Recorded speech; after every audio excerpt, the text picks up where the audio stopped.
The House will be in order. The chair lays before the House a communication from the Speaker. The Speaker's Rooms, Washington, D.C., May 17, 2021. I hereby appoint the Honorable Ed Perlmutter to act as Speaker pro tempore on this day. Signed, Nancy Pelosi, Speaker of the House of Representatives. Pursuant to the order of the House of January 4th, 2021, the chair will now recognize members from lists submitted by the majority and minority leaders for the morning hour debate. The chair will alternate recognition between the parties with time equally allocated between the parties, and each member other than the majority and minority leaders and the minority whip limited to 5 minutes. But in no event shall debate continue beyond 1:50 p.m. this afternoon. The chair recognizes the gentleman from Pennsylvania, Mr. Joyce, for 5 minutes. Mr. Speaker, I rise to address the House and ask unanimous consent to revise and extend my remarks. Without objection.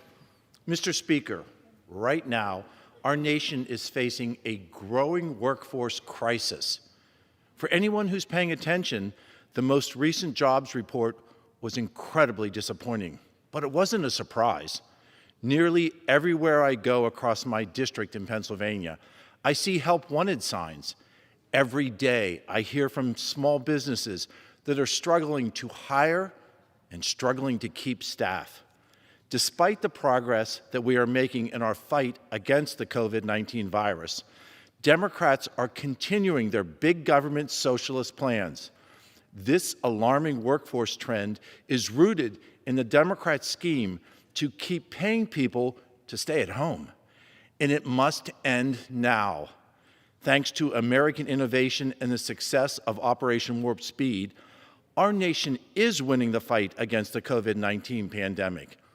Safe vaccines are the key to restoring our personal liberties, eradicating this virus, getting our kids back to school full-time, and yes, getting the American people back to work. Just like every previous challenge in our history, I know that our nation and the potential is there to recover from this pandemic and to recover stronger than ever before. This truly is the American way. To succeed, we cannot allow President Biden and the Democrats to sabotage our forward momentum. From day one in office, the president has promised big government interference that comes with higher taxes and more regulation for American businesses. Now, in the name of so-called infrastructure reforms, the Biden administration is flaunting job-killing plans that would crush America's and Pennsylvania's robust manufacturing and our energy industries. Mr. Speaker, job-killing schemes and higher taxes are not the answer to the problem that lies in front of us. The dignity of work is a core tenet of our national fabric. This belief has motivated the generations of courageous Americans who built and forged our nation. And now it is once again time to get America safely back to work.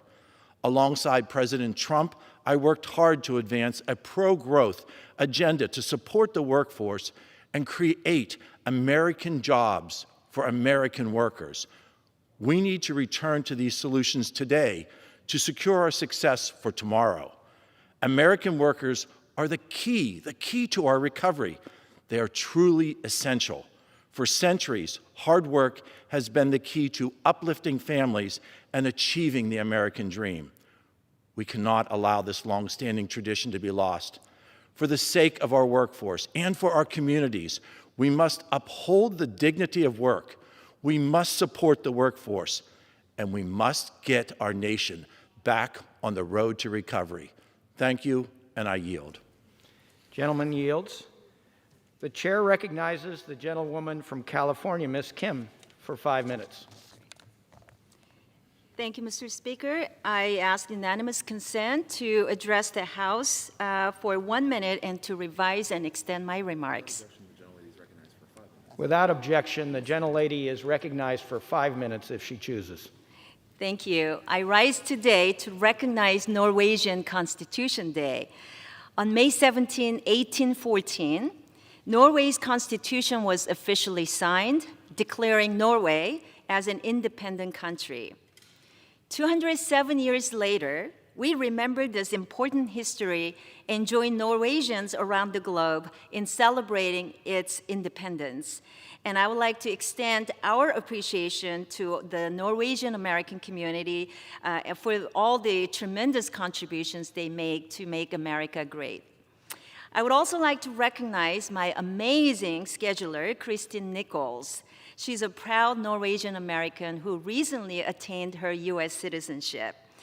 Christine, I appreciate all that you do to keep my office running smoothly and, most importantly, to keep me sane every day. Thank you, and I yield back. Gentlewoman yields back. Pursuant to Clause 12A of Rule 1, the chair declares the House in recess until 2 p.m. today.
The House will be in order. The prayer will be offered by Chaplain Kibben.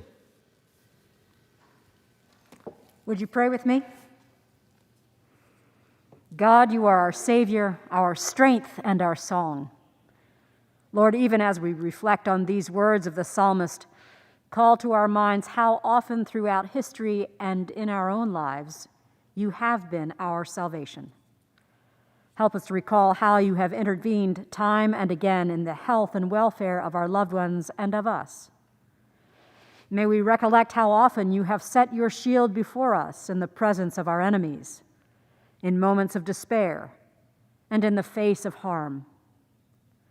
Give us reason to remember the innumerable times you have protected us from our own foolish actions and prideful behavior.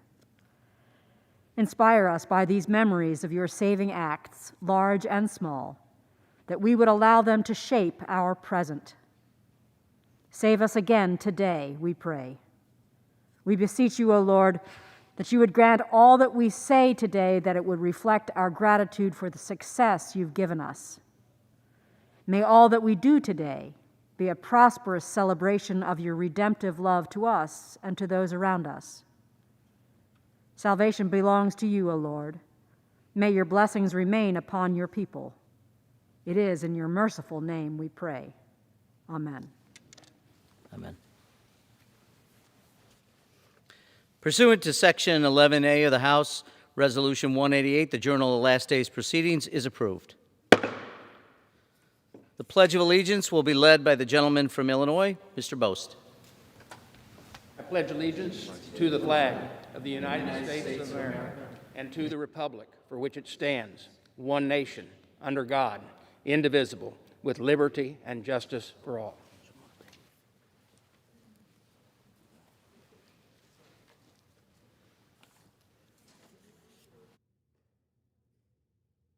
Clause 5D of Rule 20, the Chair announces to the House that in light of the resignation of the gentleman from Ohio, Mr. Stivers, the whole number of the House is 430. Yeah. The Chair will entertain up to 15 requests for 1-minute speeches on each side of the aisle.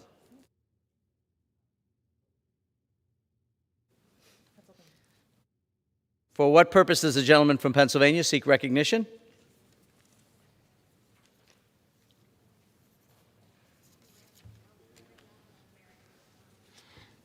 Mr. Speaker, request unanimous consent to address the House for 1 minute and to revise and extend my remarks.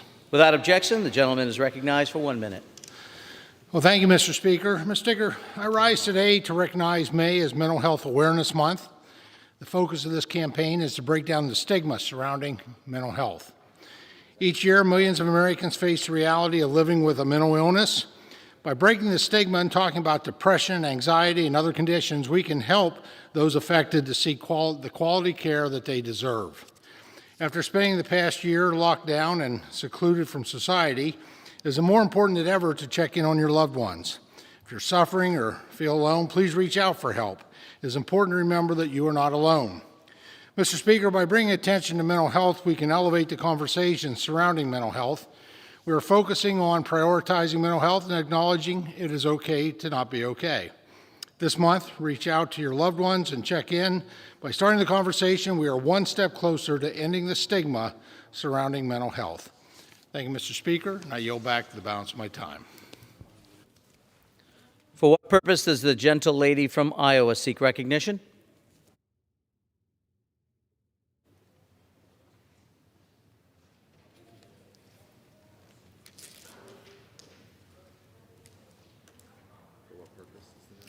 For what purpose does the gentlelady from Iowa seek recognition?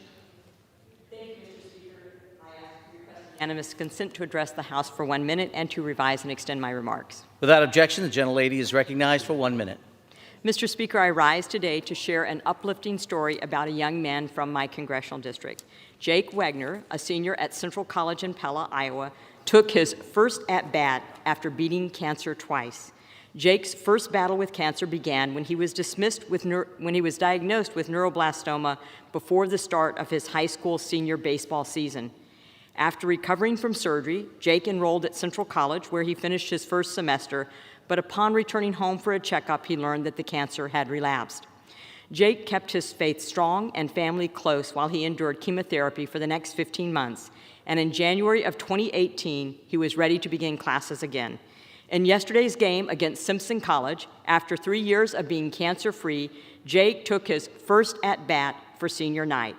Jake, your story of following your dreams and overcoming adversity is an inspiration to all of us, and I couldn't be prouder to represent you in Congress. Mr. Speaker, thank you, and I yield back.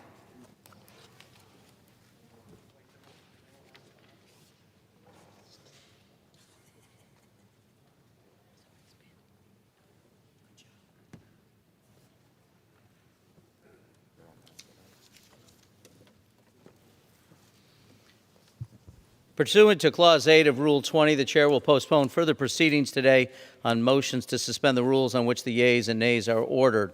The House will resume proceedings on postponed questions at a later time. For what purpose does the gentleman from California seek recognition? I move that the House suspend the rules and pass H.R. 2704, the Improving VA Accountability to Prevent Sexual Harassment and Discrimination Act. The clerk will report the title of the bill. H.R. 2704, a bill to amend Title 38, United States Code to improve the equal employment opportunity functions of Department of Veterans Affairs and for other purposes. Pursuant to the rule, the gentleman from California, Mr. Takano, and the gentleman from Illinois, Mr. Bost, will each control 20 minutes. The Chair recognizes the gentleman from California. Mr. Speaker, I ask unanimous consent that all members may have 5 legislative days in which to revise and extend their remarks and to insert extraneous material on H.R. 2704. Without objection. Thank you, Mr. Speaker. I yield myself such time as I may consume. The gentleman is recognized. Mr. Speaker, H.R. 2704, sponsored by Oversight and Investigation Subcommittee Chair Pappas, takes important steps to address sexual harassment and discrimination at VA. This bipartisan legislation, the Improving VA Accountability to Prevent Sexual Harassment and Discrimination Act, would prioritize VA's tracking and responses to allegations. For example, it requires VA's Equal Employment Opportunity Director to report directly to the Deputy Secretary. It also requires that any VA manager who receives a report of sexual or other harassment or employment discrimination report that complaint within 2 business days.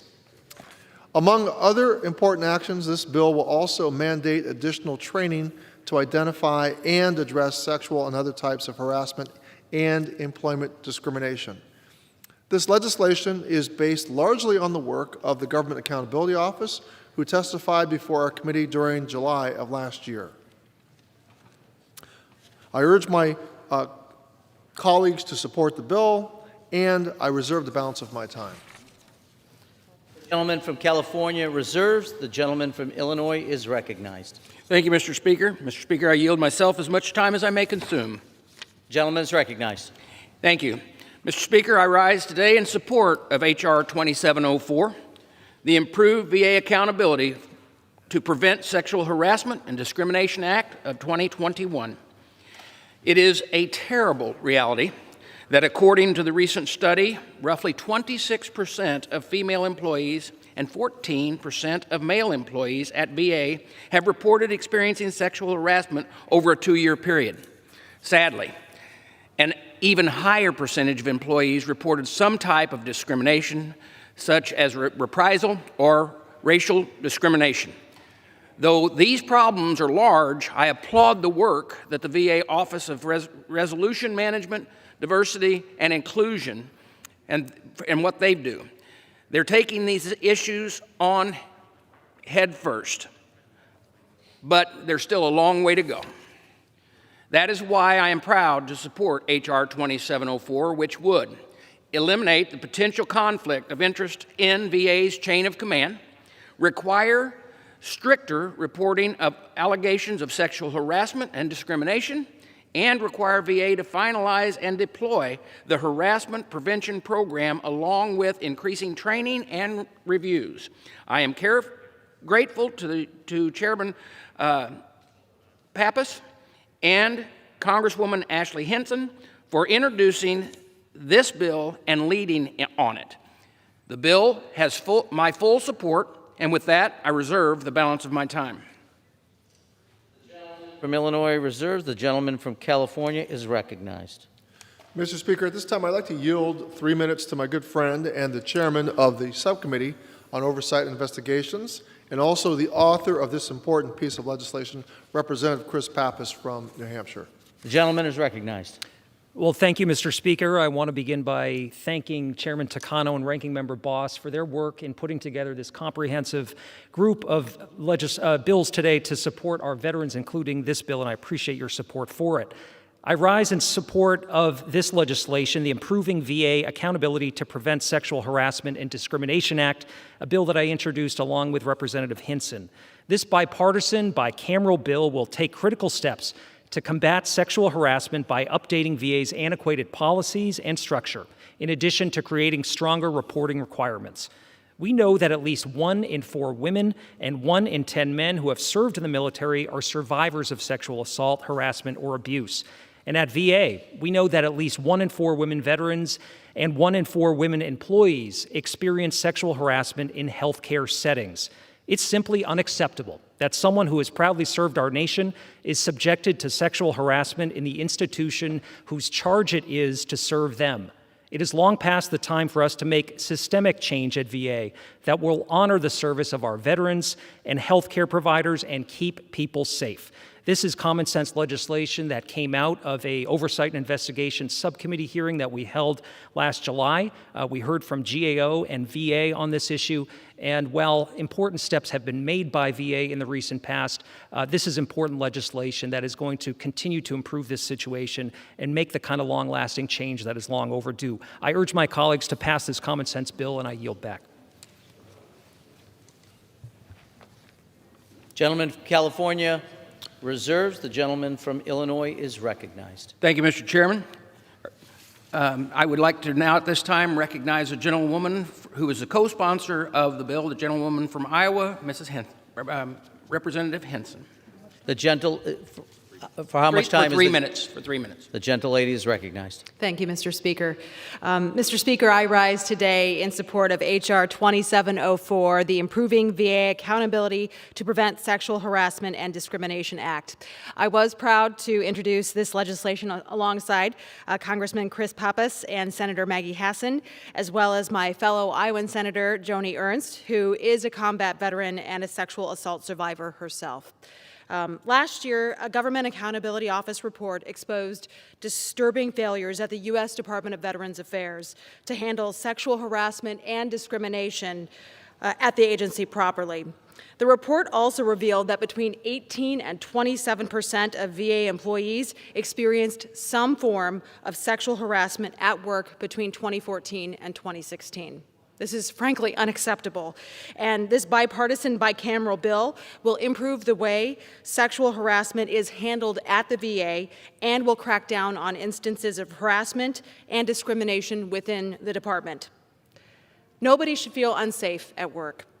The care VA employees provide for our veterans is absolutely critical, but they cannot provide that best care, the care our veterans deserve, if they are suffering in a hostile work environment. Not only is this an accountability and a workplace safety issue, it is a disservice to our veterans who rely on the VA for high-quality care, and a disservice to taxpayers who fund the department. We can do better, and this legislation will ensure that those who serve our veterans feel safe at work so they can do their jobs effectively. I urge all of my colleagues to support this important bipartisan legislation. Mr. Speaker, I yield back. Thank you. The gentleman from Illinois reserves. The gentleman from California is recognized. Mr. Speaker, I have no further speakers. I'm prepared to close. The gentleman from California reserves. The gentleman from Illinois is recognized. Thank you, Mr. Speaker. I am prepared to close. Recognized. Thank you, Mr. Speaker. I encourage my colleagues to support this bill, and with that, I yield back the balance of my time. The gentleman yields. The gentleman from California is recognized. Mr. Speaker, I ask all my colleagues to join me in passing this important piece of legislation, H.R. 2704, and I yield back the balance of my time. The question is, will the House suspend the rules and pass the bill H.R. 2704? Those in favor say aye. Those opposed, no. In the opinion of the chair, two-thirds being in the affirmative. For what purpose does the gentleman from Montana seek recognition? Mr. Speaker, I would request the yeas and nays, please. Pursuant to Section 3S of House Resolution 8, the yeas and nays are ordered. Pursuant to Clause 8 of Rule 20, further proceedings on this question are postponed.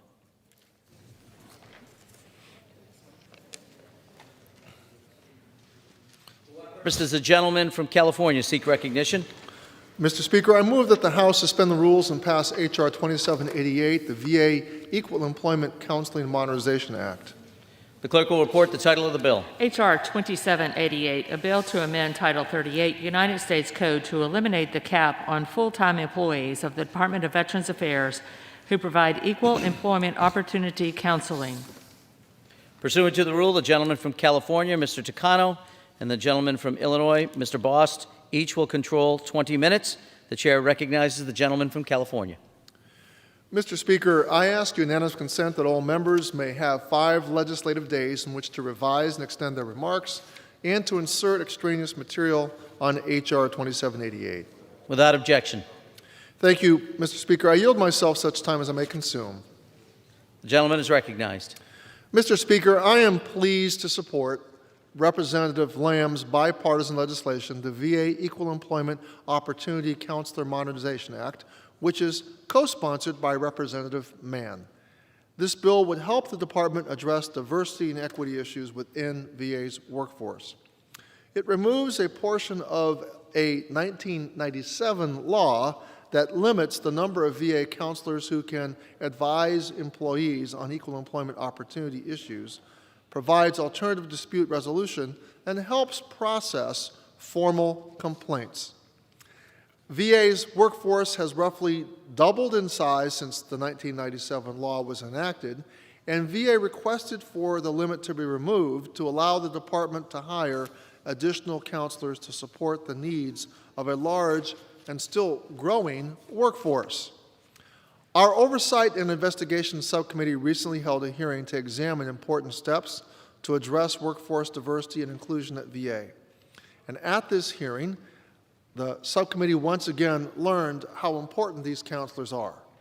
This bill builds off that oversight and will assist VA's efforts to support its workforce, which serves veterans every single day. Mr. Speaker, I urge all my colleagues to join me in supporting this legislation, and I reserve the balance of my time. The gentleman from California reserves. The gentleman from Illinois is recognized. Thank you, Mr. Speaker. I yield myself as much time as I may consume. The gentleman is recognized. Thank you, Mr. Speaker. I rise today in support of H.R. 2788 and the VA Equal Employment Opportunity Counselor Modernization Act. Current law prohibits VA from having more than 40 full-time EEO counselors.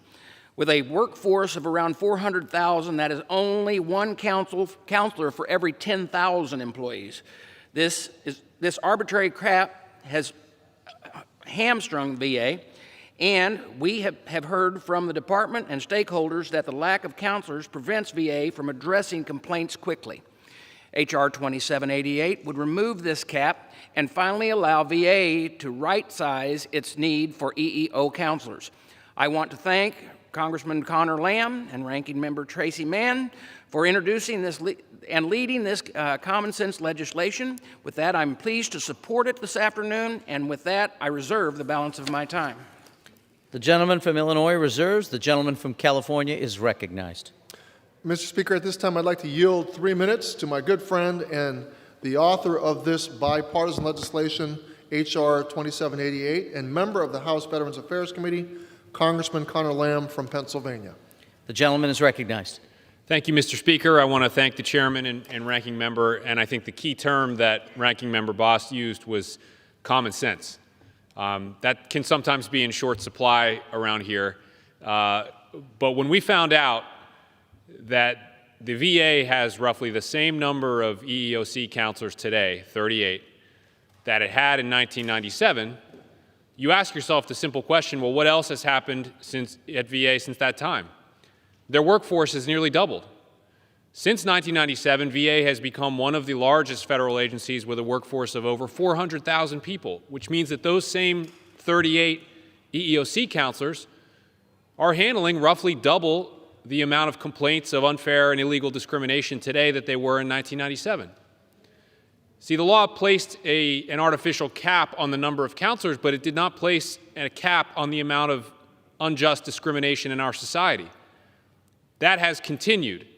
And if anything, the last year has showed us how deep and intransigent racial discrimination, sex discrimination, and other illegal forms of discrimination remain in our society, and how we have to take active steps to dismantle them wherever we find them. Unfair and illegal discrimination exists at VA. It doesn't make me proud to say it as a veteran, as a lawmaker, or as a public servant, but it exists there just like it exists everywhere else. These folks know how to deal with it. They know how to listen. They know how to make the employees feel like they have a safe space to go and tell their side of the story. They know how to stick up for these employees who are giving their careers to helping our veterans. All we need to do is lift the cap, and VA will hire EEOC counselors who can do their job effectively and take care of those who are taking care of our veterans every day. Mr. Chairman, I yield back. Gentleman from California reserves. The gentleman from Illinois is recognized. Mr. Speaker, I reserve unless a gentleman is ready to close.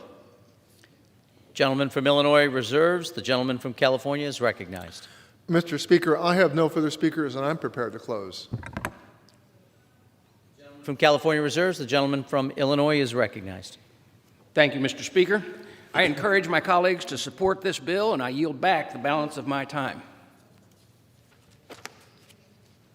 Gentleman yields back. Gentleman from California is recognized. Mr. Speaker, I again urge all of my colleagues to join me in passing this important piece of legislation, H.R. 2788. I yield back the balance of my time. Question is, will the House suspend the rules and pass the bill H.R. 2788? Those in favor say aye. Those opposed, no. In the opinion of the chair, two-thirds being in the affirmative. Mr. Speaker, Gentleman from Montana, rise. I would request the yeas and the nays, Mr. Speaker. Thank you. Pursuant to Section 3S of House Resolution 8, the yeas and nays are ordered. Pursuant to Clause 8 of Rule 20, further proceedings on this question are postponed.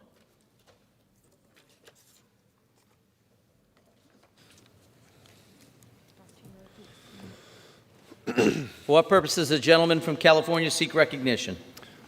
Mr. Speaker, I move that the House suspend the rules and pass H.R. 2911, the VA Transparency and Trust Act. The clerk will report the title of the bill. H.R. 2911, a bill to direct the Secretary of Veterans Affairs to submit to Congress a plan for obligating and expending coronavirus pandemic funding made available to the Department of Veterans Affairs and for other purposes. Pursuant to the rule, the gentleman from California, Mr. Takano, and the gentleman from Illinois, Mr. Lost, will each control 20 minutes. The chair recognizes the gentleman from California. Mr. Speaker, I ask unanimous consent that all members may have 5 legislative days in which to revise and extend their remarks and to insert extraneous material on H.R. 2911. Without objection, the gentleman is recognized. I yield myself such time as I may consume. The gentleman is recognized. Mr. Speaker, I am pleased to support Representative Boss' bipartisan legislation, the VA Transparency and Trust Act, for which Representative Pappas, Representative Mann, and I are original co-sponsors. This bill provides additional oversight for the funds Congress made available to VA through the Families First Coronavirus Response Act and the CARES Act in 2020, as well as the American Rescue Plan, which we passed earlier this year. In addition to requiring VA to report biweekly on how it spends these supplemental funds, the bill mandates the VA Office of Inspector General and the Government Accountability Office to periodically report on VA spending of these funds. Mr. Speaker, H.R. 2911 adds to the existing oversight on VA spending and will enable greater transparency for Congress and the public to ensure that these funds are spent efficiently and effectively to support critical VA programs and services as we recover from the COVID-19 pandemic. I urge my colleagues to join me in supporting this legislation, and I reserve the balance of my time. The gentleman from California reserves. The gentleman from Illinois is recognized. Thank you, Mr. Speaker. I yield myself as much time as I may consume. The gentleman is recognized. Thank you, Mr. Speaker. I rise today in support of H.R. 2911, the VA Transparency and Trust Act of 2021. In the American Rescue Plan, VA requested and received $17.1 billion in emergency funding. I demanded justification for the VA to support that funding, and very little came. I asked why the VA needed additional money since roughly $10 billion in CARES Act funding was still available, and no one answered. Ranking Member Tracy Mann offered an amendment to oversee and to the use of those funds during the committee's markup of the American Rescue Plan. It was voted down on party lines. What I feared at that time, I can now confirm. The American Rescue Plan has essentially become a blank check for the VA to the tune of $17.1 billion.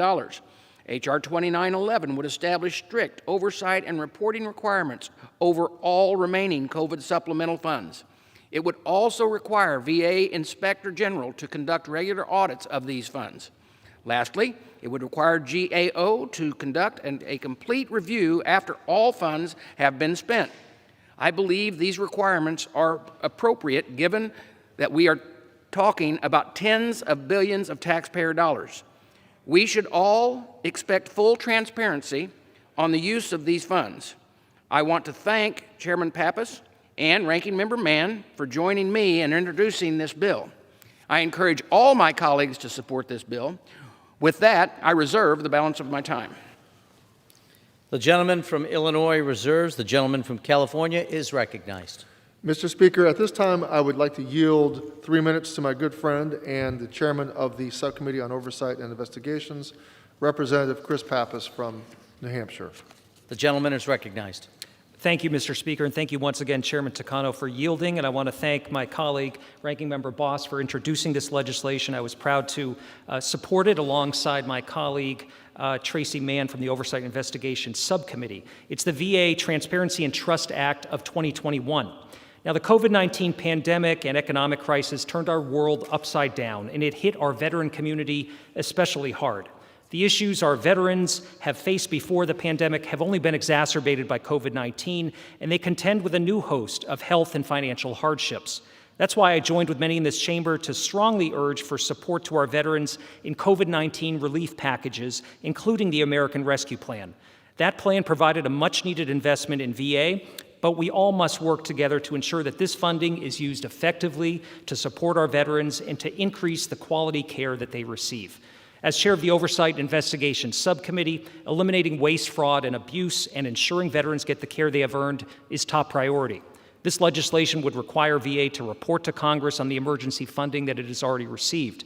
It will provide the enhanced oversight that is warranted to ensure funds are being used efficiently and in ways that are truly meeting the needs of those who have served us all. I urge swift passage of this legislation, and I yield back. The gentleman from California reserves. The gentleman from Illinois is recognized. Thank you, Mr. Speaker. I reserve. I am ready to close if the chairman is ready. The gentleman from Illinois reserves. The gentleman from California is recognized. Mr. Speaker, I have no further speakers, and I am prepared to close. And I reserve. The gentleman from California reserves. The gentleman from Illinois is recognized. Thank you, Mr. Speaker. I encourage all of my colleagues to support this bill, and with that, I yield back the balance of my time. The gentleman yields back. The gentleman from California is recognized. Mr. Speaker, I, too, ask all my colleagues to join me in passing H.R. 2911, and I yield back the balance of my time. The question is, will the House suspend the rules and pass the bill H.R. 2911? Those in favor say aye. Those opposed, no. In the opinion of the chair, two-thirds being, the gentleman from Montana is recognized. Mr. Speaker. For what purpose do you seek recognition? Would like to request the yeas and nays. Pursuant to Section 3S of House Resolution 8, the yeas and nays are ordered. Pursuant to Clause 8 of Rule 20, further proceedings on this question are postponed. For what purpose does the gentleman from California seek recognition? Mr. Speaker, I move that the House suspend the rules and pass H.R. 240, the Homeless Veterans with Children Reintegration Act. Clerk will report the title of the bill. H.R. 240, a bill to amend Title 38 United States Code to direct the Secretary of Labor to prioritize the provision of services to homeless veterans with dependents and carrying out homeless veterans reintegration programs and for other purposes. Pursuant to the rule, the gentleman from California, Mr. Takano, and the gentleman from Illinois, Mr. Bost, will each control 20 minutes. The chair recognizes the gentleman from California. Mr. Speaker, I ask unanimous consent that all members may have 5 legislative days in which to revise and extend their remarks and to insert extraneous material on H.R. 240. Without objection, Mr. Speaker, I yield myself such time as I may consume. the gentleman is recognized. Mr. Speaker, I am pleased to speak on H.R. 240, the Homeless Veterans with Children Reintegration Act, introduced by Congresswoman Julia Brownley. There is increasing concern that shelters and homeless veteran housing is not created to serve families, and that homeless veterans with children may avoid seeking out services because they are afraid of being separated from their children. Representative Brownley's legislation seeks to start addressing the issue by ensuring that veterans with families are prioritized within Homeless Veteran Reintegration Program, or HVRP. HVRP seeks to address reintegrating homeless veterans into the workforce through grants to partner organizations. Mr. Speaker, in 2018, the Department of Labor identified homeless female veterans and veterans with families as one of the 3 priority populations for HVRP. H.R. 240 would prioritize homeless veterans with dependent children within the Homeless Veteran Reintegration Program to ensure that they get the resources they need to return to housing without the fear of losing their children should they seek help. I applaud Representative Brownley for her work on this legislation, and I ask my colleagues to join me in supporting the Homeless Veterans with Children Reintegration Act. Thank you, Mr. Speaker, and I reserve the balance of my time. The gentleman from California reserves. The gentleman from Illinois is recognized. Thank you, Mr. Speaker. I yield myself as much time as I may consume. The gentleman is recognized. Thank you, Mr. Speaker. I rise in support of H.R. 240, the Homeless Veterans with Children Reintegration Act. This legislation would direct the Secretary of Labor to prioritize homeless veterans with dependents when administering homeless reintegration programs. The Department of Housing and Urban Development recently released 2020's point-in-time count for homeless veterans. This count showed that on a single night in 2020, there were 37,252 veterans living on the street. This is a slight increase of 0.4% from 2019. With COVID-19 impacting the economy and increasing unemployment, we must do everything we can to help our homeless veterans find work. By passing this bill to prioritize job training for homeless veterans with dependents, we are ensuring this vulnerable population is at the front of the line for help. I thank Congresswoman Brownley for her hard work on drafting this bill, and I am proud to support it today. And with that, I reserve the balance of my time. The gentleman from Illinois reserves. The gentleman from California is recognized. Mr. Speaker, at this time I'd like to yield 3 minutes to my good friend and the chairwoman of the Subcommittee on Health and also the author of this important piece of legislation, Chairwoman Julia Brownley from California. The gentlelady is recognized. Thank you, Mr. Speaker. I rise today in support of my bill, the Homeless Veterans with Children Reintegration Act. On any given day, there are more than 550,000 people experiencing homelessness in our country. An estimated 40,000 of them are veterans. This is categorically unacceptable.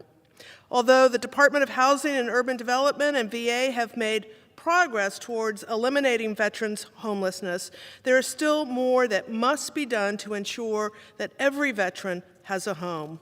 We know it is 10 times cheaper to provide resources to prevent homelessness in the first place than it is to house someone once they've become homeless. We also know that so many of our veterans suffer from PTSD related to combat or, far too often, military sexual trauma. These traumatic experiences put veterans at increased risk of mental health conditions, substance use disorders, and homelessness. We owe it to our veterans to spare no effort in providing the security and assistance they need to transition to civilian life. One way to help our veterans experiencing homelessness is to help them gain new employment skills and get stable jobs. The Department of Labor's Homeless Veterans Reintegration Program focuses on securing employment opportunities for homeless veterans. The program provides grants to state and local agencies and nonprofit organizations who teach veterans occupational skills, provide on-the-job training, help them attain apprenticeships, and help with job searches and placement. Grantees also collaborate with public and private partners at all levels, federal, state, and local, to provide supportive services and access to housing.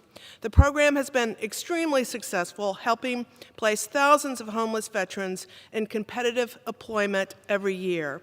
Over the last several years, the Department of Labor has identified certain homeless veteran populations that are in particular need of reintegration services, including female veterans and veterans with families. My bill would direct the Department of Labor to prioritize homeless veterans with dependent children participating in its reintegration program. This subpopulation of homeless veterans is particularly vulnerable, and it is so important to ensure they have access to the wraparound services necessary to support a parent with children.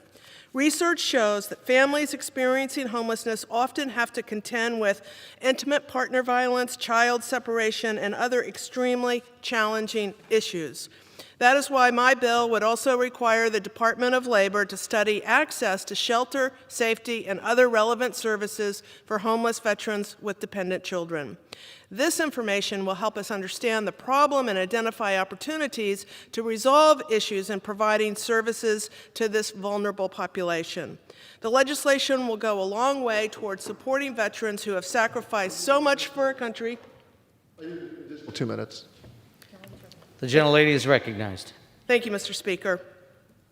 This legislation will also go a long way towards supporting veterans who have sacrificed so much for our country and are now struggling to adjust to a civilian life and to support families. This bill has received broad bipartisan support in the past, and I ask that my colleagues, as my colleagues have on the committee, join me in getting it across the finish line. We owe our veterans nothing less. Thank you, Mr. Speaker, and I yield back.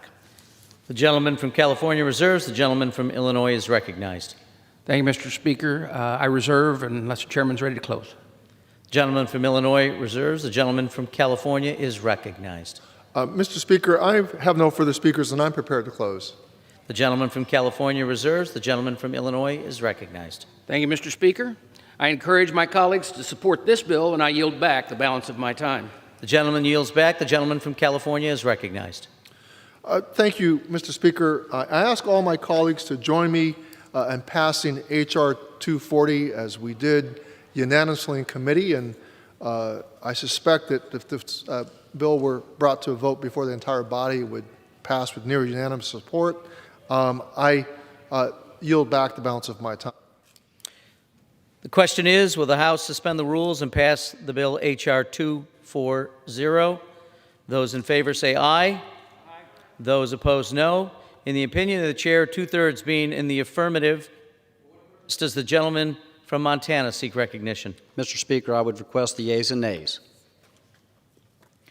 Pursuant to Section 3S of House Resolution 8, the yeas and nays are ordered. Pursuant to Clause 8 of Rule 20, further proceedings on this question are postponed. For what purpose does the gentleman from California seek recognition? Mr. Speaker, I move that the House suspend the rules and pass H.R. 711 as amended, the West Los Angeles VA Campus Improvement Act of 2021. The clerk will report the title of the bill.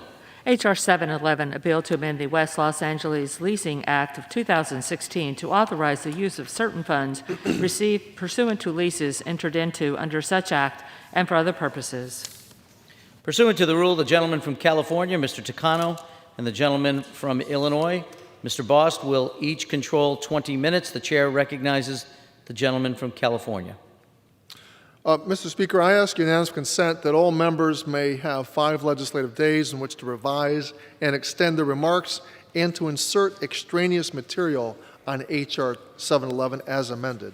Without objection? Thank you, Mr. Speaker. I yield myself such time as I may consume.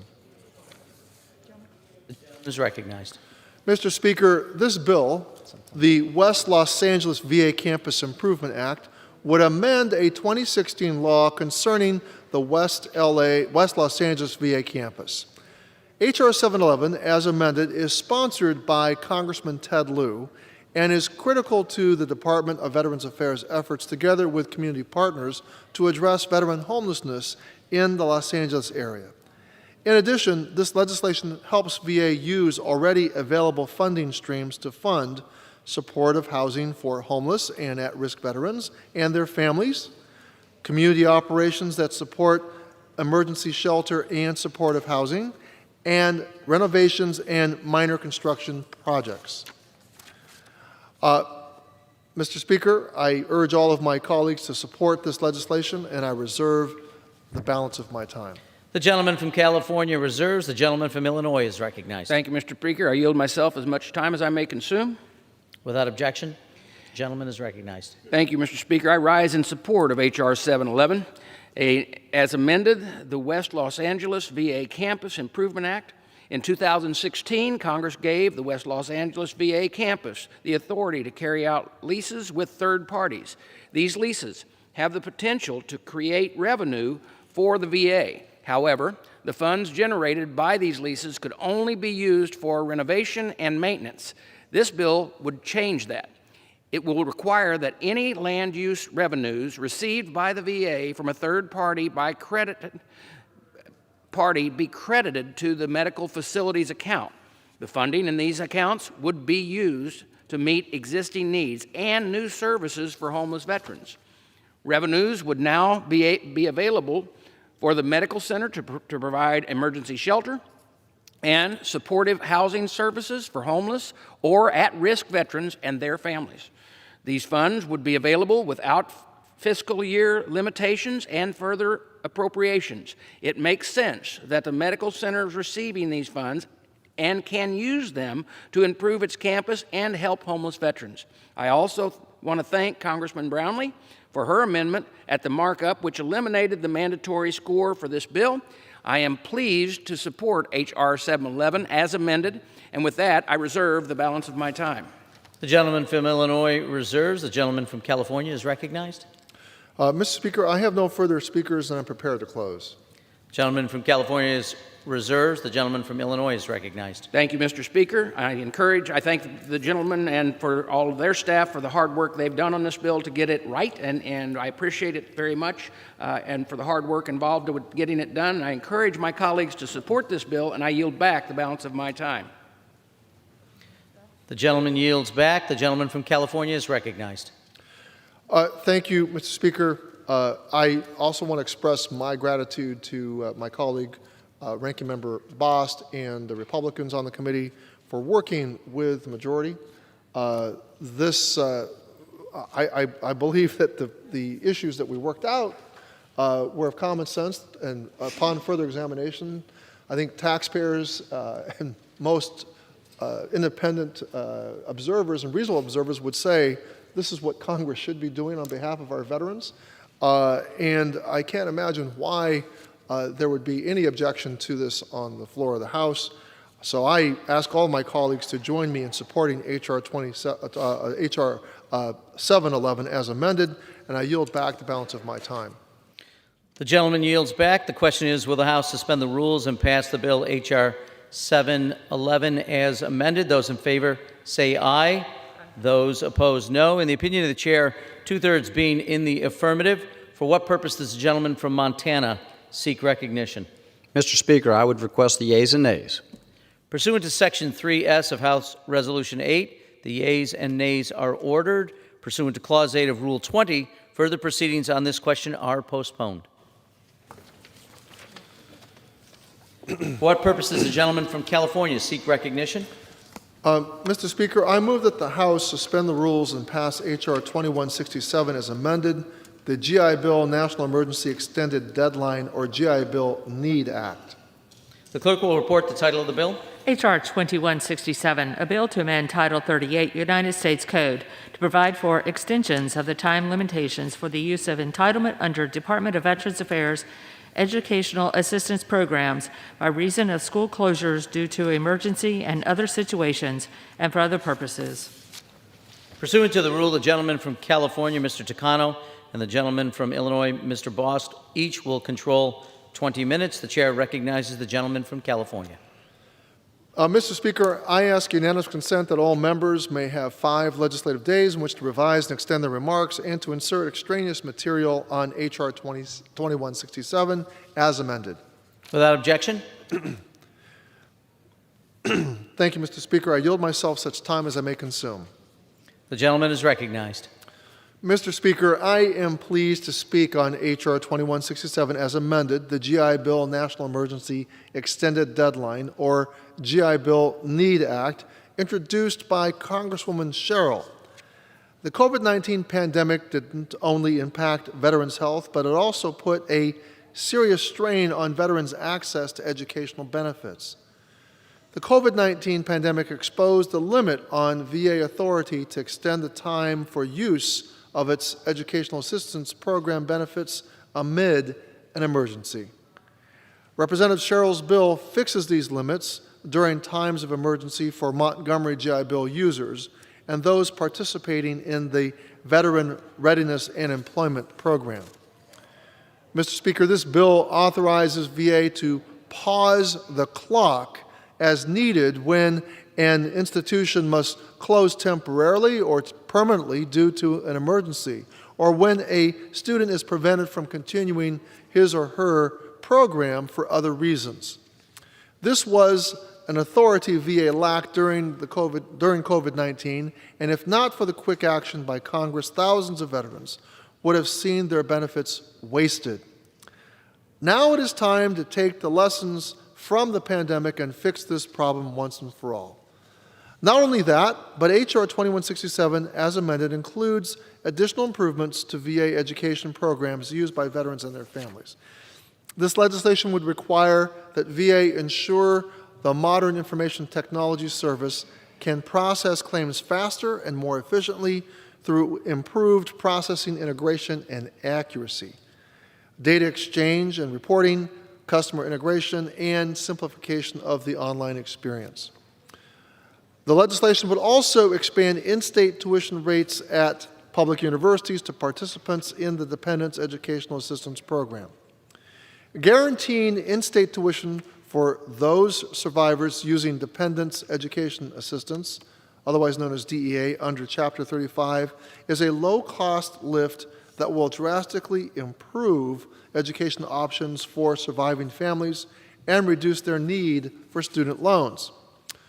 I therefore ask my colleagues to join me in supporting the GI Bill National Emergency Extended Deadline, or GI Bill NEED Act. Mr. Speaker, I ask, I just reserve the balance of my time. The gentleman from California reserves. The gentleman from Illinois is recognized. Thank you, Mr. Speaker. I yield myself as much time as I may consume. The gentleman is recognized. Thank you, Mr. Speaker. I rise in support of H.R. 2167 as amended and the GI Bill National Emergency Extended Deadlines, or NEED Act. This bill would extend the limitations for those use of entitlement for the VA education programs due to an emergency. I am supportive of the underlying bill. I also want to thank Chairman Takano, Congresswoman Sherrill, for including several Republican provisions in this legislation. This bill includes the text of two of Congressman Moore's bill, H.R. 2420, the Overseeing the GI Bill Act of 2021, H.R. 2457, the Colonel John McHugh Tuition Fairness for Survivors Act, H.R. 2420 would require VA to submit regular reports to Congress on the progress of the digital GI Bill program. This system that the VA is purchasing to overhaul the antiquated system that processes GI Bill claims. The failed implementation of the Forever GI Bill in 2018 led to thousands of veterans waiting weeks for their claims to be processed. This provision would provide the needed oversight to ensure that these mistakes are not repeated. H.R. 2457 would require institutions of higher learning to provide an in-state tuition to participants in the Survivors and Dependents Education Assistance Program. This would bring the benefits in line with other GI Bill programs that require that veterans be provided in-state tuition. I thank Congressman Moore for his hard work on both of these bills. H.R. 2167, as amended, also includes text from Congresswoman Mace's bill, H.R. 2327. Congresswoman Mace's provisions would ensure that benefits through the Department's Education Assistance GI Bill program will never expire for eligible students.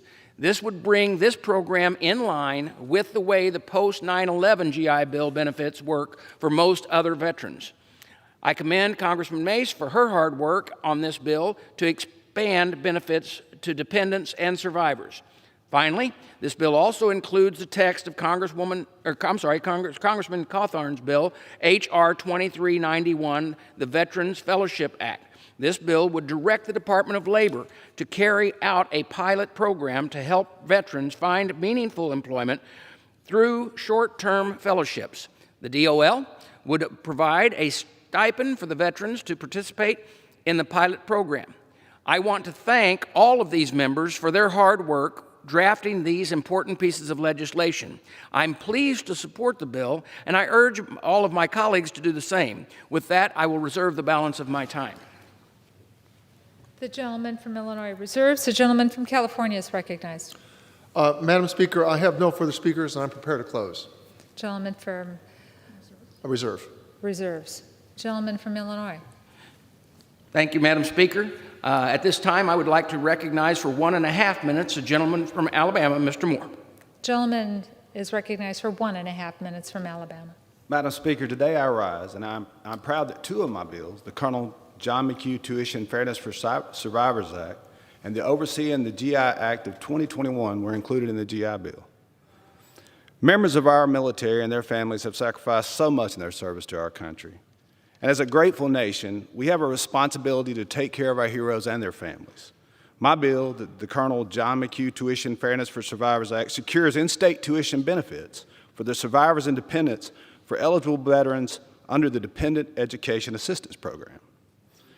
This bill is named after the U.S. Army Colonel John McHugh, who was tragically killed in 2010 in Afghanistan by a roadside bomb. His family currently reside in my district. Like many Americans, Colonel McHugh dreamed of building a bigger and better life for his family, and we owe it to them and the millions of families like the McHughes to help them realize this dream. The second bill, the Overseeing the GI Bill Act of 2021, provides much-needed oversight for the VA's Digital GI Bill project for requiring the VA to submit a series of base-level reports to ensure the VA is on track. These reports will provide Congress with the critical information needed to perform proper oversight over these IT upgrades and ensure that they're using taxpayer dollars efficiently and effectively. These bipartisan developments bring us closer to securing long overdue support for our veterans and their families, and I appreciate my colleagues on both sides of the aisle for lending their support to take care of our veterans and their families. Chairman Takano and Ranking Member Boss, thank you for your leadership. We appreciate it. I yield back the balance of my time. The gentleman yields back. The gentleman from Illinois Reserve. reserves. The gentleman from California reserves. Thank you, Madam Speaker. At this time, I would like to recognize for 2 minutes the gentlewoman from Iowa, Dr. Mildred Meeks. Gentleman from Iowa is recognized for 2 minutes. Thank you, Madam Speaker, and thank you to my colleague, Ranking Member Bost and Chair Takano, and thank Representative Bost for yielding me time. I rise today to to speak in support of my bipartisan GI Bill, National Emergency Extended Deadline Act, which I was proud to introduce with a fellow veteran, Congresswoman Sherrill. Our legislation would protect veterans' educational benefits from expiring due to institutional closures or other factors caused by the COVID-19 national emergency. This important legislation will allow the Department of Veterans Affairs to pause the time limit currently placed on the use of GI Bill benefits and to permit them to restart the clock after it's safe for veterans to return to school. I am pleased to see that our legislation was amended in the Veterans Affairs Committee to include my Veterans Readiness and Employment National Emergency Extended Deadline Act, which I was also proud to introduce with Congresswoman Sherrill. The VR&E NEED Act would ensure disabled veterans get the support they need to enter the civilian workforce through the VA's VR&E program. Our legislation will allow the Secretary of Veterans Affairs to pause the 12-year time limit to use VR&E benefits during national emergencies and other crises when eligible disabled veterans are prevented from leveraging those benefits through no fault of their own. The VR&E program is an excellent path for our veterans to receive the education and training they need to reenter the workforce. By pausing the timer on their benefits when programs are closed, we preserve the opportunities veterans have earned through their service to our country. Our disabled veterans sacrificed greatly in service to our country, so now it is our turn to serve them. It is critical these benefits are not reduced due to no fault of the individual veteran. Over the past year, we have seen the COVID-19 public health emergency force universities and colleges across the country to temporarily close their doors. As a 24-year Army veteran, I know how important being able to use GI benefits is to ensure that our veterans can find meaningful employment. In fact, I use the GI Bill benefit throughout medical school. I would like to thank Congresswoman Sherrill for her partnership on both of these common sense bills to help our veterans to access the benefits they have gentlewoman's time earned. has expired. I urge all my colleagues to support the bipartisan GI Bill The NEED gentlewoman's Act, time has and I yield back expired. my time. Reserved. Gentleman reserves. The gentleman from California. Madam Speaker, I reserve. The gentleman from California reserves. The gentleman from Illinois is I'm recognized. ready to close if the speaker is, or if the chairman is ready to close. I'm prepared to close. I reserve. The gentleman from Illinois. Thank you, Madam Speaker. I encourage my colleagues to support this bill, and with that, I yield back the balance of my time. Gentleman yields back. The gentleman from California. Madam Speaker, I ask all my colleagues to join me in passing H.R. 2167 as amended, sponsored by Congresswoman Sherrill of New Jersey, and I yield back the balance of my time. Gentleman yields back the balance of his time. The question is, will the House suspend the rules and pass H.R. 2167 as amended? Those in favor say aye. Those opposed, no. In the opinion of the chair, 2/3 being in the affirmative. Madam Speaker. Does the gentleman from Montana rise? Madam Speaker, I would request the yeas and nays, please. Pursuant to Section 3 of the House Resolution 8, the yeas and nays are ordered. Pursuant to Clause 8 of Rule 20, further proceedings of this question are postponed. For what purpose does the gentleman from California rise? Madam Speaker, I move that the House suspend the rules and pass H.R. 2878 as amended, the Native Vet Success at Tribal Colleges and Universities Pilot Program Act. The clerk will report the title of the bill. H.R. 2878, a bill to direct the Secretary of Veterans Affairs to carry out a Native Vet Success and Tribal Colleges and Universities pilot program. Pursuant to the rule, the gentleman from California, Mr. Cano, and the gentleman from Illinois, Mr. Boost, will both control 20 minutes. Madam Speaker, I ask unanimous consent that all members may have 5 legislative days in which to revise and extend their remarks and to insert extraneous material on H.R. 2878 as amended. Without objection, the chair recognizes the gentleman from California. Thank you, Madam Speaker, and I yield myself such time as I may consume. Recognized. Madam Speaker, I am pleased to speak on H.R. 2878 as amended, the Native Vet Success at Tribal Colleges and Universities Pilot Program Act, introduced by Congressman Gallego. Started in 2009, the Vet Success on Campus program helps student veterans succeed and thrive through delivery of on-campus benefits, assistance, and counseling. This outreach is intended to help veterans complete their education and prepare them for jobs. Since its inception, the program has expanded multiple times and currently supports 104 schools across the country and is served by 87 Vet Success counselors. However, tribal colleges and universities are not currently served by the Vet Success program, creating a gap in access to the services and benefits our Native American veterans have earned. Madam Speaker, Native veterans served in the armed forces at 5 times the national average and have served with distinction in every major conflict for over 200 years. Native Americans have the highest per capita involvement of any population in service in the U.S. military. Yet these same communities that serve disproportionately in our military don't see the same resources delivered back to their communities. Congressman Gallego's legislation begins to close this gap by creating the Native Vet Success at Tribal College and Universities pilot program at 3 sites around the nation serving tribal colleges. But that is not all. This legislation also includes additional improvements that will deliver more benefits to all veterans using their earned educational benefits.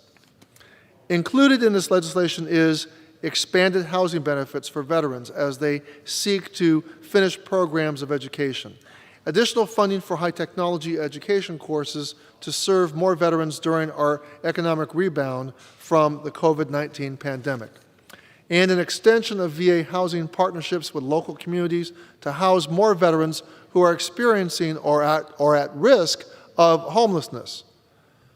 Madam Speaker, I applaud Congressman Gallego, a veteran himself, for bringing this package to us, and I ask my colleagues to join me in supporting the Native Vet Success at Tribal Colleges and Universities Pilot Program Act. Madam Speaker, I support this legislation and ask all my colleagues to do the same, and I reserve the balance of my time. The gentleman from California reserves the balance of his time. The gentleman from Illinois is recognized. Madam Speaker, I yield myself as much time as I may consume. The gentleman is recognized. Thank you, Madam Speaker. I rise today in support of H.R. 2878 as amended, the Native Vet Success at Tribal Colleges and Universities Pilot Program Act. This bill would direct VA to carry out pilot programs on at least 2 tribal colleges or university campuses. During the pilot, a Vet Success counselor would be assigned to these campuses to help eligible veterans navigate VA programs and benefits. I support the underlying bill, and I'm also pleased that the bill, as amended, included many Republican provisions. This bill includes the revised text of Congresswoman Miller Meek's bill, H.R. 2335, the Vet Tech Improvement Act of 2021. Her bill would increase funding for the popular Vet Tech pilot program to ensure that funding does not run out before the end of the fiscal year. The bill also provides additional funding for those programs in fiscal year 2022 and 2023. I am glad we authorized additional funds for this important program that is putting veterans back to work with a 70% placement rate. I think we would be hard-pressed to find another program with such a high rate of success. This bill also includes the text of Congressman Mann's bill, H.R. 2419, the Affordable Housing for Homeless Veterans Act of 2021. Congressman Mann's provision would authorize the VA to sell, lease, rent, or donate homes to homeless veterans providers. These homes were acquired by the VA due to a veteran's defaulting on their VA guaranteed home loans. This change would increase the stock of affordable housing that is available to the house homeless veterans. Finally, this bill would provide authorization for VA to continue to practice of rounding out the semester for GI Bill students. This practice ensures that the students who are finishing their education early are able to take an additional class to receive their full housing stipend. I am dismayed that without this legislative fix, the Biden administration is poised to end the decades-long practice on August 1st. I thank Chairman Levin for working with us to ensure rounding out counties and students are not hurt by the VA decision. I want to thank Congressman Miller Meeks, Congressman Mann, for their hard work on both of these bills, and I'm pleased to support this bill, and I urge my colleagues to do the same. And with that, I reserve the balance of my time. The gentleman reserves the balance of his time. The gentleman from California is recognized. Madam Speaker, I'd like to yield 3 minutes to my good friend and author of this legislation, H.R. 2878, and member of the House Veterans Affairs Committee, Congressman Ruben Gallego of Arizona. The gentleman is recognized from Arizona for 3 minutes. Thank you, Mr. Chair. Madam Speaker, I rise today in support of my bill, H.R. 2878, the Native Vet Success at Tribal Colleges and University Pilot Program Act. I want to thank Chair Takano for bringing this bill to the floor, and my co-leads on this legislation, Representative Dusty Johnson, Representative Tom O'Halloran, and Representative Tom Cole. Native Americans have served our country in every war since the American Revolution. To this day, Native Americans volunteer to serve at higher rates than any other demographic group. I myself served alongside Native American Marines in Iraq. Indigenous peoples have a decorated history of service, and yet Native veterans have less access to benefits than other groups of veterans. That must change. Today, we consider a bill that will give Native veterans attending tribal colleges and universities access to an already successful program, student veteran program, the Vet Success on Campus program. The Vet Success program helps students veteran graduate on time, successfully enter the workforce, and access VA benefits at over 100 colleges and universities. H.R. 2878 would extend this successful program to TCUs in a regional model to reach as many Native veterans as possible. There is no time to waste in passing this important legislation. In addition to expanding Vet Success to Native veterans, H.R. 2878 includes emergency funds for veteran technology education courses known as Vet Tech. Vet Tech program was created to allow veterans to pursue vocational training for 21st century careers in high-tech fields like software development, programming, coding media, and more. During the pandemic, more veterans than ever are looking for training in high-skilled, high-tech careers, so much so that Vet Tech program has run out of money for this year already. That's why H.R. 2878 includes an immediate influx of funds for Vet Tech so more veterans can receive this critical funding. H.R. 28 also includes a provision to fight veteran homelessness. The COVID-19 pandemic devastated our economy and healthcare system in general, disproportionately hurting veterans. We don't know yet the full impact of the pandemic on veteran homelessness, but we know veterans need our help immediately. My bill will extend the authorization allowing the VA to partner with nonprofits, states, tribes, and localities to help more veterans find both temporary shelter and permanent housing. This provision will save veterans' lives, period. Finally, H.R. 2878 includes provision to help student veterans keep their housing benefits in their final semester of education. Ensuring student veterans can remain housed for the duration of their education is essential to ensure that veterans graduate on time and can successfully enter the workforce. Before I close, I want to especially thank Representative Miller Meeks, Levin, Mann, and Pappas for their work with me on this bipartisan bill. I urge all my colleagues to support this legislation, and I yield back. The gentleman from California reserves. I reserve. The gentleman from Illinois is recognized. Thank you, Madam Speaker. I now yield 3 minutes to the gentlewoman from Iowa, Dr. Miller Meeks. The gentleman from Iowa is recognized for 3 minutes. Thank you, Madam Speaker, and I thank my colleague Representative Boss for yielding me time. I rise today to speak in support of Congressman Gallego's bipartisan Native Vet Success at Tribal Colleges and Universities Pilot Program Act. I am proud that this legislation was amended at the Veterans Affairs Committee to include my bipartisan Vet Tech Enhancement Act.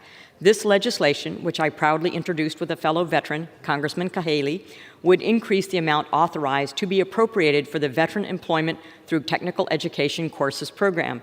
Vet Tech is a 5-year pilot program that allows eligible veterans to use GI Bill-style benefits to attend innovative job training programs to prepare them for future employment in the technology industry.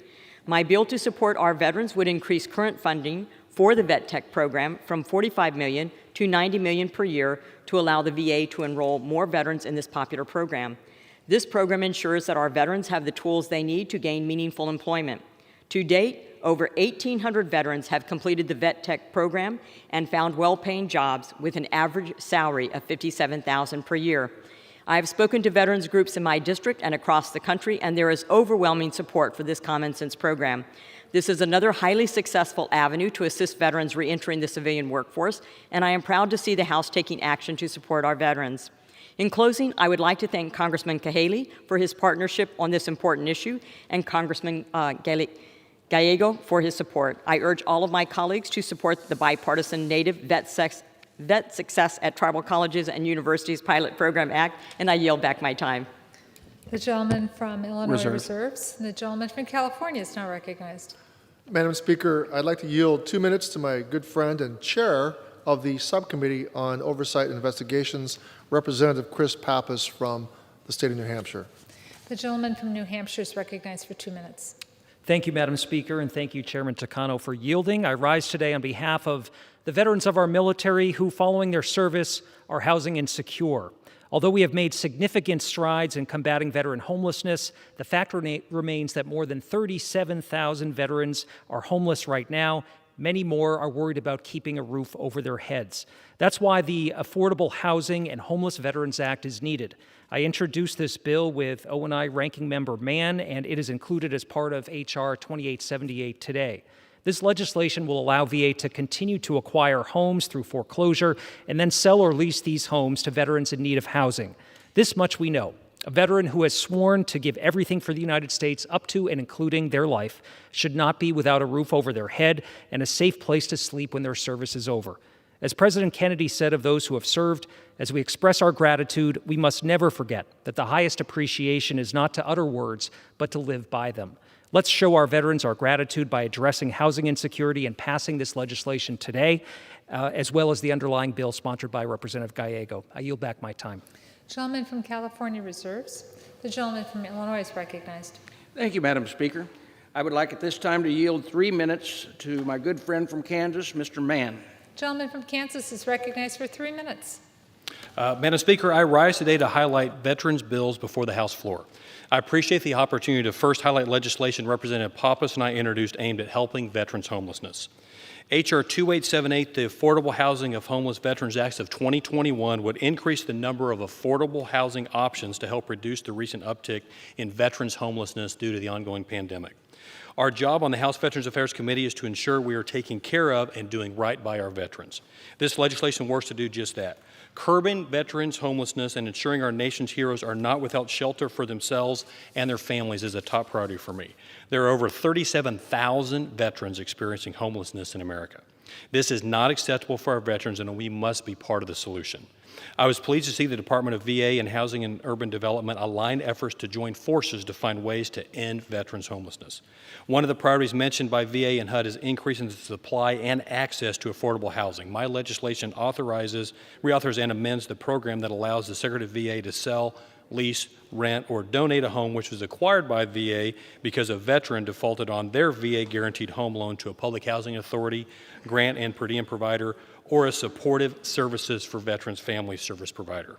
The public housing authority or providers could then use these homes to shelter other veterans and their families who are homeless or at risk of becoming homeless.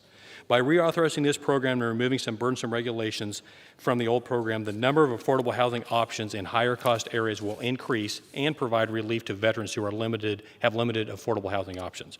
I was pleased this legislation received bipartisan support from my colleagues on the committee as well as many members not on the committee. This broad support shows a willingness by this House of Representatives to implement these impactful changes for our veterans across the country.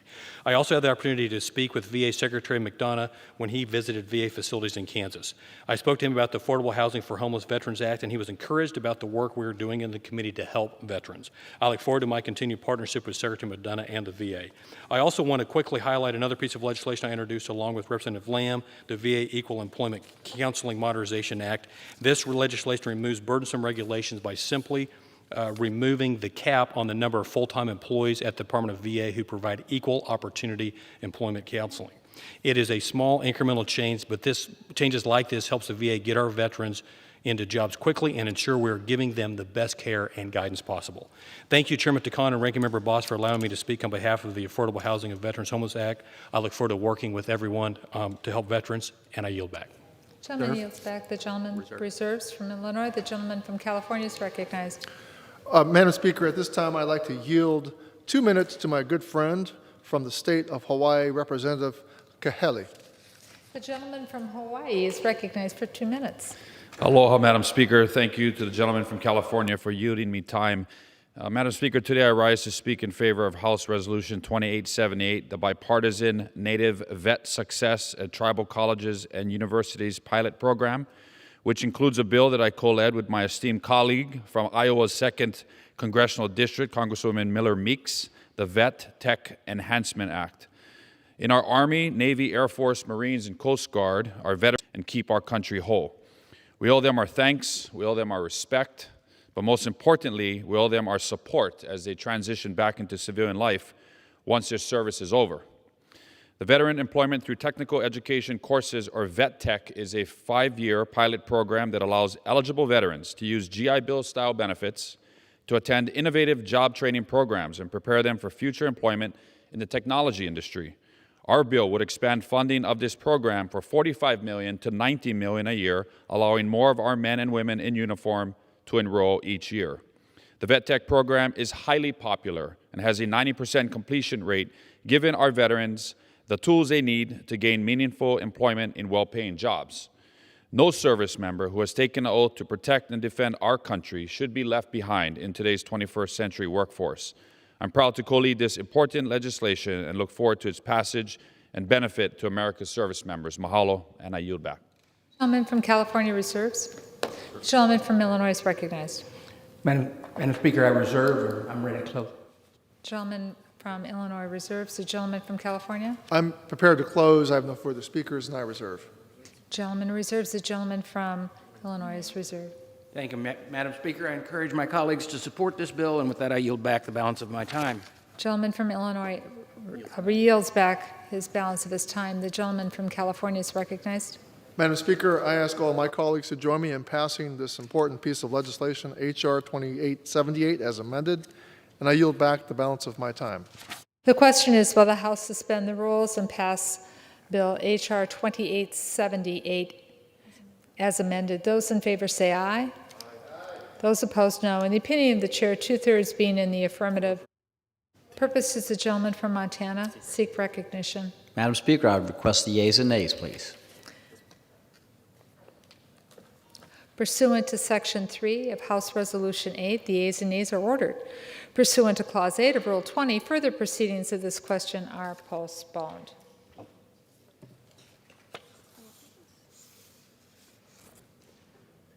For purposes, gentlemen from California, seek recognition. Madam Speaker, I move that the House suspend the rules and pass H.R. 1510 as amended, the Veterans Camera Reporting Act. The clerk will report the title of the bill. H.R. 1510, a bill to direct the Secretary of Veterans Affairs to submit to Congress a report on the use of cameras in medical centers of the Department of Veterans Affairs. Pursuant to the rule, the gentleman from California, Mr. Tancado, and the gentleman from Illinois, Mr. Bose, will each control 20 minutes. The chair recognizes the gentleman from California. Madam Speaker, I ask unanimous consent that all members may have 5 legislative days in which to revise and extend their remarks and to insert extraneous material on H.R. 1510 as amended. Without objection, the gentleman from California is recognized. Thank you, Madam Speaker. I yield myself such time as I may consume. Gentleman from California. I rise in support of H.R. 1510, the Veterans Camera Reporting Act, introduced by Representative McKinley of West Virginia. This bill, as amended by the House Committee on Veterans Affairs, requires VA to submit a report to Congress analyzing the department's use and maintenance of video cameras for the purposes of patient safety and law enforcement within all of its medical facilities. Last Tuesday, a nursing assistant who was formerly employed at a VA hospital in West Virginia was sentenced to 7 consecutive life sentences plus 20 years after she pleaded guilty to murdering 7 veterans and assaulting an 8th veteran with intent to commit murder.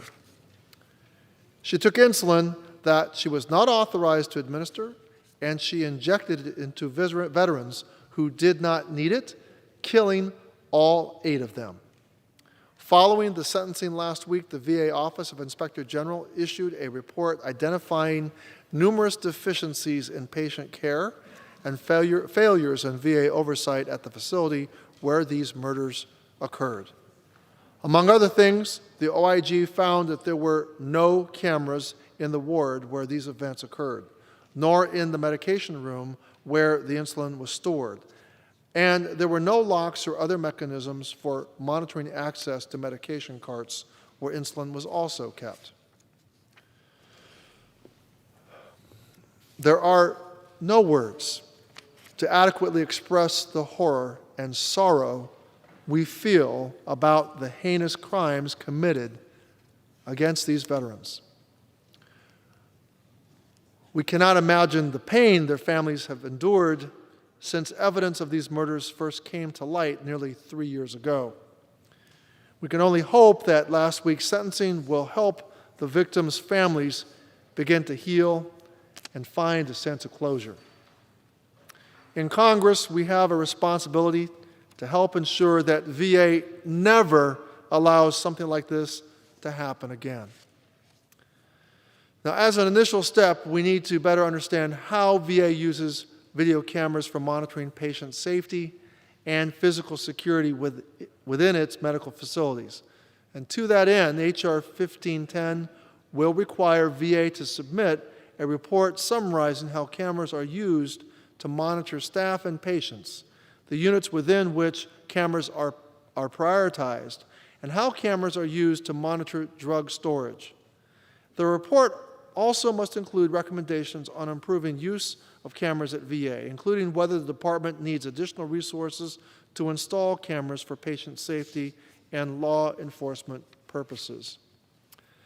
Now, this bill will require VA's report to encompass all of its medical facilities nationwide. Drug diversion, assaults, harassment, suicides, and other patient safety incidences can occur at any VA medical facility, not just hospitals. VA operates more than 1,000 inpatient and outpatient facilities across the country. Congress needs a complete picture of the extent to which cameras are used across VA so that we can better assist the department in addressing any shortfalls. I urge all members to join me in approving this important bill. Thank you, Madam Speaker, and I reserve the balance of my The time. gentleman from California reserves his time. The gentleman from Illinois is recognized. Thank you, Madam Speaker. I yield myself as much time as I may consume. The gentleman from Illinois is recognized. Thank you, Madam Speaker. I rise today in support of H.R. 1510, as amended, the Veterans Camera Reporting, or the VCR Act. The VCR Act would require VA to assess how cameras are used for patient safety and law enforcement purposes in the VA medical center facilities. It would also require VA to report to Congress about how camera use could be improved to make VA safer and more responsive to veterans' needs. I was proud to introduce this bill with Congressman David McKinley of West Virginia and others earlier this year. We drafted it in response to a series of incidences across this country where missing or malfunctioning cameras played a role in serious lapses. In some of these instances, veterans' lives were lost. Those tragedies have no place in the VA healthcare system. The VCR Act will help make sure they will never happen again. Most importantly, it will help ensure that veterans are safe, seeking the care that they have earned. The VCR Act is a bipartisan bill. It is supported by the VA and the veteran service organizations, including the VFW and the Wounded Warrior Project. I am grateful for that support. I urge my colleagues to vote in favor of the VCR Act today, and with that, I reserve the balance of my time. The gentleman reserves the balance of his time. The gentleman from California is recognized. Madam Speaker, I have no further speakers. I'm prepared to close, and I reserve. The gentleman from Illinois is recognized. Thank you, Madam Speaker. I encourage all of my colleagues to support this bill, and I yield back the balance of my time. The gentleman from California is recognized. Thank you, Madam Speaker. I ask all my colleagues to join me in passing H.R. 1510, which cleared committee unanimously. I can see no reason why any member would vote against this bill. I yield back the balance of my time. All time has been yielded back. The question is, will the House suspend the rules and pass Bill H.R. 1510 as amended. Those in favor say aye. Those opposed, no. In the opinion of the chair, 2/3 being in the affirmative, the gentleman from Montana is recognized. Thank you, Madam Speaker. I would request the yeas and nays, please. Gentleman requests the yeas and nays. Pursuant to Section 3S of House Rule 8, the yeas and nays are ordered. Pursuant to Clause 8 of Rule 20, further proceedings of this question are postponed.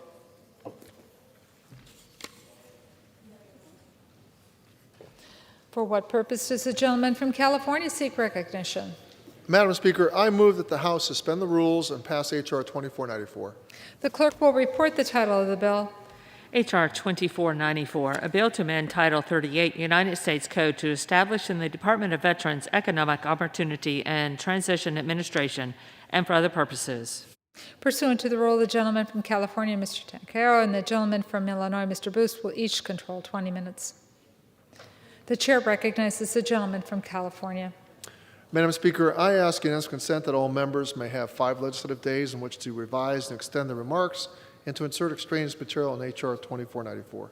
Without objection, so ordered. The chair recognizes the gentleman from California. Thank you, Madam Speaker. I yield myself such time as I may consume. The gentleman from California. Madam Speaker, I am pleased to speak on H.R. 2494, introduced by Congressman Wenstrup, which would establish a 4th administration at the Department of Veterans Affairs focused on economic opportunity and transition. When our service members conclude their time with the armed services, they're tasked with returning to civilian life. This is the sacrifice they make for our security, and in exchange, we owe them more than a thank you and well wishes. We owe them a commitment that they will be supported in their transition to civilian life and that they will have a VA that is responsive to their needs. And that is why we passed the first GI Bill nearly 75 years ago to the day, and why we continue today to make improvements in providing our nation's veterans with the benefits they have earned. Unfortunately, VA has struggled to track the effectiveness of programs for education and employment, and Congress has struggled to determine the department's resource needs in these areas. Madam Speaker, one of the main reasons we have identified through hearings and discussions with our veteran service organizations is the Veterans Benefit Administration is simply asked to do too much. While managing compensation claims is important, the responsibility of managing transition, education, and housing benefits often takes a back seat. To put it in perspective, the Veteran Benefits Administration structure has not significantly changed since the Veterans Administration was established in 1930. Madam Speaker, during the last 89 years, the services needed by veterans has drastically changed, which is why our committee has an Economic Opportunity Subcommittee. It is time for the importance of economic opportunity to be elevated at VA as well. This bipartisan bill would create a new administration within the department to manage educational assistance, vocational rehabilitation, and employment, education, and career counseling programs, and broadly defined shared transition assistance programs.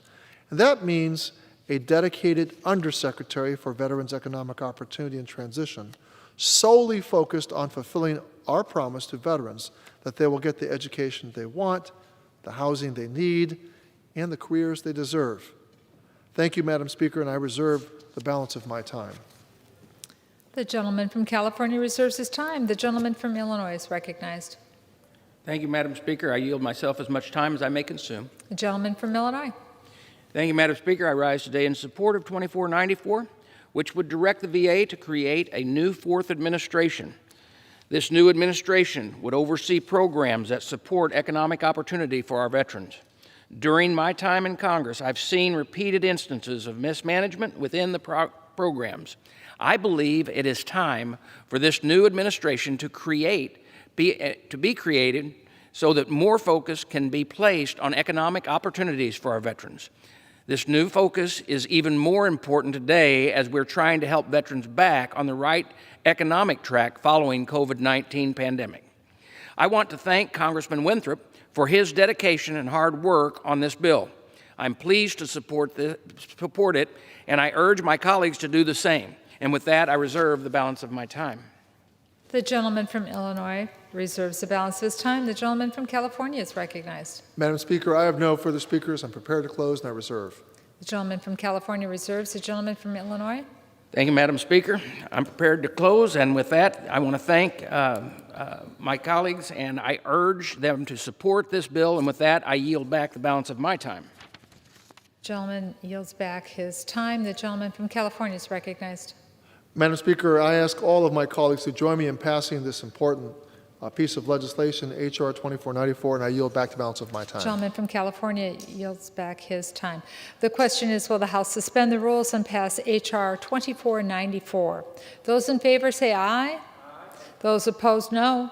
In the opinion of the chair, 2/3 being in the affirmative, for what purposes the gentleman from Montana seek recognition? Thank you, Madam Speaker. I would request the yeas and nays. Pursuant to Section 3S of House Rule 8, the yeas and nays are ordered. Pursuant to Clause 8 of Rule 20, further proceedings on this question are postponed.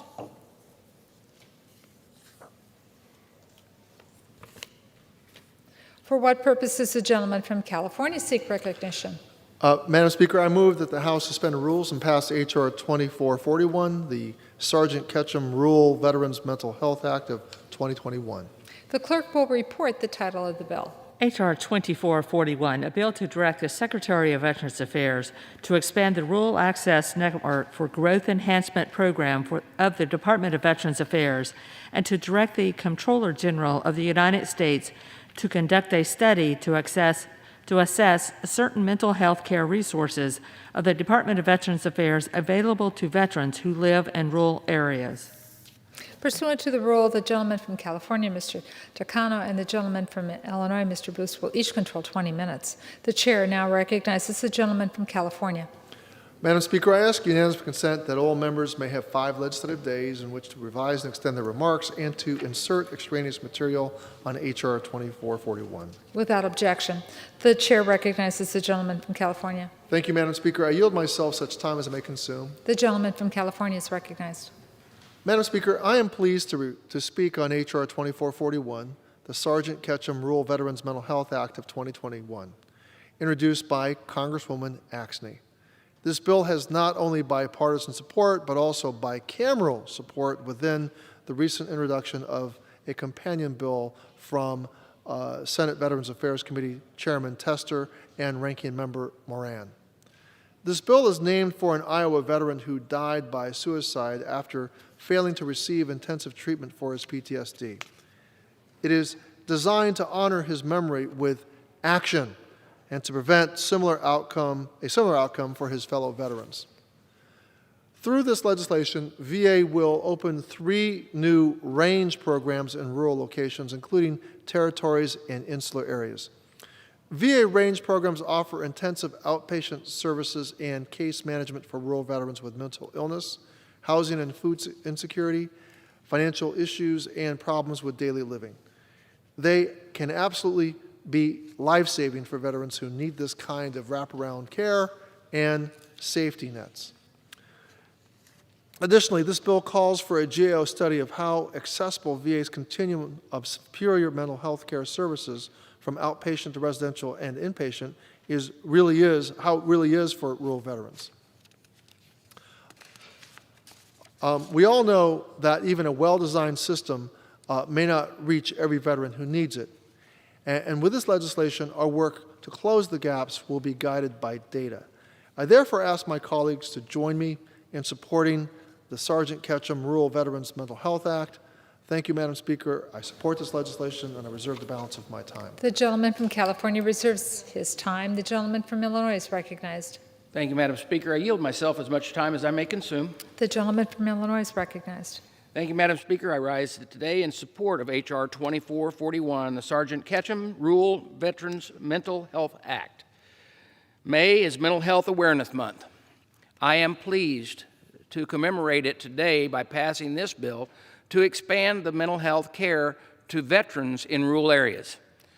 The Sergeant Ketchum Rural Veterans Mental Health Act would expand VA's range program.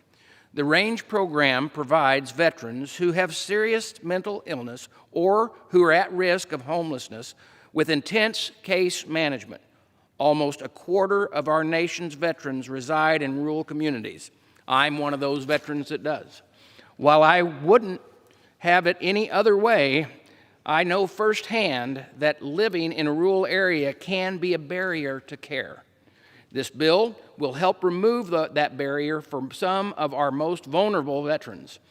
It will help ensure that they do not fall through the cracks. It will help them heal. It will also require GAO to access whether VA has sufficient resources to support mental health in rural areas. That will help identify any other barriers to care that may exist for these veterans so that we can break them down. This bill is supported by the entire Iowa delegation, including by my friends and fellow veterans, the fellow committee member, Congressman Marion Miller Meeks. It is named after Brandon Ketchum, an Iowa veteran who died by suicide in 2016. My heartfelt condolences go out to his family and friends. I am honored to support this bill today in Brandon's memory, and I urge all of my colleagues to join me, and with that, I reserve the balance of my time. The gentleman reserves the balance of his time. The gentleman from California is recognized. Madam Speaker, at this time, I'd like to yield 5 minutes to my good friend and author of H.R. 2441, the gentlewoman from Iowa, and Representative Cynthia Axne. The gentlewoman from Iowa is recognized for 5 minutes. Thank you, Chairman. Madam Speaker, I rise today to honor an Iowan, a Marine, and a fallen hero, Brandon Ketchum. I'm also here to make a promise to his mother, Bev. When I introduced this legislation, I told Bev that Brandon's story was one that would ensure that other veterans get the mental health that they need. And today, we're here to take that next step in keeping that promise. 5 years ago, retired Sergeant Brandon Ketchum took his own life when he was unable to get the mental health care he needed. Sergeant Ketchum had served 2 tours in Iraq and another in Afghanistan. In his first tour alone, he helped clear 92 roadside bombs in 7 months, service that earned him the Combat Action Ribbon. His heroic service wasn't his only role, however. He was a loving father, a son, a brother, and a friend. But like many veterans, Sergeant Ketchum struggled with depression, addiction, and PTSD related to his time in uniform. After his service, Brandon volunteered and spoke publicly to students about his experience with PTSD.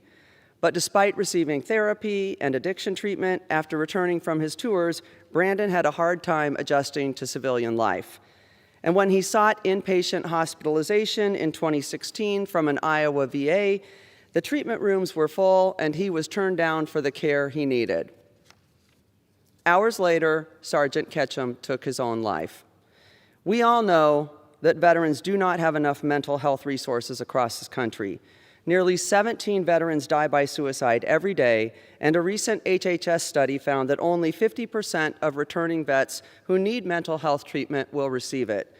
And in particular, these mental health services are even harder to find in our nation's rural areas, areas that myself and my Iowa colleagues here represent in Congress.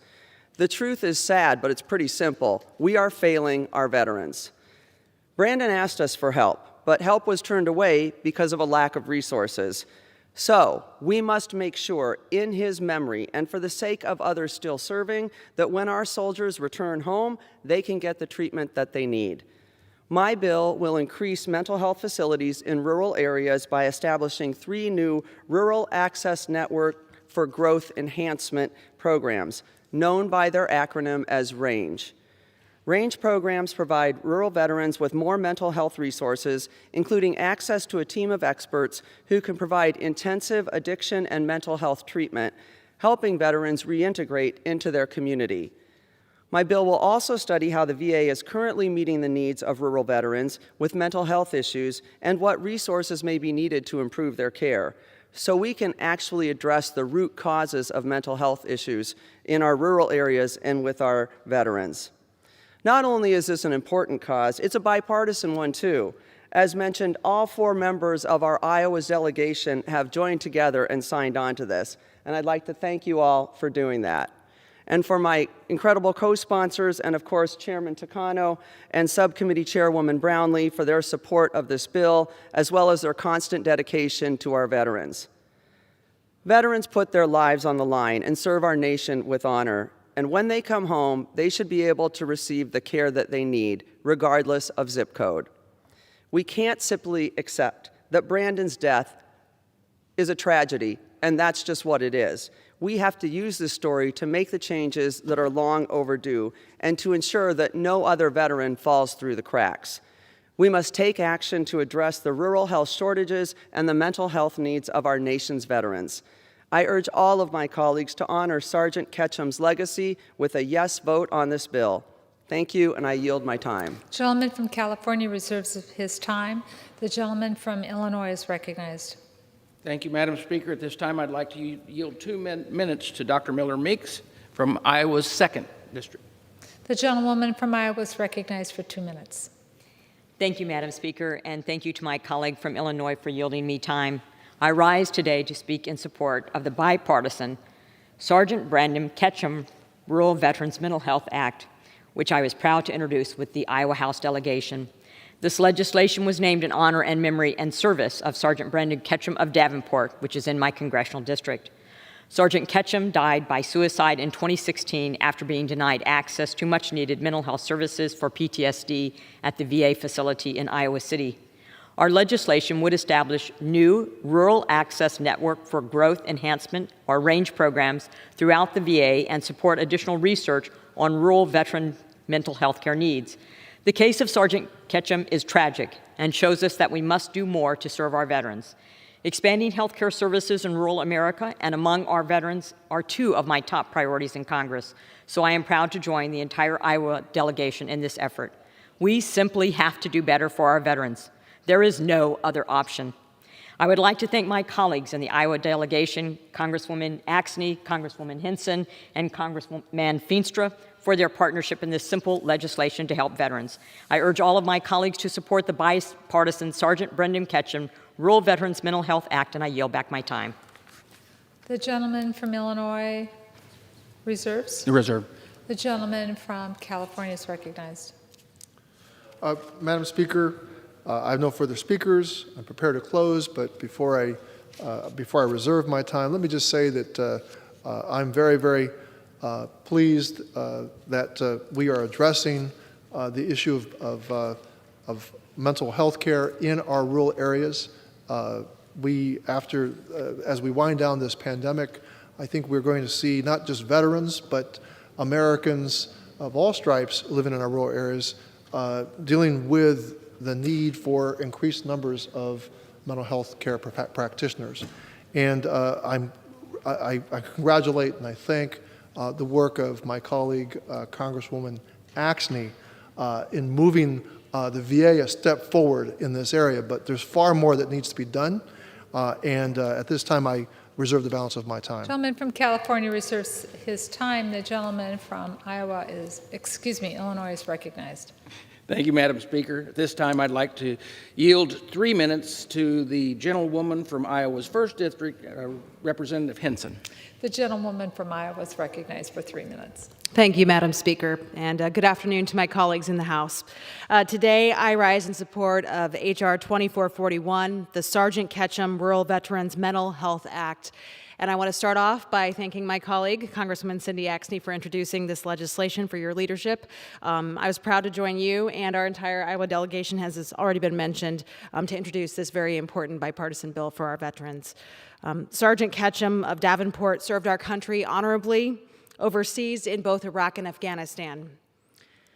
But let's be real, not every war wound is visible.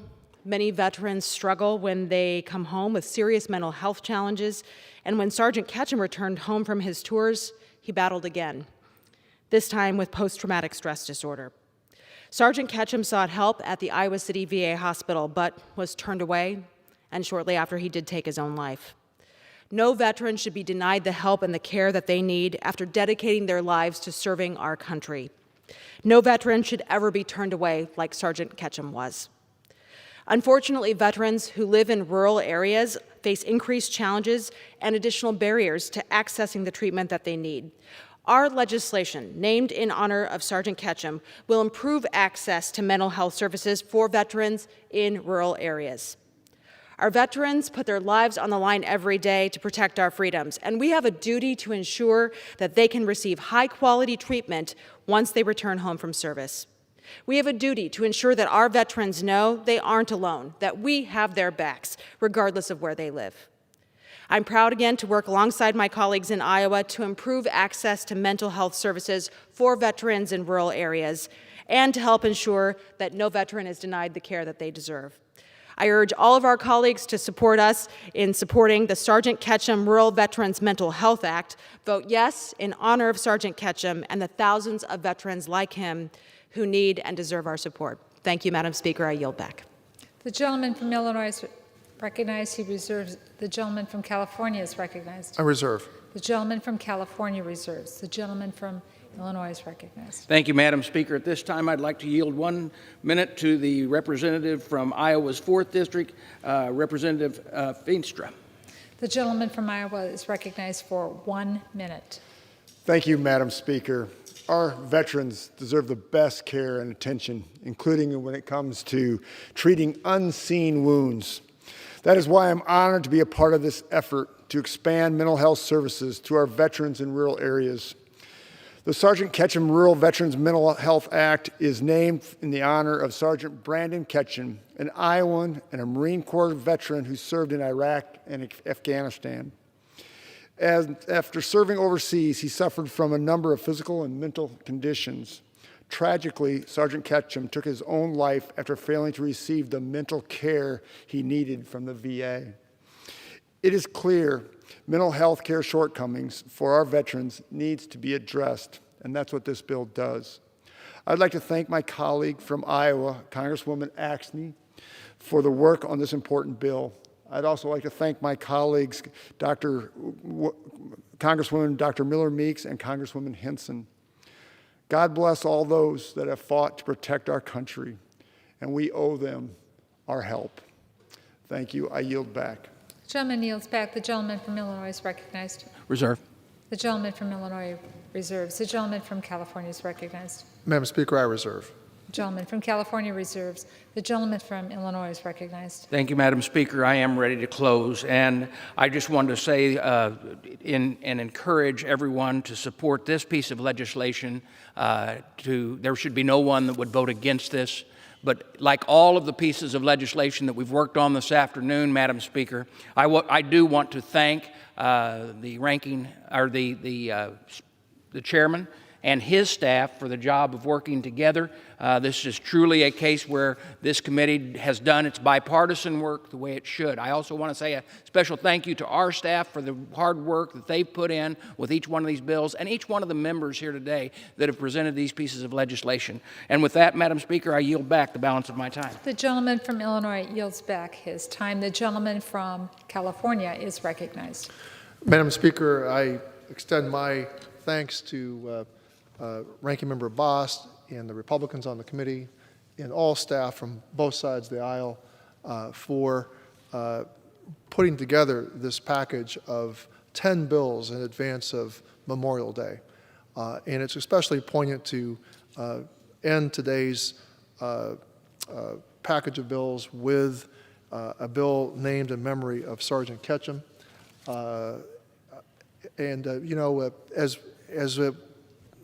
As we failed to reach Sergeant Ketchum in a timely and an effective way in rural America, let's not forget that VA's mental health care has improved greatly over the past several years. We need to make sure that quality of health care gets out into these rural areas.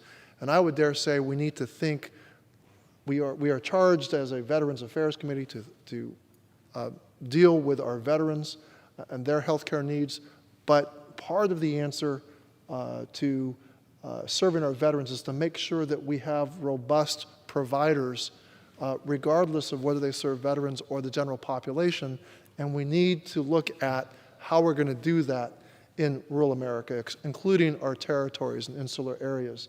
So I'll use this moment on the floor to plug that cause with all of my colleagues who may be listening from their offices.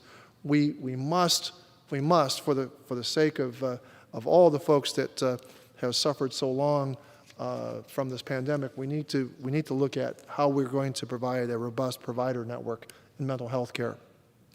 And with that, as we head into the Memorial Day weekend, I am so gratified and so pleased with the work we've done on a bipartisan basis to produce this package of bills, and that we've preserved the spirit of the committee. And with that, Madam Speaker, I yield back and I urge my colleagues to pass H.R. 2441, and I yield back the balance of my time. Gentleman yields back his time. The question is, will the House suspend the rules and pass H.R. 2441? Those in favor say aye.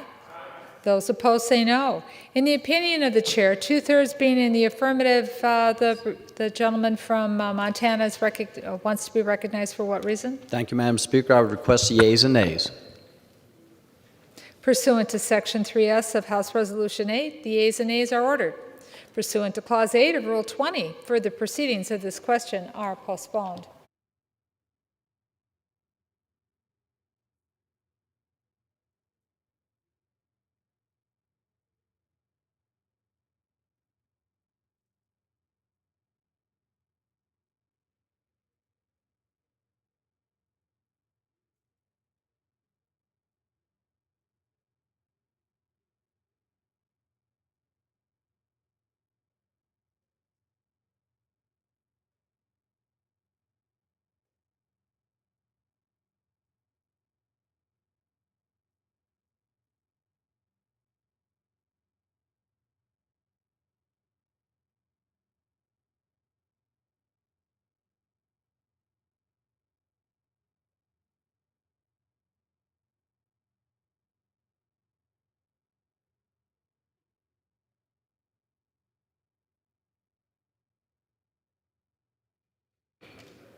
Well.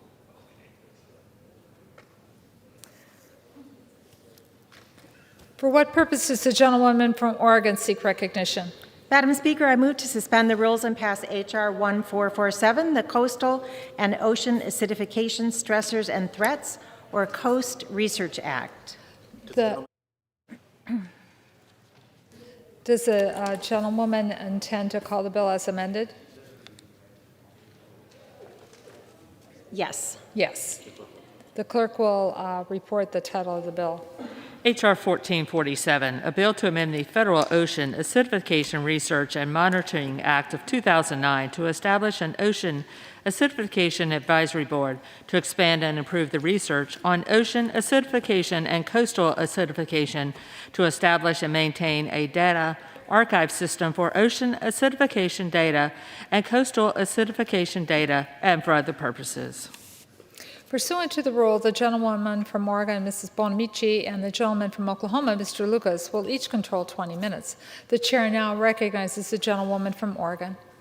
Thank you, Madam Speaker. I ask unanimous consent that all members may have 5 legislative days to revise and extend their remarks and to include extraneous material on H.R. 1447, the bill now under consideration. Without objection. Madam Speaker, I request unanimous consent to enter into the record an exchange of letters between the Committee on Science, Space, and Technology and the Committee on Natural Resources. Without objection. The gentlewoman from Oregon is recognized. Thank you, Madam Speaker. I yield myself such time as I may consume. Gentlewoman from Oregon. I rise today in support of the Coastal and Ocean Acidification Stressors and Threats, or Coast Research Act, my bipartisan bill to help coastal communities adapt to the climate crisis by expanding scientific research, monitoring, and adaptation of ocean and coastal acidification. I want to thank all of the staff on both sides of the aisle from the committee, and my personal staff, especially Maxine Sugarman, for all their work on this bill. Every person on this planet benefits from a healthy ocean. The ocean covers more than 70% of the planet's surface. It supplies much of the oxygen that we breathe and regulates our climate. It's linked to the water we drink, and it's home to more than half of all life on the planet. The power of its waves generates clean energy. The ocean drives our economy, feeds, employs, and transports us. But despite our intrinsic connection, for too long, the ocean has taken the heat for us. According to the 4th National Climate Assessment, atmospheric carbon dioxide concentrations are now higher than in any time in the last 3 million years. Approximately 1/3 of the carbon dioxide in the atmosphere dissolves into our oceans and estuaries, causing them to become more acidic. Ocean and coastal acidification make it difficult for shellfish, coral, and other marine organisms to build their shells and skeletal structures. Some finfish, including endangered salmon in the Pacific Northwest, lose their sense of smell necessary for identifying prey, reproducing, and navigating their habitats. Our understanding of the long-term consequences of ocean acidification is still limited, but we do know that the changes in ocean chemistry are already affecting the fishers and shellfish farmers who depend on the ocean's resources to support themselves and their families, and the tribes that have treaty rights and deep cultural and historical connections to diminishing species. The most effective strategy for mitigating ocean acidification is reducing anthropogenic sources of carbon dioxide pollution worldwide. I have joined with colleagues on the Select Committee on the Climate Crisis in releasing a bold, comprehensive, science-based climate action plan to reach net zero emissions no later than mid-century and net negative thereafter. But there are also actions that we can take immediately to improve conditions, lessen exposure to ocean acidification, and manage local pollution and conditions that can exacerbate acidification. This bill, which I introduced with my fellow co-chair of the House Oceans Caucus, Representative Young from Alaska, and with Representatives Pingree and Posey, would improve scientific research on ocean and coastal acidification in the context of other environmental stressors, and direct federal agencies to assess adaptation and mitigation strategies. Funding has lagged behind the needs of the scientific community for years. This bill would provide a modest but important increase for the National Oceanic and Atmospheric Administration and the National Science Foundation to scale up research efforts. Importantly, the bill also expands the definition of ocean acidification to include estuaries and to recognize mechanisms that can cause changes in coastal chemistry. NOAA is already leading interdisciplinary efforts to expand our understanding of changing ocean conditions in its role as chair of the Interagency Working Group on Ocean Acidification. In fact, this year marks the 10th anniversary of the NOAA Ocean Acidification Program, and I hope my colleagues will join me in applauding their work to truly advance regionally coordinated scientific research. A September 2015 Government Accountability Office report suggested that an independent national ocean acidification program could advance our understanding of changing ocean conditions. The Coast Research Act designates NOAA as the lead federal agency responsible for implementing the federal response to ocean and coastal acidification, further empowering the Ocean Acidification Program to scale up its efforts with its first reauthorization in more than a decade. Additionally, the Coast Research Act increases our understanding of the socioeconomic effects of ocean and coastal acidification, and importantly, it engages stakeholders. The bill creates an advisory board of representatives of the shellfish and crab industry, finfish industry, seafood processors, recreational fishing, academia, non-governmental organizations, state, local, and tribal governments, and regional coastal acidification networks. The regionally balanced board will advise NOAA and the Interagency Working Group on coastal and ocean acidification research and monitoring activities. This collaborative process will make sure that vulnerable and affected communities, industries, and coastal and ocean managers have the tools they need to adapt and mitigate the effects of coastal and ocean acidification. For example, at Oregon State University, Dr. Burke Hales developed the Burkolator. It's a device the size of a piece of carry-on luggage that can analyze when shellfish growers across the Pacific Northwest should grow larvae based on the ocean acidification and the effects on calcium carbonates needed for shell formation. Other research at Oregon State has demonstrated how growing particular seagrasses and kelps can help counteract ocean acidification. These examples demonstrate what is possible when we invest in science and research to help coastal communities adapt to the climate crisis. The Coast Research Act directs NOAA to maintain a system to process, store, archive, and provide access to data on ocean and coastal acidification from federally funded research, including existing global or national data sets and research from state and local agencies, tribes, scientists, citizen scientists, and industry organizations. These efforts will help provide for the long-term stewardship and standardization of ocean acidification data and better help communities adapt and mitigate the worst effects. Madam Speaker, the health of our ocean reflects the health of our planet. Today, we have the opportunity to help it become more resilient by passing the Bipartisan Coast Research Act. I thank Chairwoman Johnson and Ranking Member Lucas and my co-sponsors for their leadership, and I urge my colleagues to support the bill. I do request unanimous consent to enter letters into the record from Earth Justice, Ocean Conservancy, the Wild Salmon Center, the Pacific Coast Shellfish Growers Association, the Integrated Ocean Observing System Association, the Surfrider Foundation, the Oregon Coordinating Council on Ocean Acidification and Hypoxia, the Consortium for Ocean Leadership, Oregon State University, the Northwest Association of Networked Ocean Observing Systems, and the Pacific States Marine Fisheries Commission in support of the Coast Research Act, and I reserve the balance of my time. Without objection, the letters are entered into the record. The gentlewoman reserves the balance of her time. The gentleman from Oklahoma is recognized. Madam Speaker, I yield myself as much time as I might consume. Gentleman from Oklahoma is recognized. Thank you, Madam Speaker. I rise in support of H.R. 1447, the Coast Research Act of 2021. This bipartisan legislation would reauthorize and modernize the federal government's ocean acidification research and monitoring programs. Ocean acidification is the result of a gradual decrease in pH in the ocean chemistry. Even a small shift in pH can have a serious effect on marine ecosystems, including shellfish habitat, coral reefs, and fisheries habitat.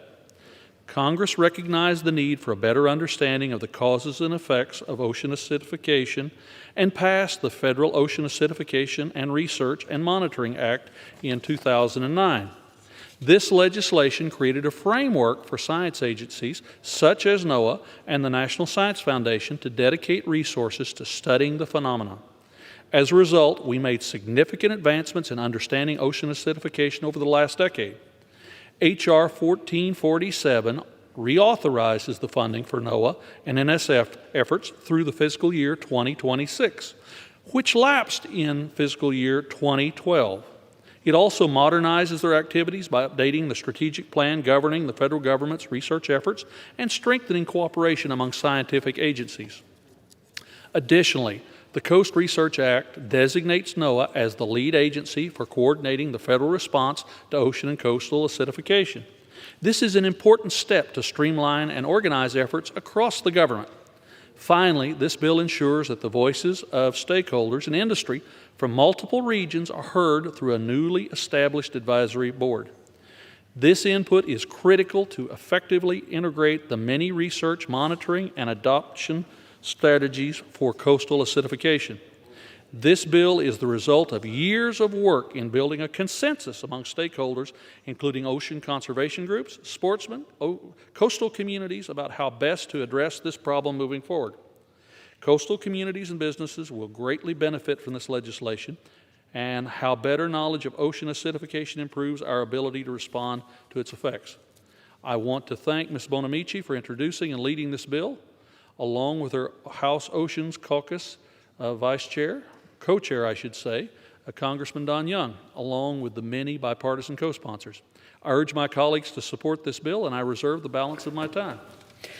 Gentleman from Oklahoma reserves the balance of his time. Gentlewoman from Oregon is recognized. Mr. Speaker, I now yield such time as she may consume to the gentlelady from Maine, a co-sponsor of the Coast Research Act, Ms. Pingree. Gentlewoman from Maine is recognized. Thank you, Mr. Speaker.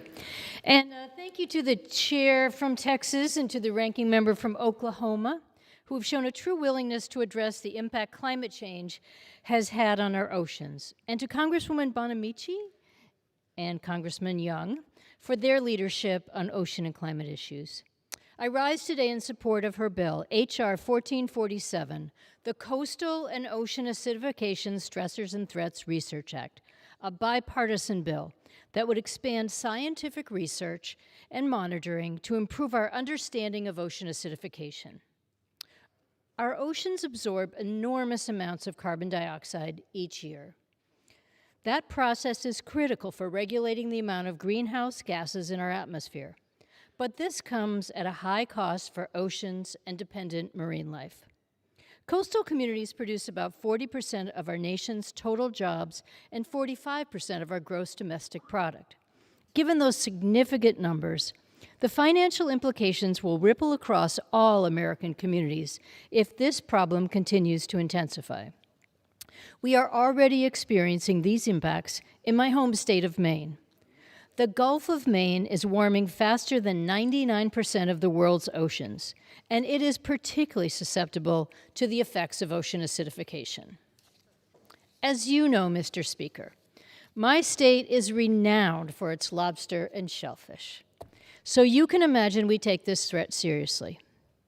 Bill Mook, an oyster farmer on Maine's Damariscotta River, has explained to me how he's adjusted his operations to mitigate for ocean acidification. Bill and so many growers are worried about how future oyster production will be affected when the problem outpaces the adaptations that can be made. I support the Coast Research Act because it would strengthen investments in ocean acidification research and monitoring, increase our understanding of the socioeconomic effects of ocean acidification, and more. I urge my colleagues to join me in supporting H.R. 1447. It's critical that we act to protect our oceans and our coastal communities so they are here for future generations. I yield back. Gentlewoman yields back. Gentlewoman from Oregon reserves. Yes. Gentleman from Oklahoma is recognized. Mr. Speaker, I wish to yield as much time as he might consume to one of the most outstanding individuals in this body, the Dean of the House Republican Conference, the Dean of the United States House, but most importantly, and fortunately for his constituents, the Dean of the Alaska Congressional Delegation, the gentleman, Don Young. The honorable gentleman from Alaska is recognized. Mr. Speaker, I ask unanimous consent to revive and extend. Without objection. And I want to thank my good friend, Mr. Lucas, for his kind compliments. It's the best I've heard all day. Mrs. Boyanchi, thank you. The chairman of this committee for bringing this bill to the floor. I'm excited about it because the oceans and our waterways are important to our lives. More than anybody recognizes, water is the next big issue. Oceans do cover 76% of our land mass, or the globe. And in doing so, if they get acidified, I have to say that, acidified, then we lose the ocean, not only what it provides to us, but livelihoods to many of my fishermen communities, which is very, very important. I am very frankly very excited about this legislation. We have to do more in legislation, though, because the acidification of the ocean, what causes it, we have to address. Some say it's climate change. All right, let's do that. Let's look at why. I have just been reading a very serious set of articles on e-fuels, which I was unaware of, created by capturing CO2 and making it into another fuel which is cleaner, especially for our maritime fleets. That would be very, very important because they are one of, and I am a mariner, one of the more pollutant factors we have. We have to transport world's goods, so we have to address that.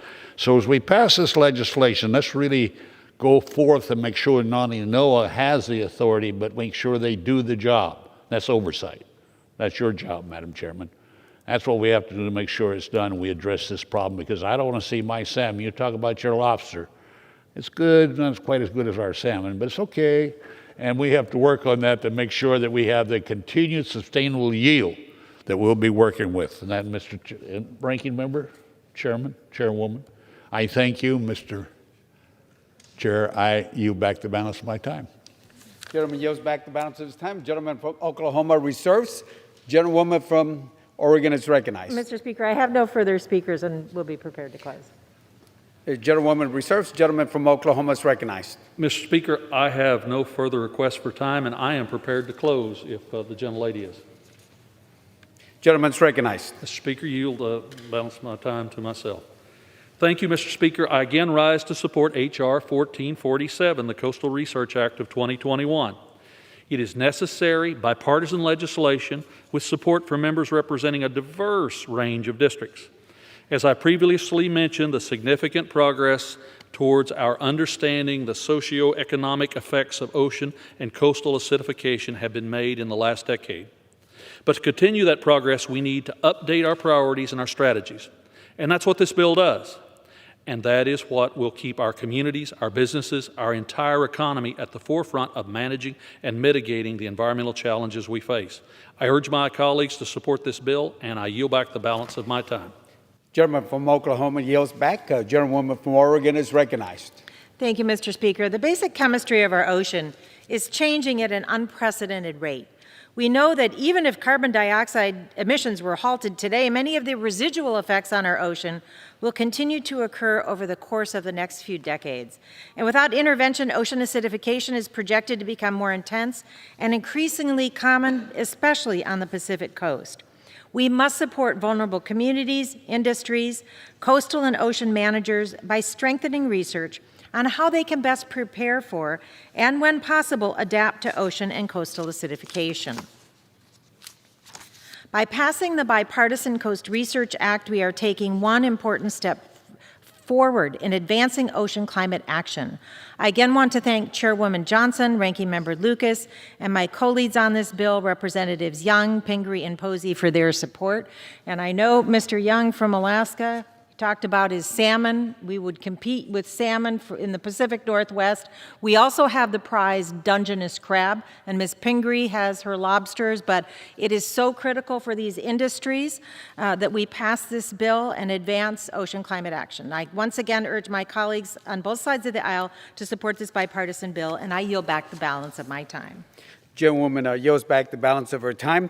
Members, the question is, will the House suspend the rules and pass Bill H.R. 1447 as amended? Those in favor say aye. Aye. Those opposed say no. In the opinion of the chair, 2/3 being the affirmative. Gentleman from Montana. Thank you, Mr. Speaker. I request the yeas and nays. Pursuant to Section 3S of House Resolution 8, the yeas and nays are ordered. Pursuant to Clause 8 of Rule 20, further proceedings on this question are postponed.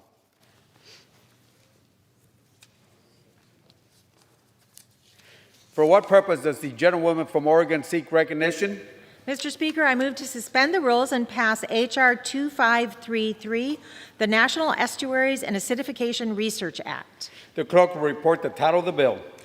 H.R. 2533, a bill to provide for a study by the National Academies of Sciences, Engineering, and Medicine examining the impact of ocean acidification and other stressors in estuarine environments. Pursuant to the rule, the gentlewoman from Oregon, Ms. Bonamici, and the gentleman from Oklahoma, Mr. Lucas, each will control 20 minutes.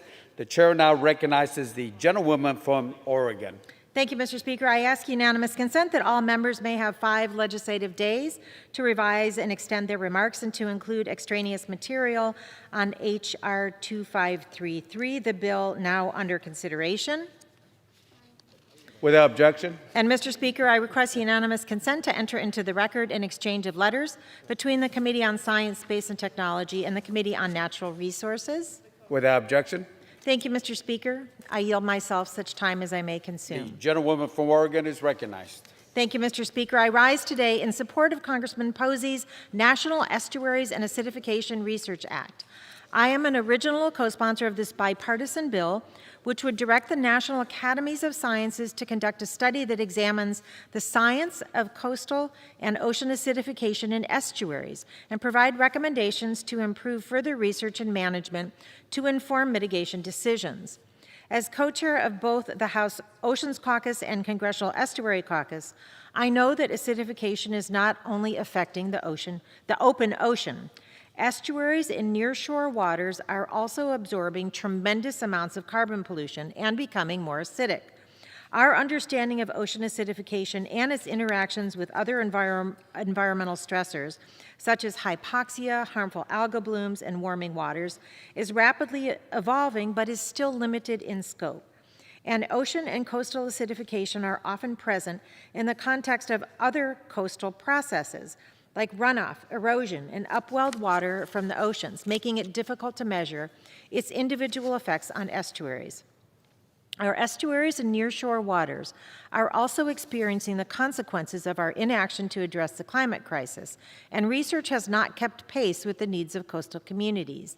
The NEAR Act will help address significant research gaps and the urgent need to improve our understanding of the ecological and socioeconomic effects of ocean and coastal acidification. I would like to thank Congressman Posey for his leadership on this bipartisan bill and his efforts to preserve our nation's estuaries. I also thank Chairwoman Johnson and Ranking Member Lucas for making this bill a priority. I urge my colleagues to support it, and I reserve the balance of my time. Reserves. Gentleman from Oklahoma is recognized. Mr. Speaker, I yield myself as much time as I might consume. The gentleman from Oklahoma, Mr. Lucas, is recognized. Thank you, Mr. Speaker. I rise in support of H.R. 2533, the National Estuaries and Acidification Research Act of 2021, a bipartisan bill sponsored by Congressman Bill Posey, my esteemed colleague on the Science Committee. This legislation directs the Secretary of Commerce to coordinate a study with the national academies to examine the effects of ocean acidification on estuary environments and submit that report to Congress within 2 years. Specifically, the study will be led by the Ocean Studies Board of the National Academies and provide Congress a better understanding of the biological and economic impacts of ocean acidification on inland marine environments. Estuaries are economically important water ecosystems that occur when inland rivers meet oceans. This mix of fresh and salt water is a delicate balance of nature that possesses unique biological characteristics. To date, there have been few studies on the effects ocean acidification has on these ecosystems. We can't manage and mitigate the effects of something we don't fully understand. That is why H.R. 2533 is still needed today to bridge our knowledge gaps by utilizing the best expertise and resources to gain a better understanding of this important issue. While Oklahoma is a landlocked state without estuaries, I recognize the economic and environmental effects acidification has on all our nation's waterways and other natural resources, natural treasures, I should say. The waters of Oklahoma's rivers, streams, and tributaries feed into larger systems and eventually make it to the ocean. At the end of the day, being a conservationist doesn't stop at geographic barriers. It's a nationwide effort. Mr. Speaker, this important word-for-word bill passed the House last Congress with the same bipartisan support it has here today. Unfortunately, it didn't make it further in the Senate. So 1 year later, we still need to improve our knowledge of coastal acidification and estuaries. I want to thank Mr. Posey for leading this important legislation. I know his constituents and the Indian River Lagoon community appreciate his efforts to protect their surrounding environment. I also want to thank my Science Committee colleagues across the aisle, Ms. Bonamici, for leading the effort on the majority side. I urge my colleagues to support this bill, and I reserve the balance of my time. Gentleman reserves. Gentlewoman from Oregon is recognized. Mr. Speaker, I have no request for time, and I'm prepared to close. Gentlewoman reserves. Gentleman from Oklahoma, Mr. Lucas is recognized. Mr. Speaker, I have no further requests for time, and I am prepared to close. Gentleman's recognized. Thank you, Mr. Speaker. I again rise in support of H.R. 2533, the National Estuaries and Acidification Research Act of 2021. As the saying goes, knowledge is power. This simple bipartisan bill advances our knowledge and gives us the power to quantify the effects estuary communities face when faced with coastal acidification.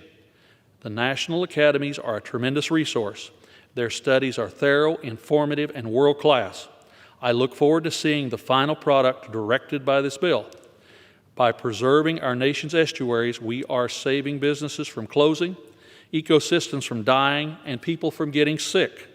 I want to again thank Representative Bill Posey and the entire Congressional Estuary Caucus for leading on this important topic. I urge my colleagues to support this bill, and I yield back the balance of my time. Gentleman yields back. Gentlewoman from Oregon is recognized. Thank you, Mr. Speaker. This is a common sense bill to address the urgent need for research on ocean and coastal acidification and estuaries. I appreciate the partnership and leadership from Chairwoman Johnson and Ranking Member Lucas and Congressman Posey to protect the health of our ocean and estuaries. I once again urge my colleagues on both sides of the aisle to support this bipartisan bill, and I yield back the balance of my time. Chairwoman yields back. The question is, will the House suspend the rules and pass Bill H.R. 2533? Those in favor say aye. Aye. Those opposed say no. In the opinion of the chair, two-thirds being the affirmative. Mr. Speaker. Gentleman from Montana. Thank you, Mr. Speaker. I request the yeas and nays, please. Pursuant to Section 3S of House Resolution 8, the yeas and nays are ordered pursuant to Clause 8 of Rule 20. Further proceedings on this question are postponed. For what purpose does the gentlewoman from Oregon seek recognition? Mr. Speaker, I move to suspend the rules and pass H.R. 210, the Rural STEM Education Research Act, as amended. The clerk will report the title of the bill. H.R. 210, a bill to coordinate federal research and development efforts focused on STEM education and workforce development in rural areas, including the development and application of new technologies to support and improve rural STEM education and for other purposes. Pursuant to the rule, the gentlewoman from Oregon, Ms. Bonamici, and the gentleman from Oklahoma, Mr. Lucas, each will control 20 minutes. The chair now recognizes the gentlewoman from Oregon. Thank you, Mr. Speaker. I ask unanimous consent that all members may have 5 legislative days to revise and extend the remarks and to include extraneous material on H.R. 210, the bill now under consideration. Without objection. Thank you, Mr. Speaker. I yield myself such time as I may consume. The gentlewoman from Oregon is recognized. Thank you, Mr. Speaker. I rise in support of H.R. 210, the Rural STEM Education Research Act. I want to thank Ranking Member Lucas for introducing this important bill. Every state in the country is filled with students who have an incredible curiosity for STEM and the potential to make important contributions in these fields. But too often, students are left behind and are unable to fulfill their vast potential simply because of where they live. Students in rural areas have long faced obstacles to receiving a high-quality STEM education. Lack of broadband access, for example, has long been a barrier. Schools in rural communities often struggle to access the equipment and facilities needed to provide students with hands-on STEM experiences. Research shows that hands-on experiences help inspire scientific curiosity and a love of STEM in students. Teachers are trying their best, but they have limited resources and support. And to make matters worse, the COVID-19 pandemic and the transition to remote learning has further exacerbated these inequalities. Students and teachers in rural communities have worked hard to adapt, but they need help.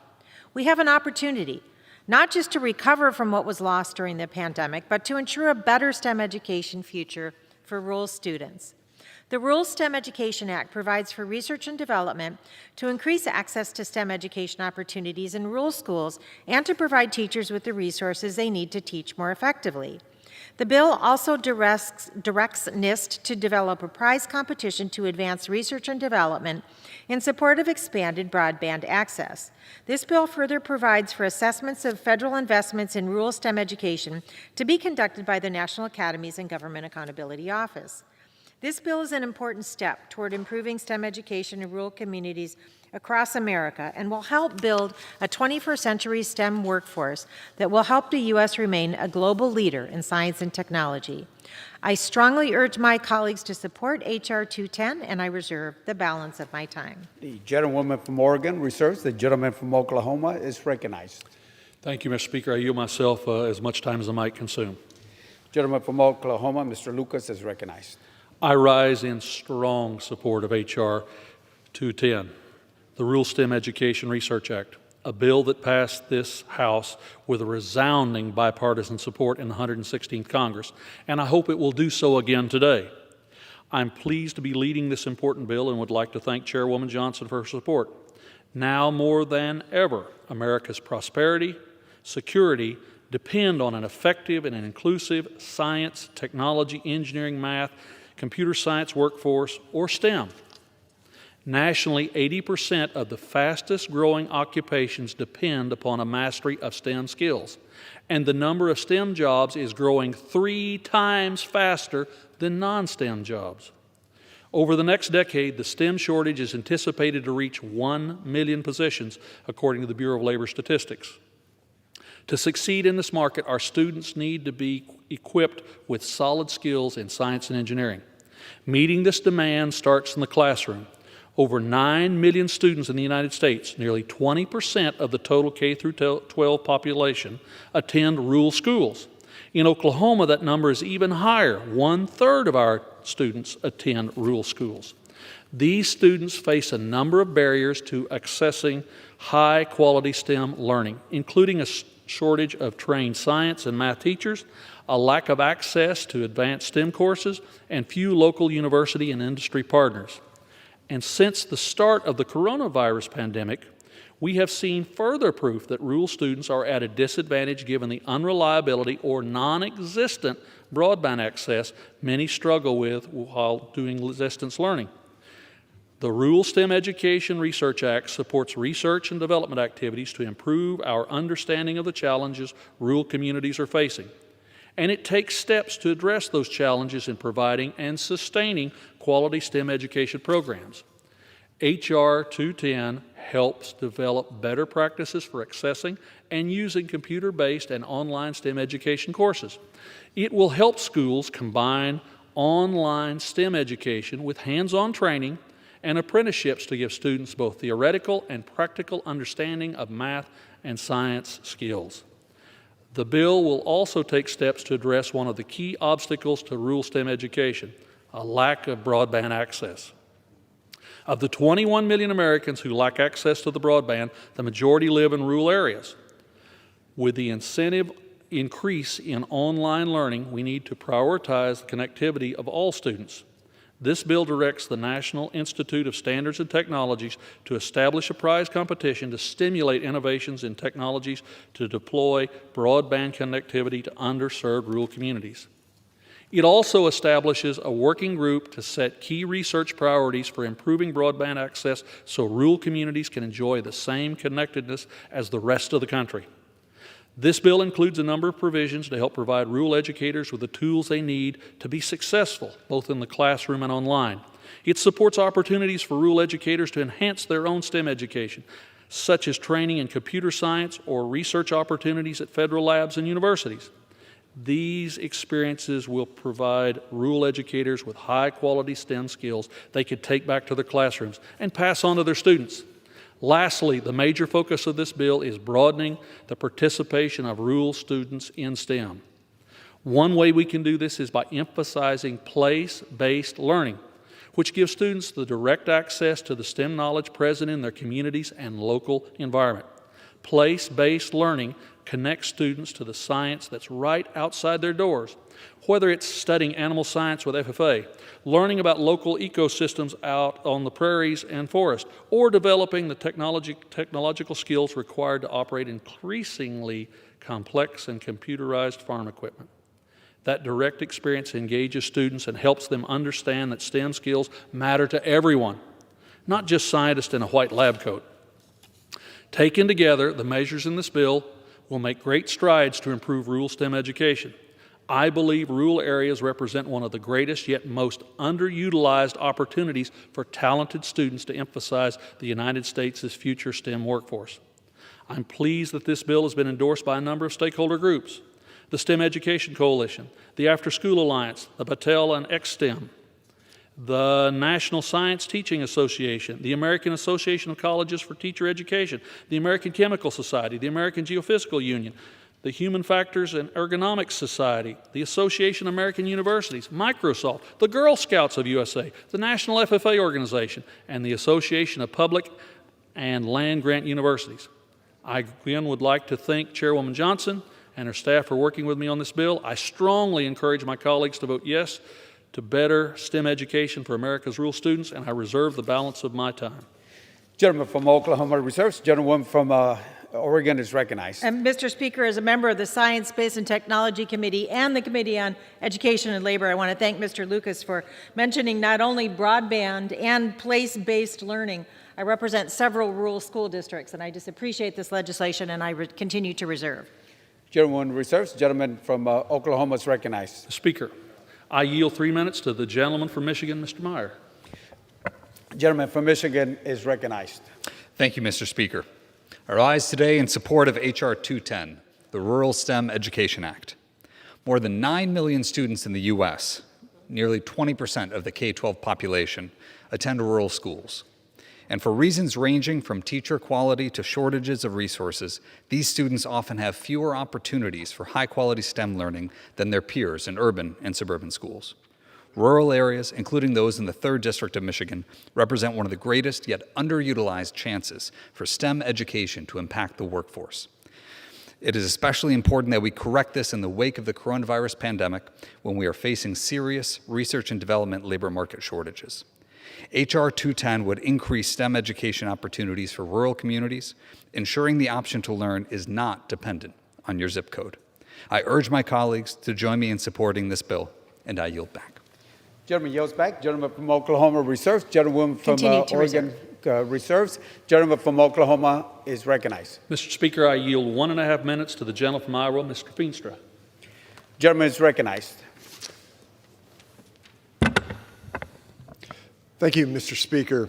In this era of scientific and technological innovation, it has never been more important to ensure our students have access to quality STEM education programs, especially in rural communities. Implementing high-speed, reliable broadband goes hand in hand with this goal. This is why I urge my colleagues to support the Rural STEM Education Research Act. Both STEM education and quality broadband access are critical to the future success and revitalization of rural America. I am hopeful that this legislation will break down barriers rural Iowans face in receiving STEM education that is both forward-thinking, long-lasting for our rural communities. This bill will also help us identify the technological and logistical challenges we still must overcome to provide broadband to every last acre of land. I want to thank my gentleman from Oklahoma, Ranking Member Lucas, for this outstanding bill and important piece of legislation. I yield back. Gentleman from Iowa yields back. Gentleman from Oklahoma reserves. Gentlewoman from Oregon continues to reserve. Continue to reserve. Gentleman from Oklahoma is recognized. Mr. Speaker, I have no further requests for time, and I am prepared to close. Gentleman is recognized. Mr. Speaker, I yield myself as much time as I might consume. The gentleman from Oklahoma, Mr. Lucas, is recognized. I once again would like to thank the Chairwoman Johnson and her support of this legislation. Whether you live in Dallas, Texas, Cheyenne, Oklahoma, every student should have the opportunity to gain STEM skills and to compete for the jobs of the future. The Rural STEM Education Act gives teachers better tools to teach science and math, leverages local resources to engage students in key subjects, and addresses the lack of broadband access in rural communities. This important legislation passed the House with strong bipartisan support last Congress. I hope it will do again so today. I encourage my colleagues to support this bill, and I yield back the balance of my time. Gentleman yields back. Gentlewoman from Oregon is recognized. Mr. Speaker, I once again thank Ranking Member Lucas for his work on this legislation, thank Chairwoman Johnson for supporting it, and I urge its adoption and yield back the balance of my time. Gentlewoman yields back. The question is, will the House suspend the rules and pass Bill H.R. 210 as amended? Those in favor say aye. Aye. Those opposed say no. In the opinion of the chair, 2/3 being in the affirmative. Gentleman from Montana. Thank you, Mr. Speaker. I would request the yeas and nays. Pursuant to Section 3S of House Resolution 8, the yeas and nays are ordered. Pursuant to Clause 8 of Rule 20, further proceedings on this question are postponed. For what purpose does the gentlewoman from Oregon seek recognition? Mr. Speaker, I move to suspend the rules and pass H.R. 144, the Supporting Early Career Researchers Act, as amended. The clerk will report the title of the bill. H.R. 144, a bill to forestall the loss of research talent by establishing a temporary early career research fellowship program.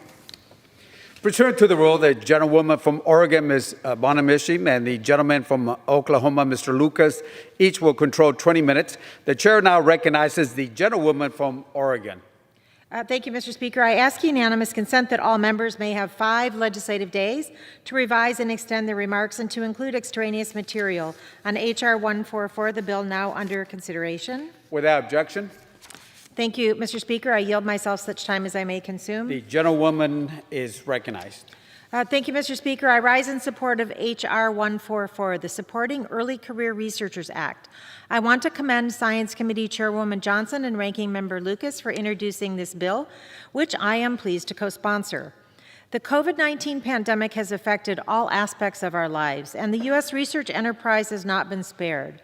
As research labs and universities around the country took action to mitigate the spread of the virus in their labs and on their campuses, research productivity decreased dramatically. We still do not know the full financial consequences incurred by these institutions or the full cost in terms of lost science. Compounding these declines in research productivity, women researchers and researchers from groups historically underrepresented in STEM have been particularly disadvantaged during the crisis because of childcare and other factors. Facing unprecedented financial difficulties, many research universities instituted hiring freezes, and faculty job openings declined by nearly 70%. This limited job market has a greater effect on early career researchers who may have their career derailed before it truly begins. Already, some early career researchers are having to choose between applying their training and talent to an academic career and supporting their families. Early career researchers play a vital role in the U.S. research ecosystem. They are not only highly productive researchers, they also play a significant role in training the next generation of undergraduate and graduate STEM students. Their departure from research careers, if we do not stop it, will have a profound and long-lasting consequence on U.S. innovation and competitiveness in the 21st century. As increasing numbers of Americans receive a COVID-19 vaccine and the research enterprise continues its recovery, we must make the retention of early career researchers a priority. The Supporting Early Career Researchers Act directs the National Science Foundation to establish a new $250 million postdoctoral fellowship program to support early career researchers. This program will help prevent a significant loss of STEM talent. More than 40 organizations have endorsed this legislation. I want to again thank Chairwoman Johnson and Ranking Member Lucas for their continued collaboration on this important issue, and I look forward to working with my colleagues on getting this bill signed into law. I strongly urge my colleagues to support H.R. 144, and I reserve the balance of my time. Gentlewoman reserves. Gentleman from Oklahoma, Mr. Lucas is recognized. Thank you, Mr. Speaker, and I yield myself as much time as I may consume. Gentleman's recognized. I rise in strong support of H.R. 144, the Supporting Early Career Researchers Act, the first bipartisan bill Chairwoman Johnson and I introduced in the 117th Congress. Over the past year, COVID-19 has caused substantial disruptions across this country, including the U.S. research enterprise. Most research and development work stopped or was dramatically limited to provide for safe social distancing, and it's estimated we lost between 20 and as much perhaps as 40% of our research output. In addition to this loss of research, we're facing the loss of our researchers. Graduate students and postdocs are particularly vulnerable to research disruptions. With their research on pause, these young scientists are finding it difficult to complete their degree requirements. Those who have finished their degrees are having trouble finding work. Much of academia has implemented hiring freezes, and it's estimated that faculty openings in the sciences have been depressed by more than 70% compared to 2019. At the same time, the pace of innovation is accelerating globally, and with it, the competition for scientific and technical talent. The Chinese Communist Party has repeatedly stated it is determined to overtake the U.S. in critical technologies like AI, quantum computing, and advanced manufacturing. These technologies will require new levels of scientific skills and understanding, and this new generation of scientists will play a critical role in how they're developed. Now more than ever, the innovation capacity of the U.S. and our prosperity and security depend on an effective and an innovative STEM workforce to compete with our adversaries. If we do not provide the resources to support these young researchers, we will be limiting our ability to support new and innovative discoveries for years to come. Unfortunately, the nearly $6 billion in COVID spent by Congress has already passed.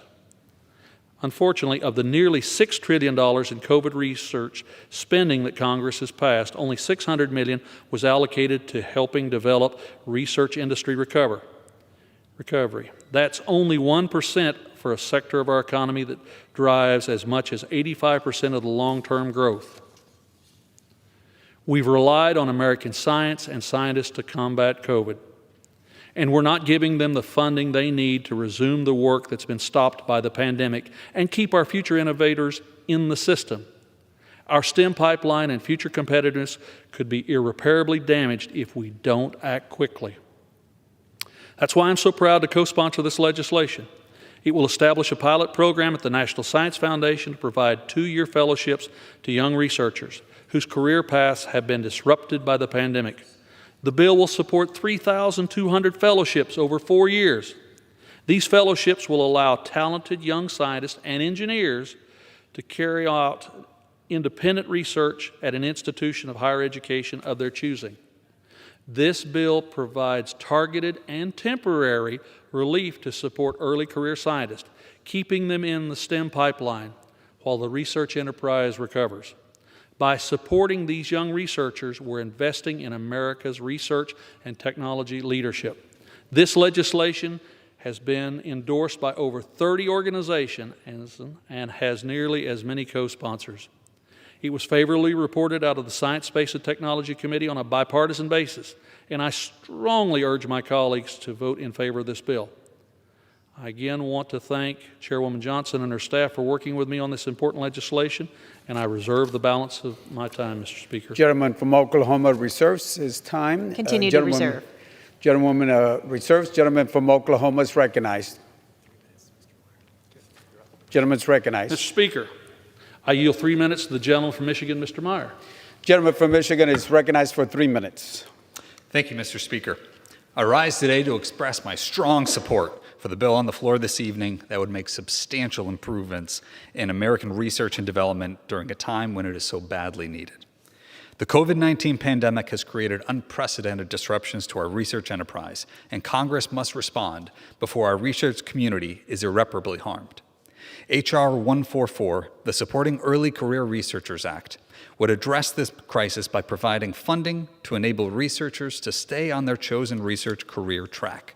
This will help prevent further loss of critical talent from the U.S. STEM workforce and strengthen our nation as we compete with China to invest in the future. Within my district in West Michigan and across the state are some of the top-tier universities and research institutions our world has to offer. This bill will play a vital role in helping to restart any research they had to delay or postpone during the pandemic. The pandemic has created these challenges, and our research and development fields have felt them. We must make a serious effort to increase productivity across STEM disciplines in order to remain globally competitive. I'm proud to support H.R. 144, and I encourage my colleagues to vote with me in support of this bill. I yield back. Gentleman yields back. Gentleman from Oklahoma's reserves. Gentlewoman continues to reserve. Gentleman from Oklahoma is recognized. Mr. Speaker, I have no further requests for time and am prepared to close. Gentleman is recognized to close. Thank you, Mr. Speaker, and I yield myself as much time as I may consume. Gentleman's recognized. America's scientific progress depends on a large pool of talented STEM professionals. Our early career researchers are a critical link in the chain of developing the next generation of scientists. Unfortunately, in the STEM community, these young scientists have been disproportionately affected by COVID-related lab closures, reduced funding, and hiring freezes. We risk losing these valuable scientists if we do nothing. I'm proud to join Chairwoman Johnson in championing the Supporting Early Career Research Act to support this up-and-coming generation of scientists and preserve America's research and technological leadership. In closing, I again would like to thank Chairwoman Johnson and her staff for working in a bipartisan and collaborative way on this legislation. I encourage my colleagues to support this bill, and I yield back the balance of my time, Mr. Speaker. Gentleman from Oklahoma, Mr. Lucas, yields back the balance of his time. Gentleman from Oregon is recognized. Mr. Speaker, I urge all of my colleagues to support the bipartisan Supporting Early Career Researchers Act. I thank Mr. Lucas and Chair Johnson, and I yield back the balance of my time. The gentlewoman from Oregon, Ms. Bonamici, yields back the balance of her time. The question is, will the House suspend the rules and pass Bill H.R. 144 as amended? Those in favor say aye. Those opposed say no. In the opinion of the chair, 2/3 being in the affirmative. Gentleman from Montana. Thank you, Mr. Speaker. I would request the yeas and nays, please. Pursuant to Section 3S of House Resolution 8, the yeas and nays are ordered pursuant to Clause 8 of Rule 20. Further proceedings on this question are postponed. For what purpose does the gentlewoman from Oregon seek recognition? Mr. Speaker, I move to suspend the rules and pass H.R. 204, the STEM Opportunities Act, as amended. The clerk will report the title of the bill. H.R. 204, a bill to direct the Director of the Office of Science and Technology Policy to carry out programs and activities to ensure the federal science agencies and institutions of higher education receiving federal research and development funding are fully engaging their entire talent pool and for other purposes. Pursuant to the rule, the gentlewoman from Oregon, Ms. Bonamici, and the gentleman from Oklahoma, Mr. Lucas, each will control 20 minutes. The chair now recognizes the gentlewoman from Oregon, Ms. Bonamici. I ask unanimous consent that all members may have 5 legislative days to revise and extend their remarks and to include extraneous material on H.R. 204, the bill now under consideration. Without objection, so ordered. Thank you, Mr. Speaker. I yield myself such time as I may consume. The gentlewoman from Oregon is recognized. Thank you, Mr. Speaker. I want to thank Science Committee Chairwoman Johnson and Ranking Member Lucas for introducing this bill, which I am also proud to co-sponsor. I want to thank all of the members on both sides of the aisle who have co-sponsored the bill, the 25 organizations that have endorsed it, and the many more organizations and individuals who contributed to it. The COVID-19 pandemic has shown us all the importance of a robust U.S. research enterprise. Not only has this been essential during the pandemic, it will continue to be crucial to maintaining U.S. global leadership in science and technology. Unfortunately, this position of global leadership is eroding. To maintain our leadership position and to lead the world in the development of technologies that may dramatically reshape our lives, the U.S. needs a talented STEM workforce that is fully representative of our population. We have a lot of work to do on that front. Women and people of color remain severely underrepresented in STEM. As we have learned from numerous studies, this underrepresentation results from numerous cultural and institutional barriers, as well as a lack of access to resources and adequate support. It's not because of a lack of talent or interest in STEM. We have made progress on increasing the diversity of the STEM fields in recent years, but it is nowhere near enough. We must act now to address these inequities and begin building a more diverse STEM workforce for the 21st century. The STEM Opportunities Act requires comprehensive data collection by federal agencies so we can better understand the challenge we are facing. It also requires the development of consistent federal policies for recipients of federal research awards who have caregiving responsibilities, an issue the pandemic has brought into sharper focus. The bill requires OSTP to develop consistent guidelines and best practices for grant reviewers and program officers, as well as universities and federal laboratories. These guidelines and best practices will assist in reducing the effects of implicit bias and identifying barriers limiting the recruitment, retention, and advancement of women and minorities in STEM.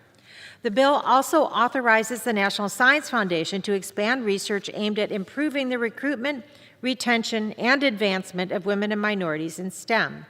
NSF is also directed to award grants through the existing Tribal Colleges and Universities program to support computer science education. We cannot leave anybody behind in the STEM fields, and H.R. 204 will help. We get better decisions when we have people from all backgrounds around the table. I look forward to working with my colleagues to ensure this important bill is signed into law.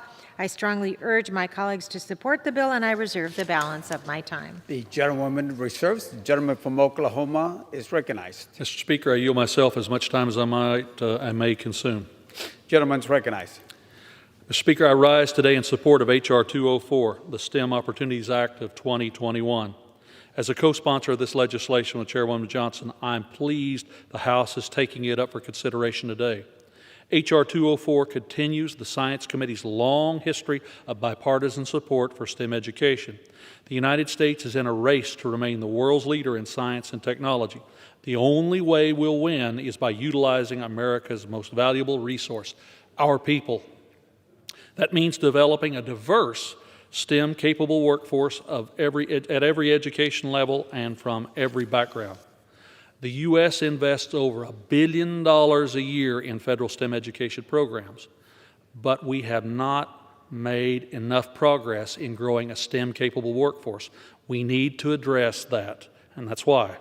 One of the key provisions of H.R. 204 is a requirement for more comprehensive data collection and analysis on the students, researchers, and faculty receiving federal science grants. This data will help us identify and reduce the barriers that prevent underrepresented groups from entering and advancing in STEM. It will also help us measure the success of federal STEM programs to better direct our investments. The bill also includes a provision directing the NSF to support computer science education through the existing tribal colleges and universities program. Access to computer science resources and developing computer skills is critical in today's economy. The STEM employment in the United States continues to grow faster than any other job category.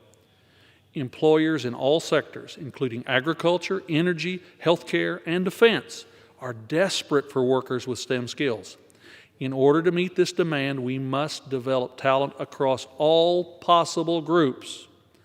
Our bill takes important steps to ensure that we are fully engaging America's entire talent pool and maintaining our global leadership in science and technology.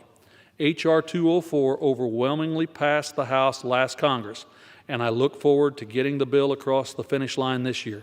I encourage my colleagues to support this bill, and I reserve the balance of my time. The gentleman from Oklahoma reserves. The gentlewoman from Oregon is recognized. Thank you, Mr. Speaker. A few years ago, I held an innovation roundtable in Northwest Oregon, and I remember clearly one very successful tech entrepreneur answered the question, what's the best thing we can do for innovation?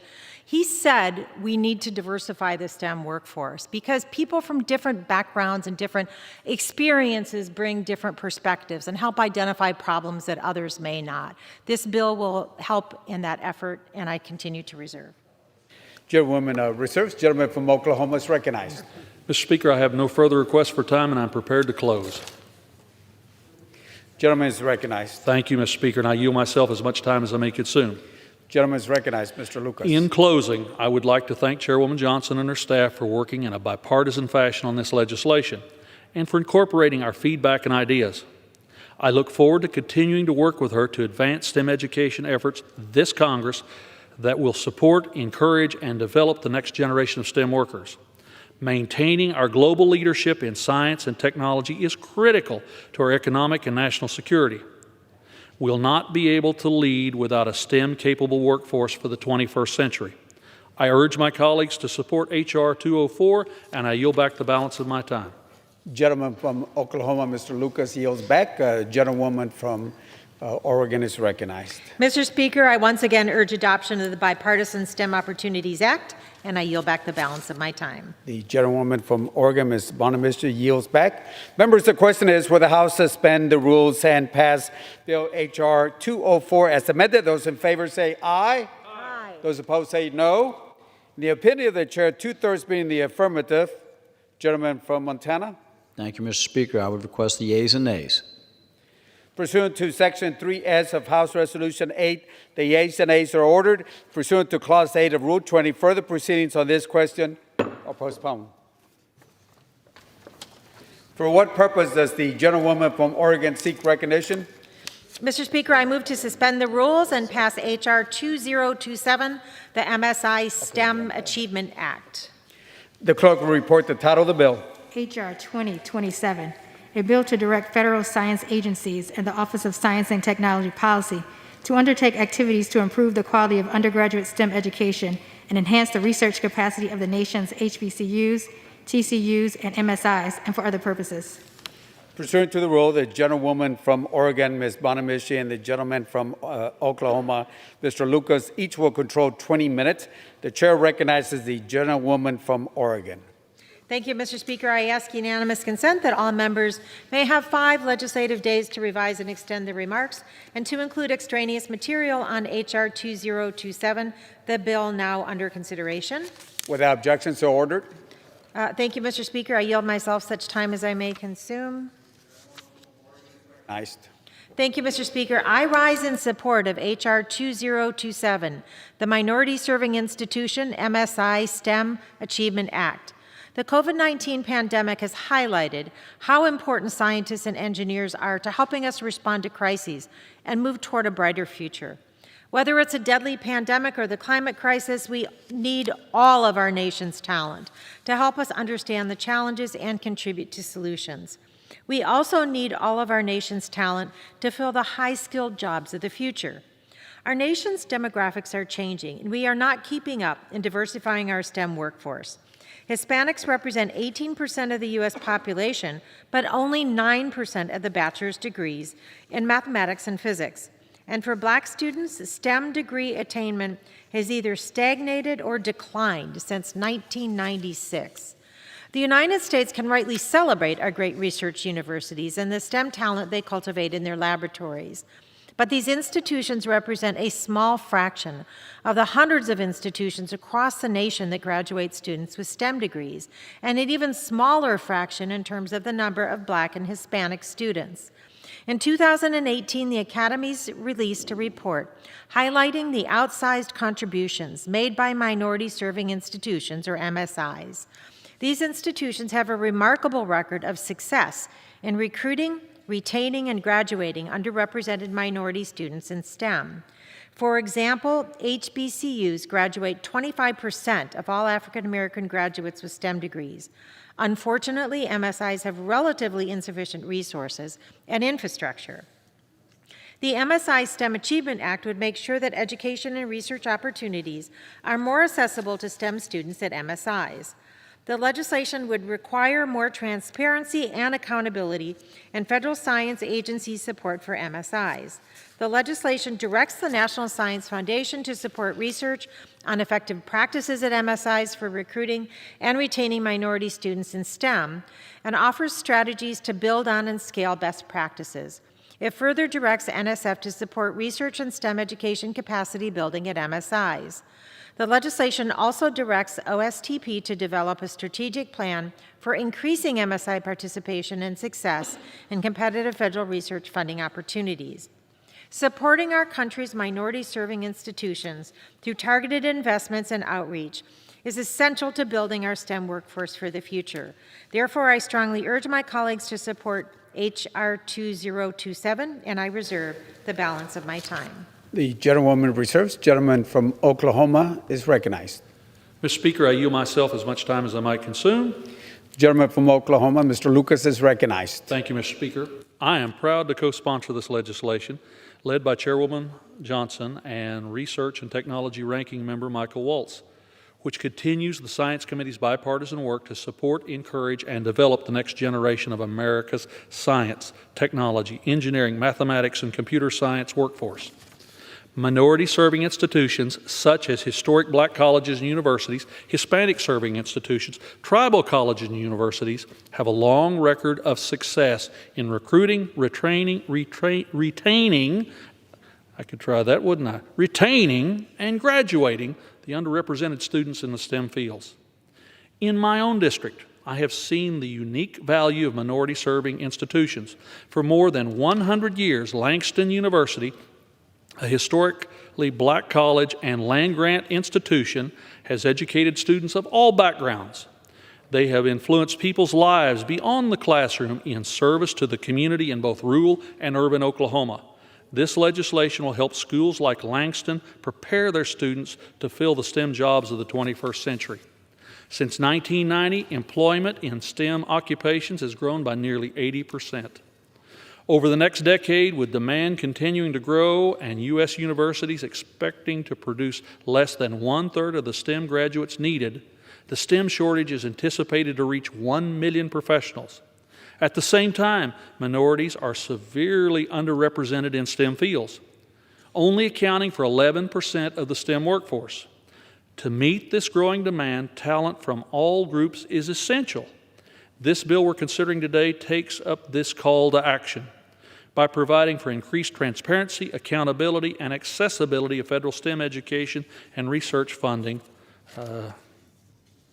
Without a diverse talent pool of Americans with strong STEM knowledge and skills prepared for the jobs of the future, the U.S. will not be able to maintain the innovation that supports key sectors of the economy, including agriculture, energy, healthcare, and defense.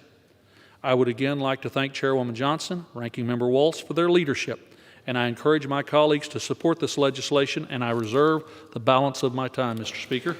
Gentleman reserves. Gentleman to from reserve. Oklahoma reserves. Gentleman from Oklahoma is recognized. Mr. Speaker, I would like to yield as much time as he might consume to the gentleman from Florida, Mr. Waltz, a ranking member on the Research and Technology Subcommittee and one of our great activists on this subject matter. Gentleman from Florida is recognized. Thank you, Mr. Speaker. Since 1904, Bethune-Cookman University, a historically black college, has contributed to a rich, diverse history in my district in Florida. 4,000 students proudly call this university home, and in Florida's 6th Congressional District, we're proud of all Bethune-Cookman's accomplishments, especially in the STEM fields. And I personally look forward to seeing the statue of Dr. Mary McLeod Bethune represent the great state of Florida in Statuary Hall very soon. Minorities make up 30% of the U.S. population, but nationwide we are seeing a gap in minority representation in STEM fields. Believe it or not, minorities account for only 11% of the STEM workforce. And that 11% comes after years of slow improvement in diversity and inclusion, but does not factor in how the COVID pandemic has disproportionately affected women and underrepresented minorities in STEM. There is fear that this limited progress may be undone by the COVID-19 crisis. Simultaneously, the demand for STEM skills is at an all-time high, and over the next decade, the STEM shortage is anticipated to reach 1 million professionals. So we have a math problem. If we want to maintain America's edge over the Chinese Communist Party and over our adversaries, we need to make sure our workforce reflects our country's diversity and that the numbers for that workforce are there. We must commit to increasing participation in the STEM enterprise and supporting individuals and institutions disproportionately impacted by the coronavirus pandemic. Minority-serving institutions like Bethune-Cookman University play a critical role in bringing members of underrepresented groups into STEM training and career fields.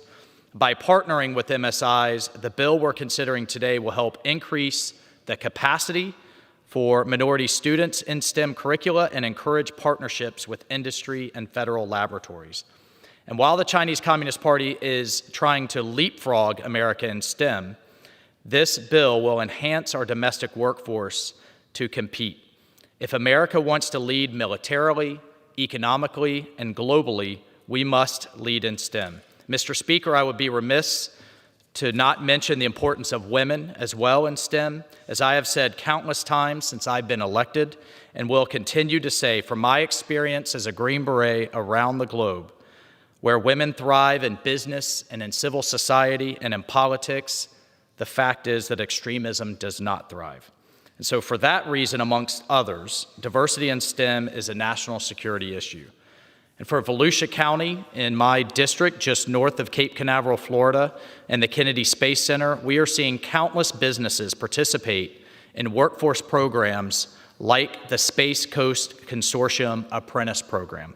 This program and others are making huge strides to advance STEM curriculum and workforce development. As the Republican lead on the MSI STEM Achievement Act, I want to thank Chairwoman Johnson, as well as Ranking Member Lucas, for working with me to improve participation in STEM and MSIs. For America's continued predominance in science and technology, I urge my colleagues to support this important bill and for its passage. And with that, Mr. Speaker, I yield my time. Gentleman yields back. Gentleman from Oklahoma reserves. Gentleman continues to reserve. Continue to reserve. Gentleman from Oklahoma is recognized. Mr. Speaker, I have no further requests for time, and I am prepared to close. Thank you, Gentleman's Mr. Speaker. recognized. Yield myself as much time as I might consume. The United States is in a race to retain to remain the world leader in science and technology. The only way we'll win this is by utilizing America's most valuable resource, our people. That means developing a diverse, STEM-capable workforce at every education level from every background. Creating opportunities for students to not only develop STEM knowledge, but to also have hands-on experience is essential. Research shows that students, especially those from underrepresented minority backgrounds, are more likely to graduate from science and engineering programs if they have opportunities to engage in STEM course content with peers, participate in undergraduate research, and join science clubs and organizations. This bill will support such STEM education and training activities and MSIs, providing these students with the skills necessary to compete and flourish in the 21st century. These investments will help grow our workforce, improve our economy, and protect our country. I again would like to thank Chairwoman Johnson and Ranking Member Waltz for their leadership. I encourage my colleagues to support this bill, and I yield back the balance of my time. Gentleman yields back. The gentlewoman from Oregon is recognized. Mr. Speaker, I urge all of my colleagues to support the bipartisan MSI STEM Achievement Act, and I yield back the balance of my time. Gentlewoman yields back. Members, the question is, will the House suspend the rules and pass Bill H.R. 2027? Those in favor say aye. Those opposed say no. In the opinion of the chair, 2/3 being in the affirmative. Gentleman from Montana. Thank you, Mr. Speaker. I request the yeas and nays. Pursuant to Section 3S of House Resolution 8, the yeas and nays are ordered. Pursuant to Clause 8 of Rule 20, further proceedings on this question are postponed. For what purpose does the gentlewoman from Oregon seek recognition? Mr. Speaker, I move to suspend the rules and pass H.R. 2695, the Combating Sexual Harassment in Science Act. The clerk will report the title of the bill. H.R. 2695, a bill to provide for research to better understand the causes and consequences of sexual harassment affecting individuals in the scientific, technical, engineering, and mathematics workforce, and to examine policies to reduce the prevalence and negative impact of such harassment, and for other purposes. Pursuant to the rule, the gentlewoman from Oregon, Ms. Bonamici, and the gentleman from Oklahoma, Mr. Lucas, each will control 20 minutes. The chair now recognizes the gentlewoman from Oregon. Thank you, Mr. Speaker. I ask unanimous consent that all members may have 5 legislative days to revise and extend their remarks and to include extraneous material on H.R. 2695, the bill now under consideration. Without objection, so ordered. Thank you, Mr. Speaker. I yield myself such time as I may consume. The gentlewoman from Oregon is recognized. Mr. Speaker, I rise in strong support of H.R. 2695, the Combating Sexual Harassment in Science Act, which I am pleased to co-sponsor. In 2017, the Me Too movement sparked a national reckoning with the pervasiveness of sexual harassment. The academic workplace has not been spared. One study found that 58% of faculty and staff at universities have experienced sexual harassment. Sexual harassment is detrimental to individuals, often impeding career advancement and leading some to leave academia entirely. Sexual harassment also has significant consequences on the entire scientific enterprise, depriving our most critical STEM fields of skilled researchers, particularly from groups already underrepresented in STEM. In 2018, the National Academies released a report examining the contributing factors to sexual harassment in academia and the effects on women in science, technology, and medicine. The Combating Sexual Harassment in Science Act includes key recommendations from the Academy's report and takes further steps to combat sexual harassment in STEM. The National Science Foundation and other agencies have already taken significant steps to address the scourge of sexual harassment in STEM. But unfortunately, not all agencies have taken this issue as seriously, and a patchwork of policies and approaches causes confusion and increases administrative burden on grantees. This legislation helps make sure that we have consistent government-wide policies. H.R. 2695 requires a coordinated approach to address sexual harassment at grant-receiving institutions and across our federal agencies, including by requiring OSTP to issue uniform policy guidance for sexual harassment reporting at federal science agencies. The bill also authorizes NSF research on the contributing factors to STEM workplace harassment. Finally, the bill would require an important follow-up study by the national academies. The Combating Sexual Harassment in Science Act was developed following extensive consultation with experts on sexual harassment and key stakeholders, including universities. At present, 24 organizations have endorsed this bill, representing a wide spectrum of scientific disciplines, student groups, and professions. I thank Chairwoman Johnson and Ranking Member Lucas for introducing this important bill. I also want to thank all of the co-sponsors of this bipartisan effort and urge everyone here to help us take action toward eliminating sexual harassment in the sciences. I strongly urge my colleagues to support 2695, and I reserve the balance of my time. The gentlewoman reserves. Gentleman from Oklahoma is recognized. Mr. Speaker, I yield myself as much time as I may consume. Gentleman from Oklahoma, Mr. Lucas, is recognized. Thank you, Mr. Speaker. I rise in support of H.R. 2695, the Combating Sexual Harassment in Science Act. I'm proud to say that this bill has a foundation of years of investigation, analysis, and recommendations to the Science Committee. Curbing sexual misconduct in science is a priority that Chairwoman Johnson and I share. Engaging more women in STEM studies and careers is essential to America's competitiveness. Women make up over half the workforce, but account for less than 25% of America's STEM workforce. Unfortunately, too many women have been driven out of STEM careers due to a culture of harassment and abuse. H.R. 2695 takes the first steps to address this problem. The bill directs NSF to expand research efforts to better understand the causes and consequences of sexual harassment affecting individuals in the scientific, technical, engineering, and mathematical workforces. Additionally, it directs NSF to examine policies to reduce the prevalence and negative impact of such harassment. The bill also supports the adoption of uniform guidance across the federal science agencies to combat sexual harassment involving grant personnel. There is an established legal process in place within higher education and in the workforce for handling claims of sexual harassment. I cannot stress this enough. This bill does not alter that process. What this bill does do is create a uniform policy requiring universities and research institutions to report to federal science agencies when an administrative action is taken that impacts the ability of a researcher to carry out a grant. Pervasive sexual harassment in the scientific community discourages women from critical work in good-paying jobs and hurts American competitiveness. It is unacceptable for taxpayer dollars to fund researchers who are guilty of harassing students or colleagues. I want to thank the stakeholders, especially the university community, for working with committee staff to improve this legislation. I believe the revised bill strikes the right balance between protecting due process and privacy, while also making sure that federal science agencies can act if a federal research grant or the personnel supporting that grant is impacted. I want to thank Chairwoman Johnson and her staff for working in a bipartisan and collaborative way to move this legislation forward. I encourage my colleagues to support this legislation, and I reserve the balance of my time. Gentleman reserves. Gentlewoman from Oregon is recognized. Reserve. Gentlewoman reserves. Gentleman from Oklahoma, Mr. Lucas, is recognized. Mr. Speaker, I have no additional requests for time, and I am prepared to close. Gentleman is recognized to close.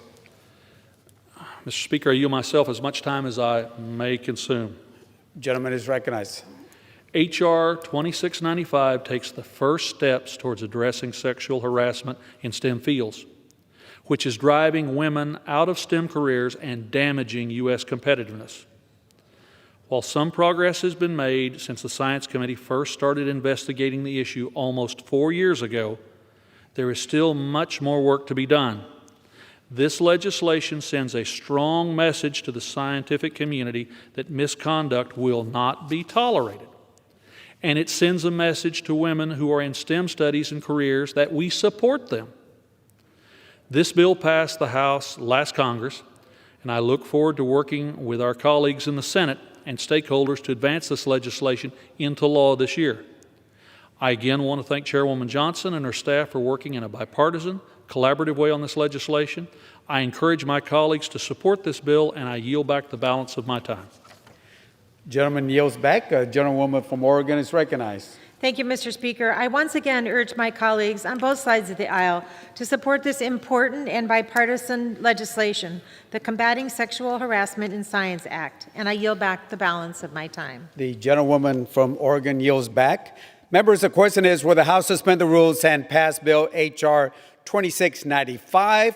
Those in favor say aye. Aye. Those opposed say no. In the opinion of the chair, 2/3 being in the affirmative. Gentleman from Montana. Thank you, Mr. Speaker. I request the yeas and nays. Pursuant to Section 3S of House Resolution 8, the yeas and nays are ordered. Pursuant to Clause 8 of Rule 20, further proceedings on this question are postponed.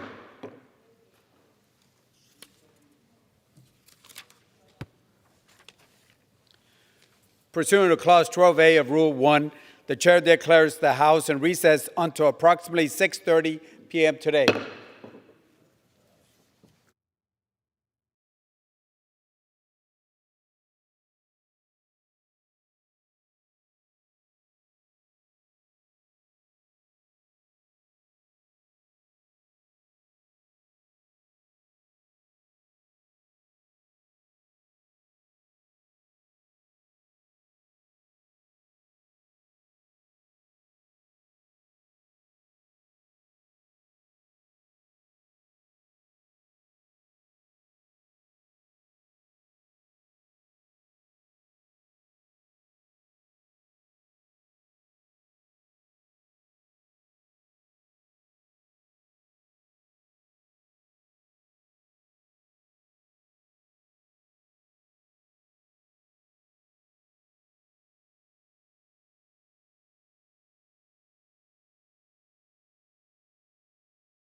The House will be in order.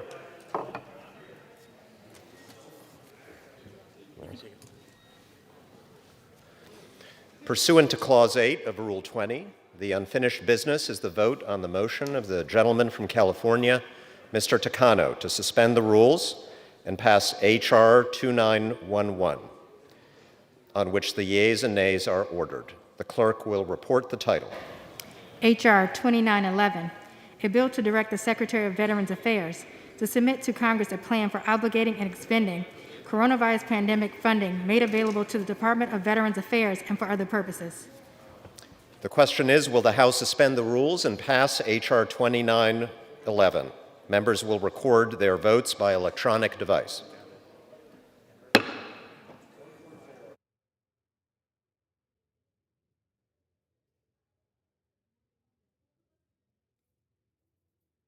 Okay, Virginia. What purpose does the gentleman from Virginia seek recognition? Mr. Speaker, as the member designated by Mr. Liu, pursuant to H.R. 8, I inform the House that Mr. Liu will vote yes on H.R. 2911. As the member designated by Mr. Lowenthal, pursuant to H.R. 8, I inform the House that Mr. Lowenthal will vote yes on H.R. 2911.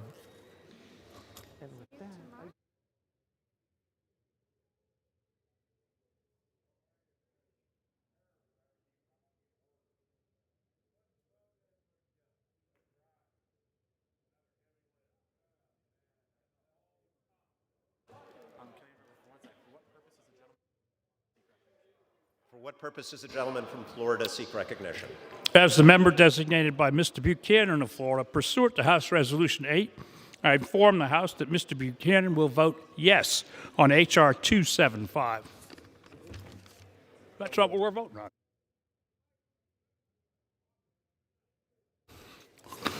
House Resolution 2911. For what purpose does the gentleman from Florida seek recognition?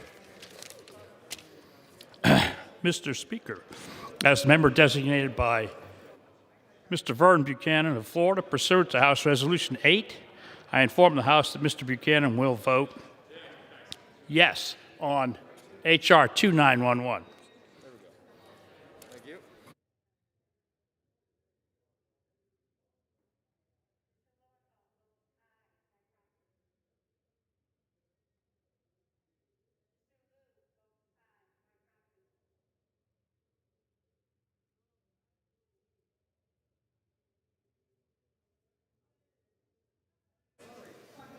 For what purpose?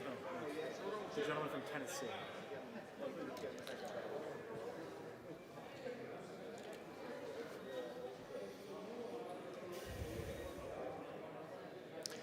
For what purpose does the gentleman from Tennessee seek recognition? Mr. Speaker, as the member designated by Mr. Desjardins of Tennessee, pursuant to H.Res. 8, I inform the House that Mr. Desjardins will vote yea on H.R. 2911. Thank you.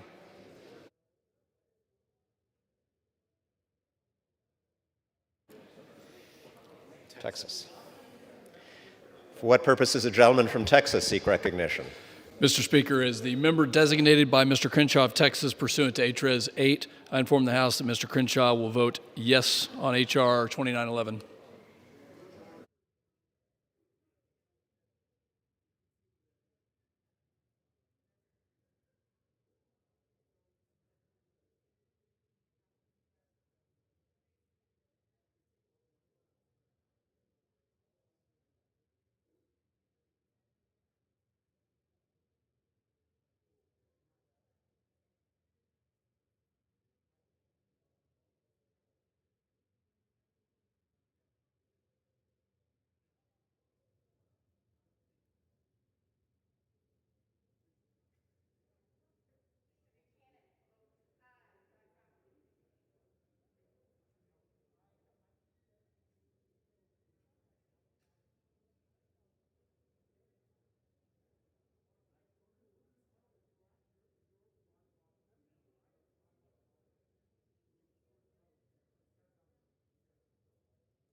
This is the gentleman from Colorado seek recognition. Thank you, Mr. Speaker. As a member designated by Mr. Al Green pursuant to HRES 8, I inform the House that Mr. Green will vote yes on H.R. 2911.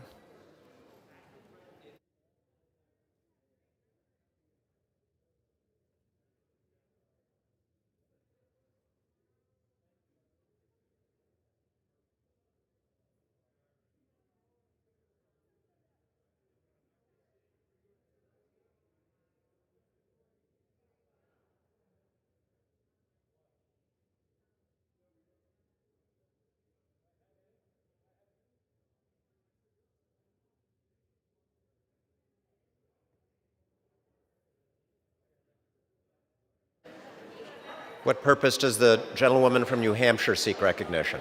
Mr. Speaker, as the member designated by Ms. Dingle pursuant to HRES 8, I inform the House that Ms. Dingle will vote yes on H.R. 2911.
The gentleman from Texas seek recognition. Mr. Speaker, as a member designated by Mr. Fallon, great state of Texas, pursuant to House Resolution 8, I inform the House Mr. Fallon will vote yes on H.R. 2911.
For what purpose does the gentleman from California seek recognition?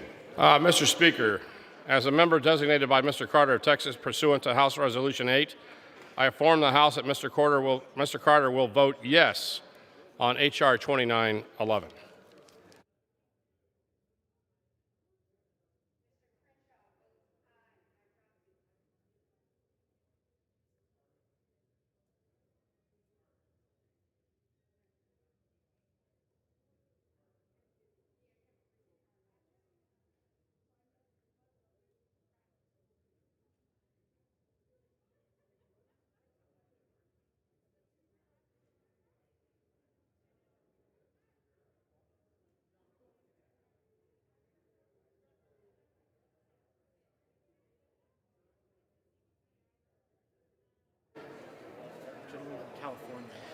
For what purpose does the gentlewoman from California seek recognition?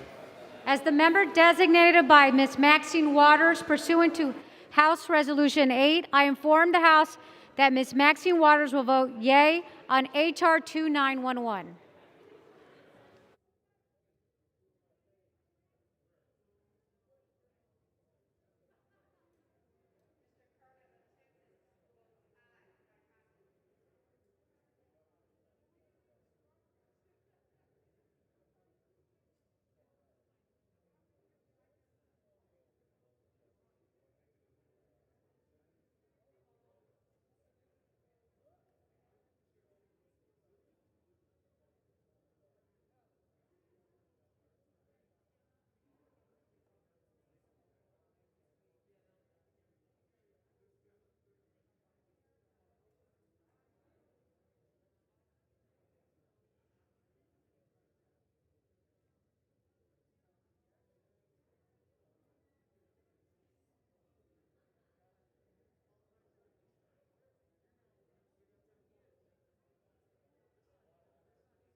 For what purpose does the gentleman from Ohio seek recognition? Mr. Speaker, as a member designated by Mr. Garbarino from the state of New York, pursuant to H.Res. 8, I inform the House that Mr. Garbarino will vote yea on H.R. 2911. For what purpose does the gentleman from California seek recognition? Mr. Speaker, as the member designated by Ms. Rice of New York pursuant to H.Res. 8, I inform the House that Ms. Rice will vote yes on H.R. 2911.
For what purpose does the gentleman from Illinois seek recognition?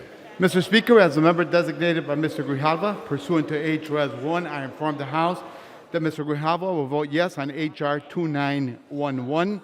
And Mr. Speaker, as a member designated by Ms. Tlaib of Michigan, pursuant to H.Res. 8, I inform the House that Ms. Tlaib will vote yea on H.R. 2911.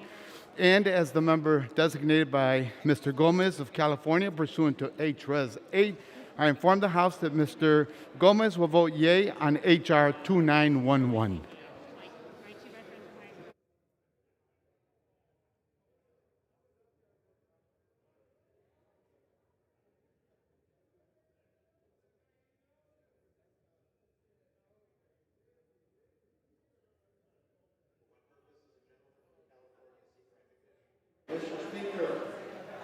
Designated by Congressmember Napolitano pursuant to House Resolution 8. I inform the House that Congressmember Napolitano will vote yes on H.R. 2911.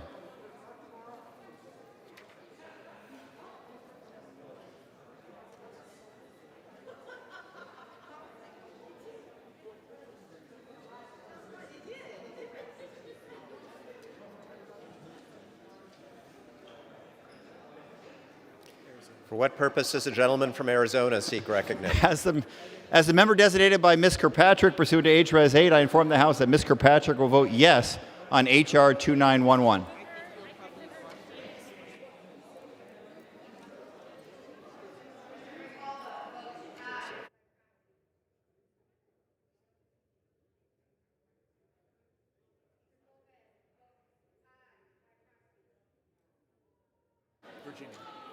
For what purpose does the gentlewoman from Virginia seek recognition?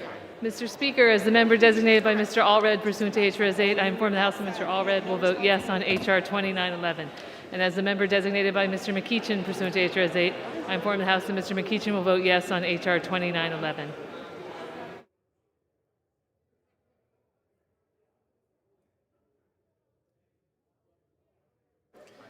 For what purpose does the gentlewoman from Iowa seek recognition? As the member designated by Ms. Slotkin pursuant to H.Res. 8, I inform the House that Ms. Slotkin will vote yes on H.R. 2911.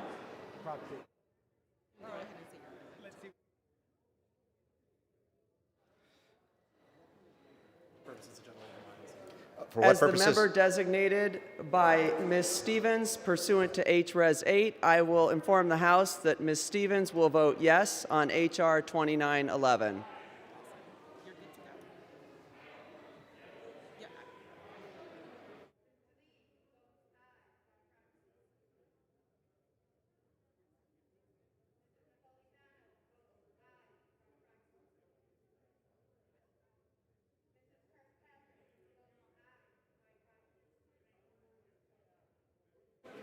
For what purpose does the gentlewoman from Washington seek recognition? Mr. Speaker, as the member designated by Ms. Sewell pursuant to H.Res. 8, I inform the House that Ms. Sewell will vote yes on H.R. 2911.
For what purposes does the gentlewoman from Missouri seek recognition?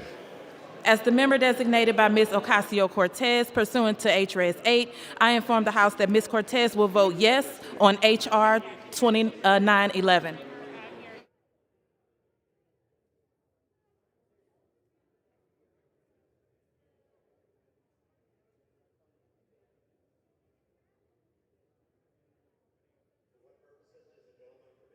Seek recognition.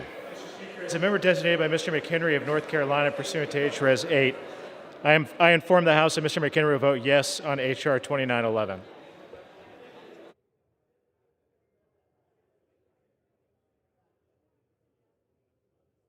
For what purposes does the gentleman from South Carolina seek recognition? Mr. Speaker, as a member designated by Mr. Wilson of South Carolina pursuant to H.Res. 8, I inform the House that Mr. Wilson will vote yea on H.R. 2911.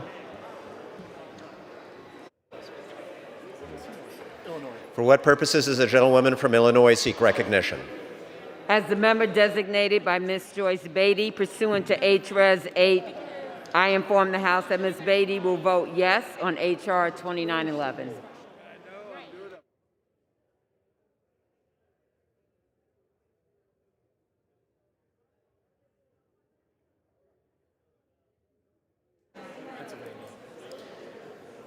For what purposes does the gentleman from Pennsylvania seek recognition?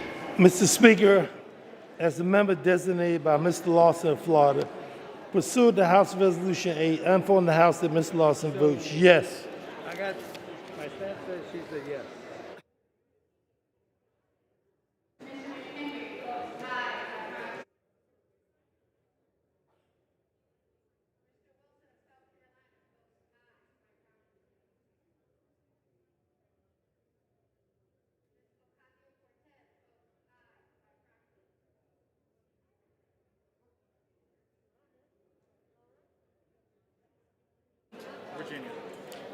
For what purposes does the gentleman from Virginia seek recognition? Mr. Speaker, as the member designated by Mr. Kind of Wisconsin, pursuant to H.Res. 8, I inform the House that Mr. Kind will vote yes on H.R. 2911.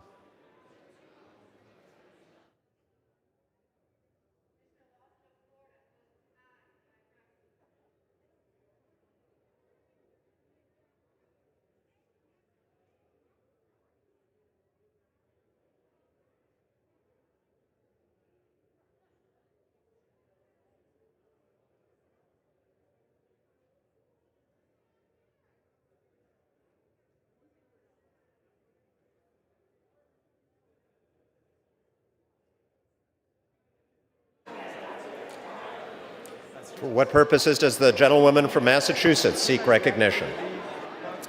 As the member designated by Mr. Keating pursuant to H.Res. 8, I inform the House that Mr. Keating will vote yes on H.R. 2911.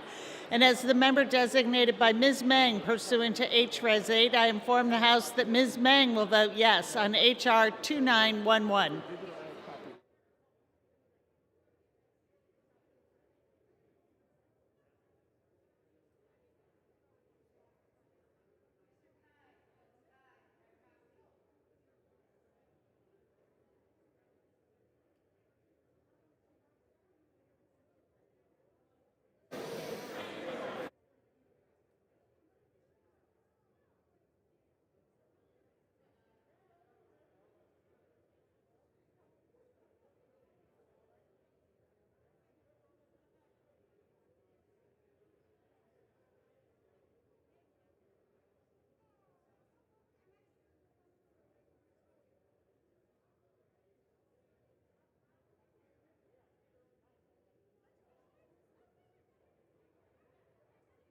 For what purposes does the gentleman from New York seek recognition?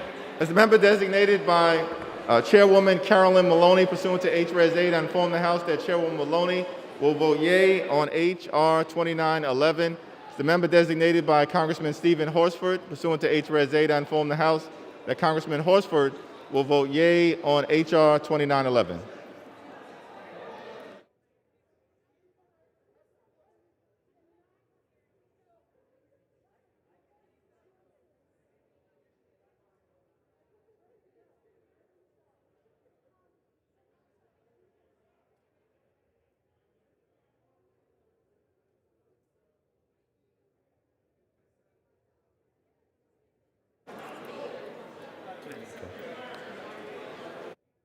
For what purposes does the gentlewoman from Connecticut seek recognition? As the member designated by Ms. Wilson pursuant to H-Res 8, I inform the House that Ms. Wilson will vote yes on H.R. 2911.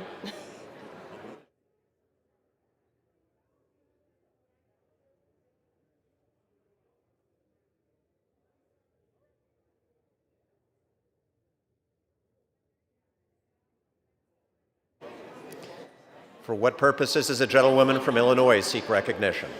As the member designated by Mr. Rush pursuant to H.Res. 8, I inform the House that Mr. Rush will vote yes on H.R. 2911.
For what purposes does the gentleman from the great state of New Jersey seek recognition?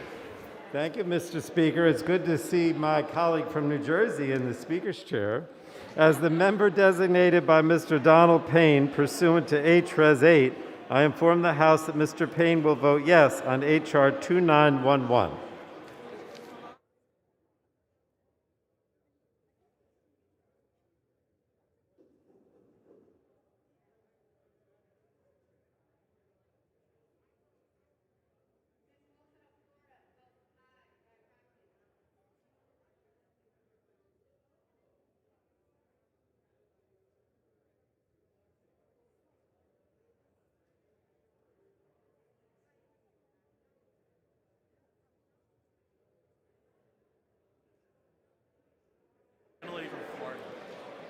For what purpose does the gentlelady from Florida seek recognition?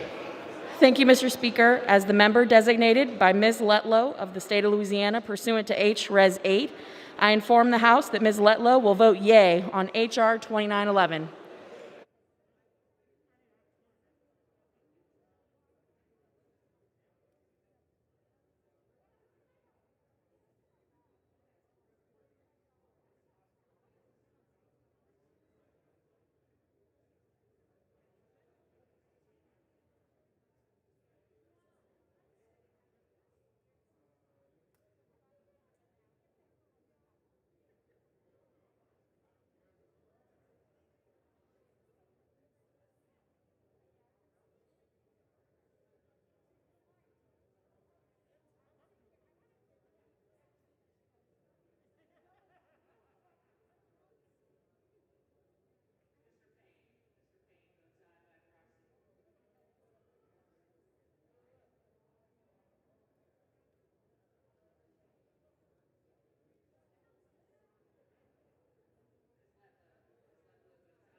For what purposes does the gentleman from Maryland seek recognition? As the member designated by Mr. Rupersberger, pursuant to House Resolution 8, I inform the House Mr. Rupersberger votes aye on H.R. 2911.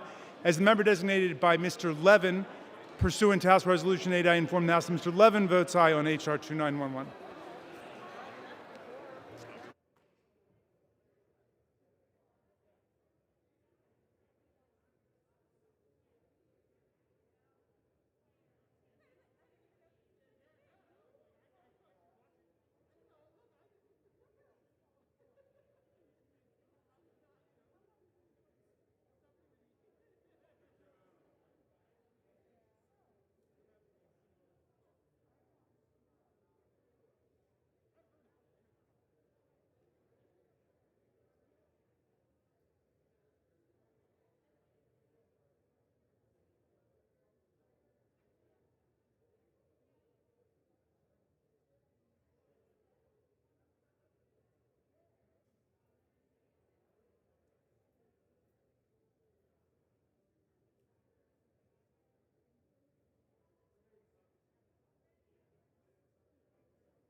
On this vote, the yeas are 411, the nays are 4.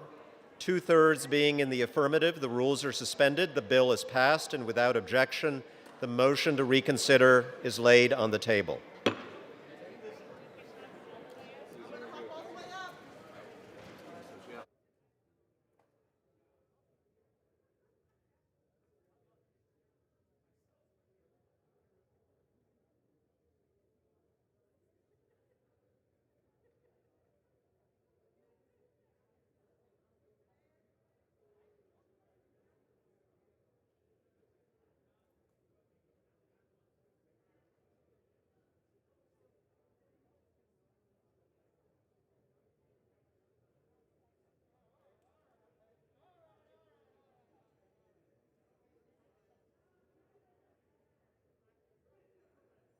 Before the House, a communication, and then they're going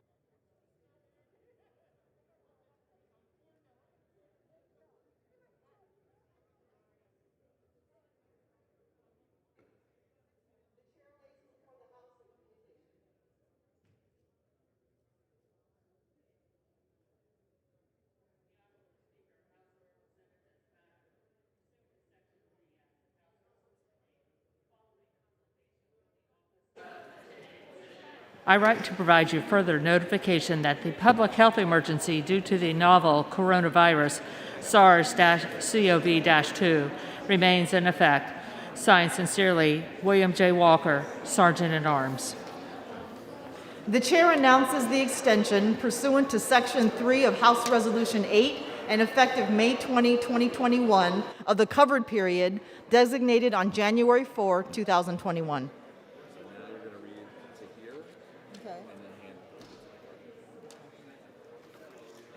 The chair announces the Speaker's appointment pursuant to 14 U.S.C. 1903b and the order of the House of January 4, 2021 of the following members on the part of the House to the Board of Visitors to the United States Coast Guard Academy. Mr. Courtney of Connecticut, Ms. Berrigan of California, Mr. Rutherford of Florida, and Ms. McLean of Michigan. The chair lays before the House a communication. The Honorable the Speaker, House of Representatives, Madam, pursuant to the permission granted in Clause 2H of Rule 2 of the Rules of the U.S. House of Representatives, the clerk received the following message from the Secretary of the Senate on May 17, 2021 at 5:35 p.m. that the Senate passed Senate 593. Signed sincerely, Cheryl L. Johnson.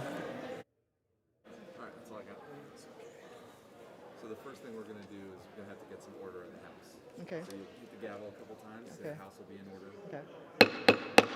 The House will be in order. Let it sit for a sec.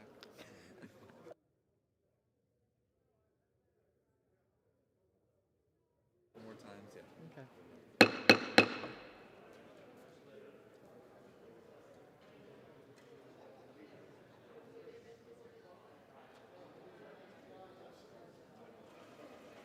So unruly.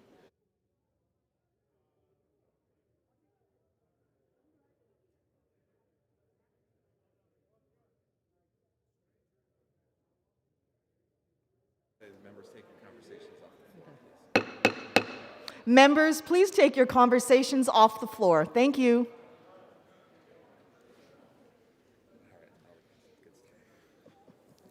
The chair will now entertain requests for 1-minute speeches. For what purpose does a gentlewoman from Texas seek recognition? Madam Speaker, I ask for unanimous consent to address the House for 1 minute and to revise and extend my remarks. Without objection, the gentlewoman is recognized for 1 minute. Thank you, Madam Speaker. I rise today to express my strong support for Israel's right to defend itself against rocket attacks from Hamas and other terrorist groups in Gaza. These attacks against Israel must be condemned. I applaud President Biden for actively engaging across the region to help bring about peace through diplomacy. Further conflict will certainly claim the lives of Israeli and Palestinian civilians, including children, and that is unacceptable. As a Latina and a Catholic, It is my sincere prayer that Jerusalem will be a city of peace for all faiths, all nationalities, and all backgrounds. This lasting peace will only be possible if everyone, Palestinians and Israelis alike, have the opportunity for freedom and security promised by a two-state solution. Those who plan for peace will have joy. Let it be so. Thank you, Madam Speaker, and I yield back. For what purpose does the gentleman from California seek recognition? I ask unanimous consent to address the House for 1 minute and to revise and extend my remarks. Without objection, the gentleman is recognized for 1 minute. Madam Speaker, 35 years ago, I fulfilled my American dream to own a business when I opened a small deli when I was only 20 years old. As a former small business owner, I understand how tough things can be, even in the good times. Running a small business taught me two important lessons. First, you are the first to work, last to leave, and the last to be paid. Second, your margins are tight, and high taxes too often make it impossible for Main Street to beat the odds. These lessons, which inspired me to enter the public service, come to mind as we mark Tax Day. We should be on track for an incredible comeback. From jobs to vaccines, President Biden inherited an economy that was moving in the right direction because of Operation Warp Speed and the Tax Cuts and Jobs Acts, which created the best economy in more than a generation. But the policies of the current administration has squandered all that progress. Bidenomics have made a mess of the economy, transforming what should have been a strong comeback into a serious crisis in less than 6 months. First, Democrats jammed through $1.9 trillion of the so-called rescue plan that continue to give taxpayer-funded handouts to people to stay home and do nothing. When he signed this spending package into law in March, President Biden promised America that help was on the way. But for business owners across the country, help wasn't on the way. Help wanted signs were. Describing his struggle to hire employees, Rod Hall, the CEO of Elaine Candles, told his local paper last week, "We have had more than 100 positions open since the start of the year. And just recently, we increased sign-on bonus to $1,200 for hourly positions. In part because we're competing with an entity that can print its own money, the federal government, and its $300 extra per week additional unemployment benefits." Sadly, this isn't unique just to Mr. Hall. It is the same story I hear from businesses nationwide.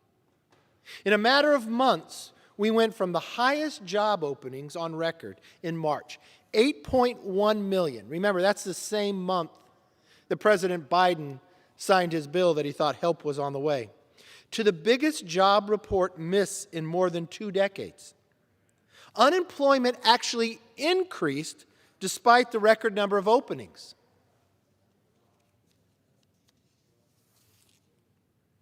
For the brief moment during the pandemic, it made sense to encourage people to stay home.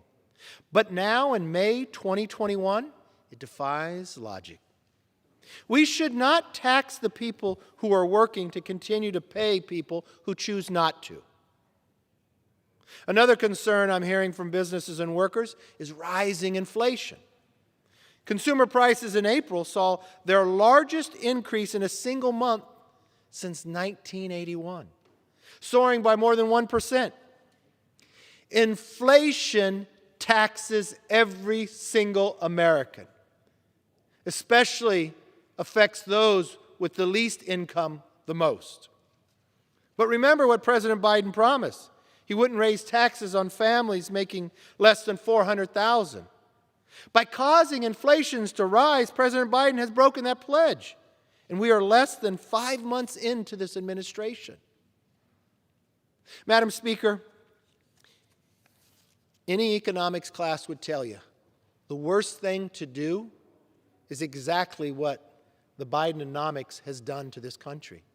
You inherit one of the strongest economies, a GDP growing, and you actually do the opposite. You pay people to stay home. You inflect more money into the economy from government, which only drives up inflation. We have not seen something like this since Jimmy Carter took this country into stagnation. Now Americans are paying more at supermarkets, hardware stores, and gas stations, and it's only been 5 months. In fact, we have a serious gas shortage in a nation that was recently energy independent. Could you imagine, Madam Speaker, becoming President of the United States and having a country that's energy independent, that's actually sending natural gas to other nations, to waking up and no gas in the gas lines in America? Not because Congress passed a bill, but because you signed an executive order. Madam Speaker, I remember wanting to see my grandmother one day. It was back during the Jimmy Carter years, and my father told me no. And I asked why we couldn't drive to see Grandma. Because our license plate ended in an even number, not an odd. It's the only other time you can compare what's happening in America today. 17,000 gas stations nationwide were completely emptied out. The average price of gasoline remains above $3. This is the highest gasoline has been since the last time Biden was in office. In California, the average was $4.12. And in Virginia, prices were as high as nearly $7 a gallon. It didn't have to be this way. He didn't have to attack the hardworking Americans in the energy industry. His own Secretary of Energy said pipelines were good, even though he ended the XL pipeline. And went after the ability for Americans to even drill on federal land. So now Russia is sending gasoline to America? Does that make any sense? To make our enemies stronger? Why Russia builds up thousands of troops along the border of Ukraine? Or enter a negotiation with Iran, who supplies missiles to shoot at our allies? Instead of priming the pump, Bidenomics has emptied the tank. From inflation to gas lines, the American economy today looks like it did in 1979 than in 2019. When wages were rising, businesses were growing, and unemployment was at record lows. None of this is an accident, you see, Madam Speaker. It is a direct result of bad federal policies that distorted incentives and prices. Yet President Biden, Speaker Pelosi, and other Democrats still want to tax and spend more. Even the most liberal economists tell you that's wrong, which very seldom happens. They decided to propose another $5.2 trillion in new spending, as if there's a bottomless cash pit for politicians to draw on. They also decided to propose the largest tax increase in American history, including making the corporate tax rate the highest in the world. Higher than France, higher than Venezuela, a socialist country, and higher than communist China. Madam Speaker, why would the Democrats and Speaker Pelosi want to give China a benefit over America? I don't understand why we wouldn't look after American workers first. These proposals reflect a fundamental difference between Republicans and this new socialist Democrats. Republicans believe that there is dignity and value in hard work and risk-taking. Democrats believe that process comes by forcing people to be dependent on their government. That's not progress, to force somebody to be dependent on government. And they want to control the decisions you make. When you can work, when you can drive, whether you should wear a mask, and it doesn't matter what the science or the CDC says. If Speaker Pelosi has the power, she'll enforce it on you. They want to know what you can read on the internet and what you can teach your children. But look at history. I don't see a single country where Democrat socialist ideas worked before. They've all been failures. And my greatest fear is the direction that you're sending America. In a few 4 months, America goes from energy independence to having gasoline stations without gas. From an economy where you've done nothing would grow back to creating inflation we haven't seen in decades. To empowering our enemies to only harm our allies. You have more job wanted signs in America, 8 million, and you missed the jobs report, the worst we've seen in decades, by the action taken on this floor. And the hard part about it, Madam Speaker, is we warned you. We told you what would happen. We told you were going to create inflation. We told you you're going to kill American jobs. You're going to reward people not to work. I've never been a believer in participation trophies. They don't work. They don't help. And certainly, to those small businesses that have struggled to survive, you're crushing them. Every indication, every number shows it. And to sit here on the floor and say you will not raise their taxes, you're doing it right now. You're hurting the most vulnerable. Gas prices higher, the bread, the lumber to even build the house, you're pricing them out. The recent surge of bad economic news in what should be a robust recovery is a warning sign that your ideas are not working now. The last time inflation was this high, Joe Biden was vice president. The last time gas prices was this high, Joe Biden was vice president. We found the common denominator is President Biden's bad policies. Unfortunately, instead of learning from history, President Biden and Democrats are choosing to repeat it. That was one of the low points in America. When inflation was high, interest rates were there, and the rest of the world questioned whether America was what they used to be. We proved what policies could matter. Incentive to work. Let people keep more of what they earn. Make America energy independent. What's so amazing to me, when President Biden was elected, he had Operation Warp Speed. He got a vaccine, and he was vaccinated before he was even sworn in. He had millions of the vaccine being produced. He had an economy rising coming out of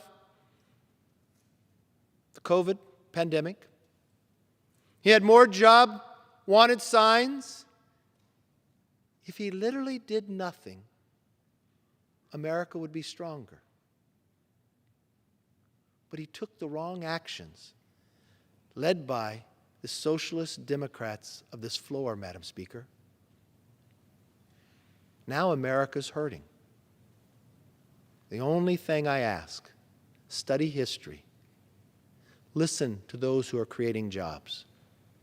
Take the incentive away where government is everything and unshackle what holds us back, and let Americans have the freedom they deserve, desire, and prove that the next century will be ours once again.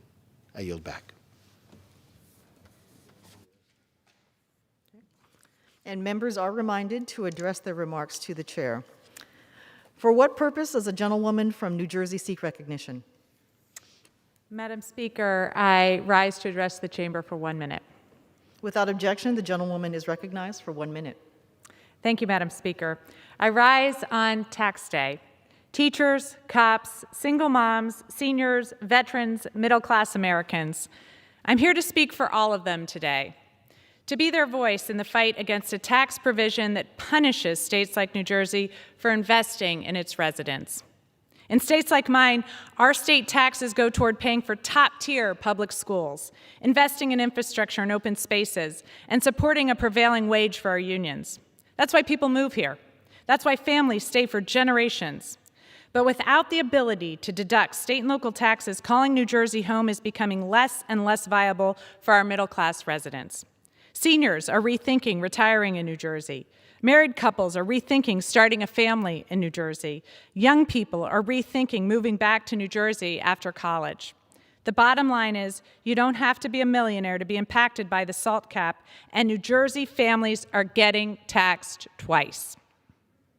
The time is now to bring relief to everyday middle-class New Jersey residents who are getting crushed by this cap. Thank you, and I yield back. Thank you. For what purpose does a gentleman from Virginia seek recognition? Thank you, Madam Speaker. I ask unanimous consent to address the House for 1 minute and revise and extend my remarks. Without objection, the gentleman is recognized for 1 minute. Thank you, Madam Speaker. I rise today to recognize the life and legacy of Roanoke native and World War II Navy veteran Suddy Economy, who passed away earlier this month at the age of 95. While Economy was proud of his service and the time he spent on the USS English in the South Pacific, he never forgot his fellow veterans who didn't make it home. Economy made it his life's mission to honor the soldiers, sailors, airmen, and Marines who gave their lives for the cause of American freedom. Known for his efforts to maintain the Roanoke War Memorial, driving around town in his red, white, and blue Yugo, and handing out juicy fruit gum, Economy made an impression wherever he went. In 2008, he said one of his proudest moments was having marble flower vases added to the Star City's War Memorial after years of lobbying, urging folks to, quote, never forget those veterans. His daughter said his work was never about him, but rather it was always about the veterans who served and gave their lives. With traffic stopped, a police officer standing at attention, and members of the Combat Veterans Motorcycle Association serving as pallbearers, Economy was laid to rest with the respect he deserved. Fair winds and following seas, Suddy. Madam Speaker, I yield back.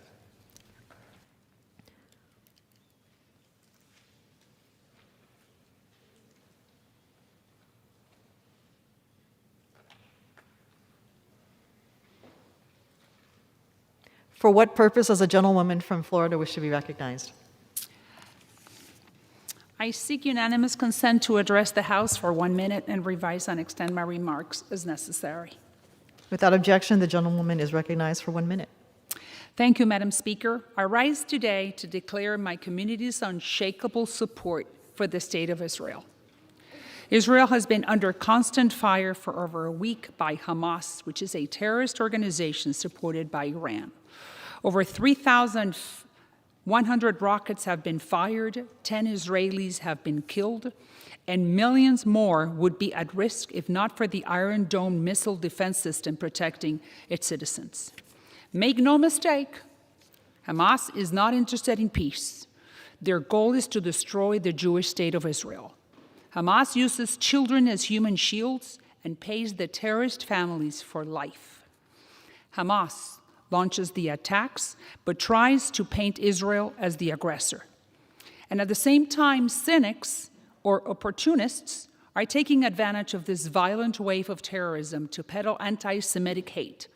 But I am proud to stand with Israel, the only democratic country in the Middle East, and its right to defend itself. Thank you, and I yield back. Thank you.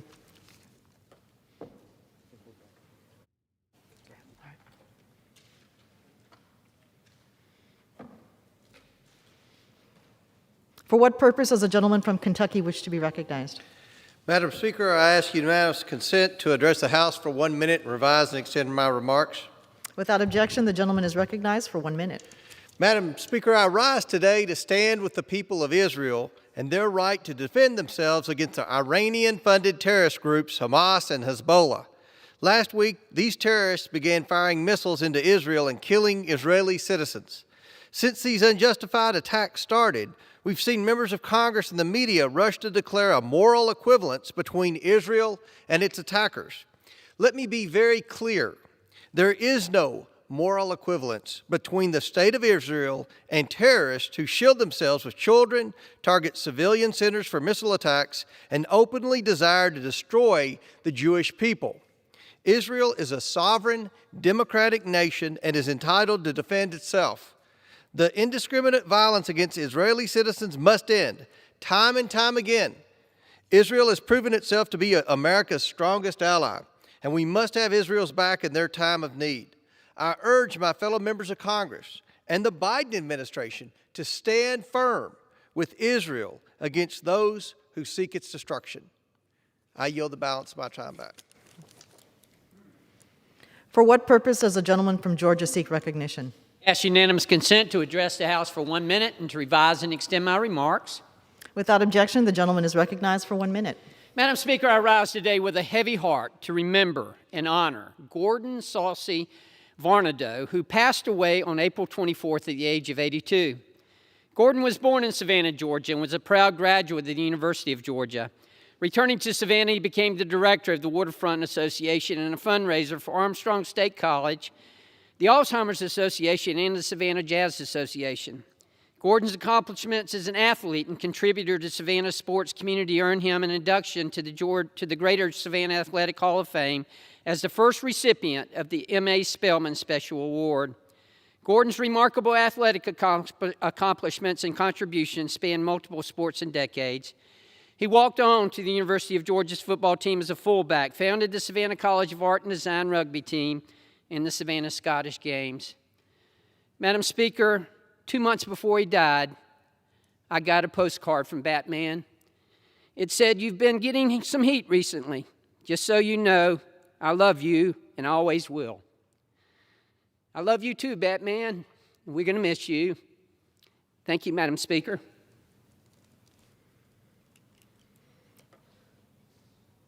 For what purpose does the gentleman from California seek recognition? I ask unanimous consent to address the House 1 minute and revise my remarks. Without objection, the gentleman is recognized for 1 minute. Thank you, Madam Speaker. I rise tonight to speak about the proposal for yet another idea for a carbon tax.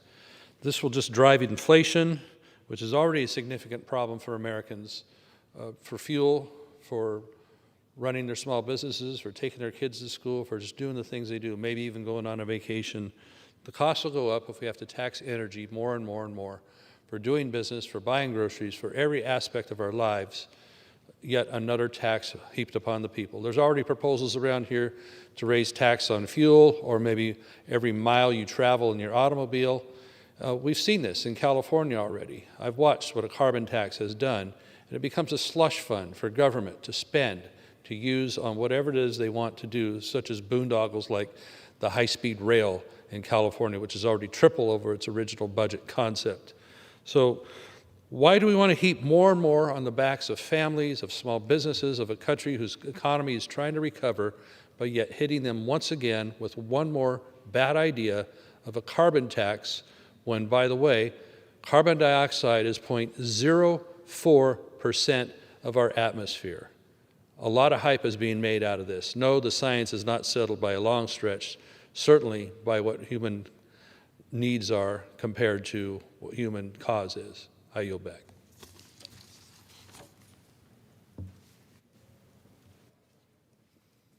Under the Speaker's announced policy of January 4, 2021, the gentleman from New York, Mr. Torres, is recognized for 60 minutes as the designee of the Majority Leader. Mr. Torres?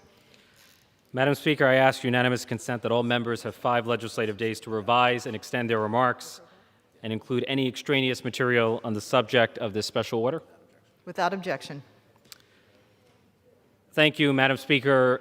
I'm honored to chair today's special order hour on Black Wall Street on behalf of the Congressional Black Caucus, which is chaired by our great leader, Congressmember Joyce Beatty. I want to extend my condolences to Congressmember Beatty and her family for the loss of her husband.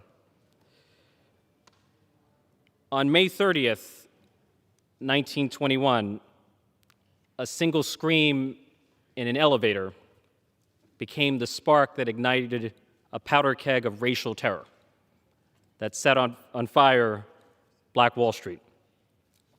A young black man enters an elevator.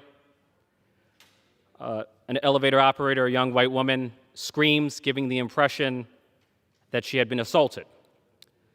A local newspaper, the Tulsa Tribune, accuses the young black man of raping the young white woman. The headline of the article was an incitement to racial violence, quote, "Nab the Negro who attacked the girl in the elevator." As a result of the incitement, a white lynch mob descended on Black Wall Street and set on fire the wealthiest black community in the United States, reducing it to ashes. The ashes of Black Wall Street are a metaphor for the failure of Reconstruction. In the immediate aftermath of the Civil War, there were newly emancipated African Americans who set out to build a better life for themselves and their family, only to be held back by racial terror and violence that ultimately came to be codified in the form of Jim Crow. You know, we as the CBC are not only here to recite the facts of the Tulsa Race Massacre, but we're also here to reflect on the deeper meaning. The massacre in Tulsa tells a larger story about false accusation as an incitement to violence. It tells a larger story about the failure of Reconstruction and the rise of Jim Crow. It tells a larger story about domestic terrorism and white supremacist extremism as a form of domestic terror. It tells a larger story about the systematic denial and destruction of black wealth. And finally, it tells a larger story about the legacy of discrimination and the need for restitution. And it's worth noting that here in the United States Congress, there is no greater champion of reparations than the chair of the Special Order Hour, Congressmember Jackson Lee. So now I would like to recognize Congressmember Barbara Lee. I will yield the floor to her. Thank you, Madam Speaker. First, let me thank the gentleman from New York for organizing this very important special order and for your tremendous leadership on so many issues. On behalf of your district, the Congressional Black Caucus, on behalf of all Americans, thank you, Mr. Tour. Let me first send my deepest condolences to our chairwoman, Joyce Beatty, and her family on the loss of her beloved husband, Otto Beatty, Jr., a devoted partner, beloved father, grandfather, and community leader.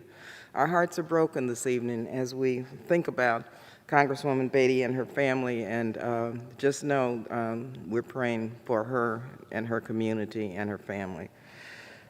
This is a special order tonight, and I want to thank again Congressman Richie Torres and the Congressional Black Caucus for organizing this to mark 100 years since the horrific tragedy of the Tulsa Greenwood Massacre. In one of the worst acts of racist violence in United States history, a white mob ransacked a prosperous African-American neighborhood in Tulsa, Oklahoma. From May 31st to June 1st, 1921, an estimated 300 black men, women, and children were murdered. The mob destroyed 35 square blocks of Greenwood and burned down over 1,000 black-owned businesses, churches, and homes. During a time when lynching African Americans was commonplace, the alleged, mind you, alleged assault of a white woman by a black man was enough to incite a massacre of unimaginable proportions. A thriving black community became the target of animosity and racial hatred by its neighbors. Now, a grand jury placed the blame for the massacre entirely on the black community. No white person was ever held accountable for these crimes. This is an example, mind you, of the horrors and the experience of living as a black person in America then and now. In 1997, the Oklahoma legislature established a commission to study the Tulsa race riots of 1921. It was charged with the responsibility of developing a historical record of the massacre through identifying witnesses and gathering testimony and records. The commission not only corrected the record, but also recommended reparations for the survivors and their descendants. To date, they have not received any, mind you, any direct compensation. Up until recently, the silence in Tulsa, in Oklahoma, and in the United States about this massacre, it was an intentional effort to whitewash our nation's racialized past. But we must remember these stories. We must tell the truth about our past. And I introduced HCON Res 19 to establish a National Truth, Racial Healing, and Transformation Commission to usher in this moment of truth, to begin to examine and lift up to the public as the historical record of the history and legacy of slavery and how it's manifested today in systemic racism as it relates to African Americans. But telling the truth is not enough. We must pass H.R. 40, sponsored by Congresswoman Sheila Jackson Lee, I am a proud co-sponsor of H.R. 40, which is the commission to study and develop reparation proposals for African Americans to address and repair the material harm done by instances like the Tulsa Greenwood Massacre. And I'm pleased to say that my home state of California is leading the nation in this effort, being the first state to pass a law to establish a task force to study and develop reparation proposals. Black Tulsans have still not recovered from the impact of the Tulsa Greenwood Massacre. Decades of discrimination following the massacre prevented the community from rebuilding their economic vitality. Black Tulsans are still over 2 times more likely to be unemployed than their white counterparts, and their communities are the least likely to attract businesses and large employers. Policies like redlining and local ordinances have prevented growth. And so the legacy of the massacre, it continues to impact Black Tulsans today. We cannot forget, and we cannot let the nation forget about the Tulsa Greenwood Massacre. H.R. 40 is a bill that we need to move forward to begin to repair the damage of the historical facts of the legacy of enslaved Africans brought to this country, who, quite frankly, still have not, in spite of our progress, achieved liberty and justice for all. Thank you again for yielding.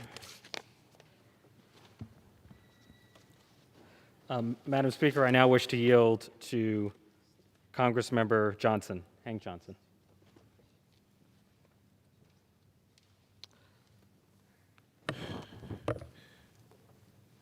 I thank you, Congressman Torres, for anchoring this very important special order hour today. And I also want to extend my deepest condolences to the chair of the Congressional Black Caucus and my friend, the Honorable Joyce Beatty, who lost her dear husband a few days ago. He passed away. And he was a fine public servant and a fine civil rights champion, and he will be missed. And so we are there in prayer and in spirit with our dear sister. It's been said that sunlight is the best disinfectant, and yet the terrible atrocity that took place in Tulsa, Oklahoma 100 years ago on May 31st and June 1st of 1921 has lived in the shadows for far too long. It's time that the truth be told. We must know our past, or we are bound to repeat it. In 1921, the Black community in Tulsa, Oklahoma was prospering despite a racist system designed to marginalize and exclude it and its residents from the fruits of those citizens' labor. It was a community known as Greenwood, and it was also known as the Black Wall Street. It was a thriving community. There were restaurants and grocery stores, hotels, theaters, banks, insurance companies, all owned by black people.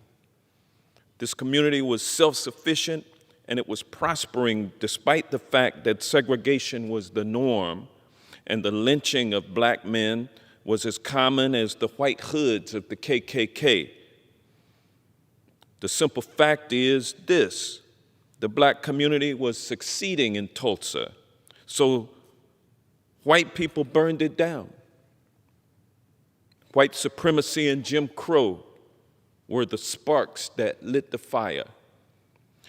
The massacre occurred over a 24-hour period from May 30th to June 1st of 1921, and it all began like so many other racially motivated events, a false allegation against a black man, and in response, a white mob of thousands shot, beat, and murdered black residents, and they did it with impunity.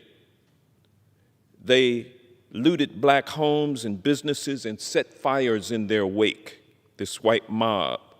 And they were aided and abetted by the National Guard and also deputized killers, looters, and arsonists. 24 hours after the violence began, 35 city blocks lay in ruins. Not a single dwelling or business or building was left standing. Within months of the Greenwood Massacre, the KKK's Tulsa chapter became one of the nation's largest, because what better recruiting tool than plundering and killing blacks with impunity? No person has ever been held accountable on the state, local, or federal level, in the criminal courts or in the civil courts, for the atrocities committed against the black community and the black people of Greenwood in Tulsa, Oklahoma. And here we are today, 100 years later, still challenged by state-sanctioned violence against black people. Some things have changed, but some things remain the same. The events of January 6th, when Confederate flags flew inside and out of the Capitol, and where a hangman's noose was draped over a functional gallows constructed on the Capitol grounds to intimidate and terrorize. That proves that not much has changed. And I stand here today to tell you that we've had enough. It's time to fix America and rid racism from its soil. We must fix our country, and that starts with examining our past and looking at how we can heal together as a nation, and yes, reparation. Justice delayed is justice denied, and black Americans in this country have been denied justice for far too long. Enough is enough. And at this time, I would like to read from the Tulsa Historical Society and Museum website. It's at tulsahistory.org. I want to read the following information that it publishes, which comes from the 2001 Tulsa Race Riot Commission report. On the morning of May 30th, 1921, a young black man named Dick Rowland was riding in the elevator in the Drexel building at 3rd and Main with a white woman named Sarah Page. The details of what happened vary from person to person. Accounts of an incident circulated among the city's white community during the day and became more exaggerated with each telling. Tulsa police arrested Rowland the following day and began an investigation. An inflammatory report in the May 31st edition of the Tulsa Tribune spurred a confrontation between black and white armed citizens around the courthouse, where the sheriff and his men had barricaded the top floor to protect Rowland. Shots were fired, and the outnumbered African Americans began retreating to the Greenwood district. In the early morning hours of June 1st, 1921, Greenwood was looted and burned by white rioters, as they are called. Governor Robertson declared martial law, and National Guard troops arrived in Tulsa. Guardsmen assisted firemen in putting out fires, took African Americans out of the hands of vigilantes, and imprisoned, locked them up, all black Tulsans not already interned. Over 6,000 people were held at the convention center and the fairgrounds, some for as long as 8 days. 24 hours after the violence erupted, it ceased. In the wake of the violence, 35 city blocks lay in charred ruins. More than 800 people were treated for injuries, and contemporary reports of deaths began at 36. Historians, however, now believe as many as 300 people may have died. In order to understand the Tulsa Race Massacre, it's important to understand the complexities of the times. Dick Rowland, Sarah Page, and an unknown gunman were the sparks that ignited a long smoldering fire. Jim Crow, jealousy, white supremacy, and land lust all played roles in leading up to the destruction and the loss of life on May 31st and June 1st, 1921. Black Tulsans had every reason to believe that Dick Rowland would be lynched after his arrest, and his charges, ironically, were later dismissed, and they were highly suspect from the start. They had cause to believe that his personal safety, like the defense of themselves and their community, depended on them alone. As hostile groups gathered and their confrontation worsened, municipal and county authorities failed to take actions to calm or contain the situation. At the eruption of violence, civil officials selected many men, all of them white, and some of them participants in that violence, and made those men their agents as deputies. In that capacity, deputies did not stem the violence, but added to it, often through overt acts that were themselves illegal. Public officials provided firearms and ammunition to individuals, again, all of them white. Units of the Oklahoma National Guard participated in the mass arrests of all or nearly all of Greenwood's residents. They removed them to other parts of the city and detained them in holding centers. Entering the Greenwood district, people stole, damaged, or destroyed personal property left behind in homes and businesses. And people, some of them agents of government, also deliberately burned or otherwise destroyed homes credibly estimated to have numbered 1,256, along with virtually every other structure, including churches, schools, businesses, even a hospital and a library in the Greenwood district. Despite duties to preserve order and to protect property, no government at any level offered adequate resistance, if any at all, to what amounted to the destruction of the Greenwood neighborhood. Although the exact total can never be determined, credible evidence makes it probable that many people, likely numbering between 100 and 300, were killed during the massacre. And I'm reading to you from the report of the Tulsa Commission that was set up by the city of Tulsa to report on the events that happened in Greenwood 100 years ago. Not one of these criminal acts was then or ever has been prosecuted or punished by government at any level, municipal, county, state, or federal. Even after the restoration of order, it was official policy to release a black detainee only upon the application of a white person, and then only if that white person agreed to accept responsibility for that detainee's subsequent behavior. As private citizens, many whites in Tulsa and neighboring communities did extend some assistance to the massacre's victims, to their credit.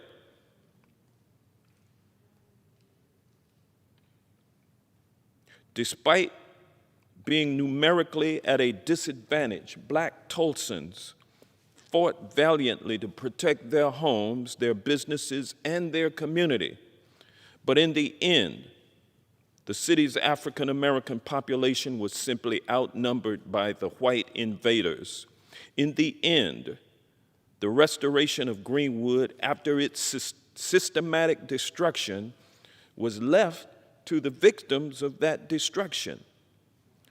While Tulsa officials turned away some offers of outside aid, a number of individual white Tulsans provided assistance to the city's now virtually homeless black population.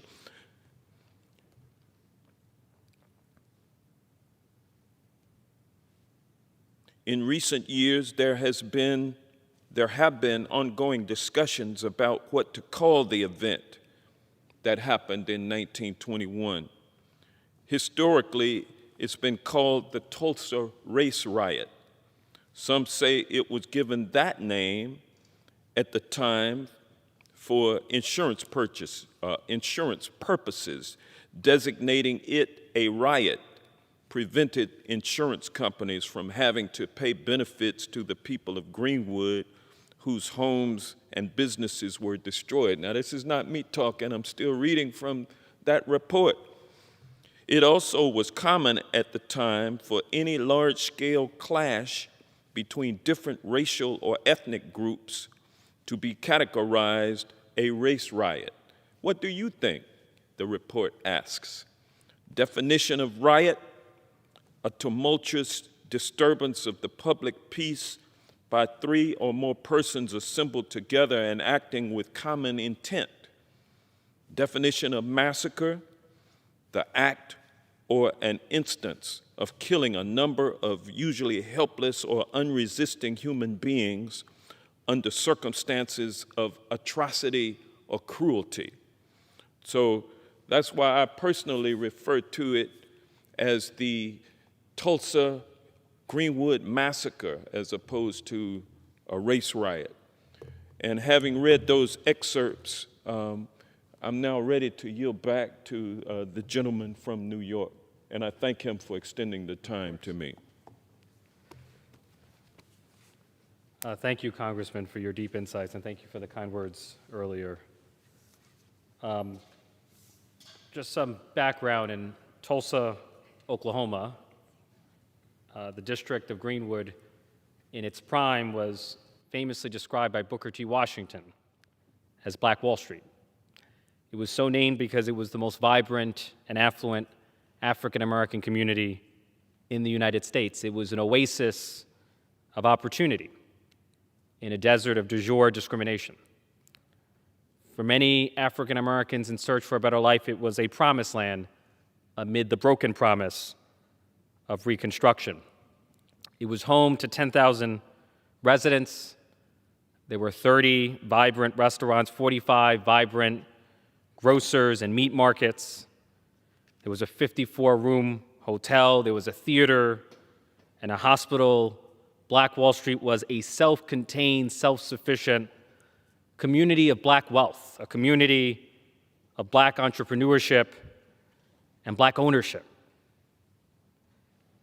And Black Wall Street, at the hands of racial terrorism, at the hands of racial violence, the wealthiest black community in the United States, became a scene of mass murder and looting and arson.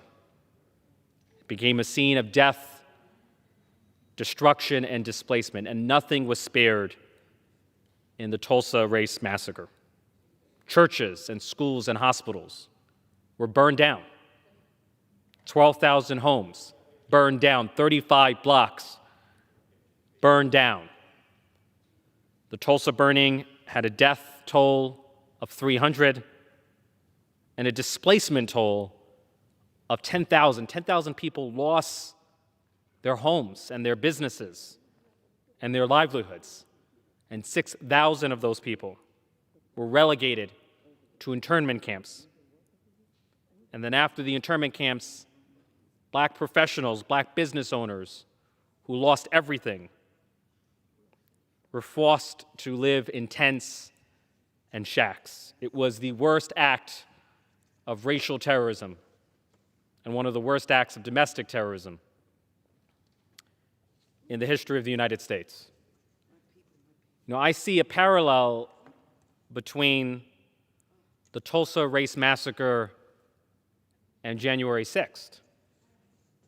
You know, the insurrection against the United States Congress on January 6th was not simply an attack on a physical structure, it was an expression of racial rage and resentment against multiracial democracy.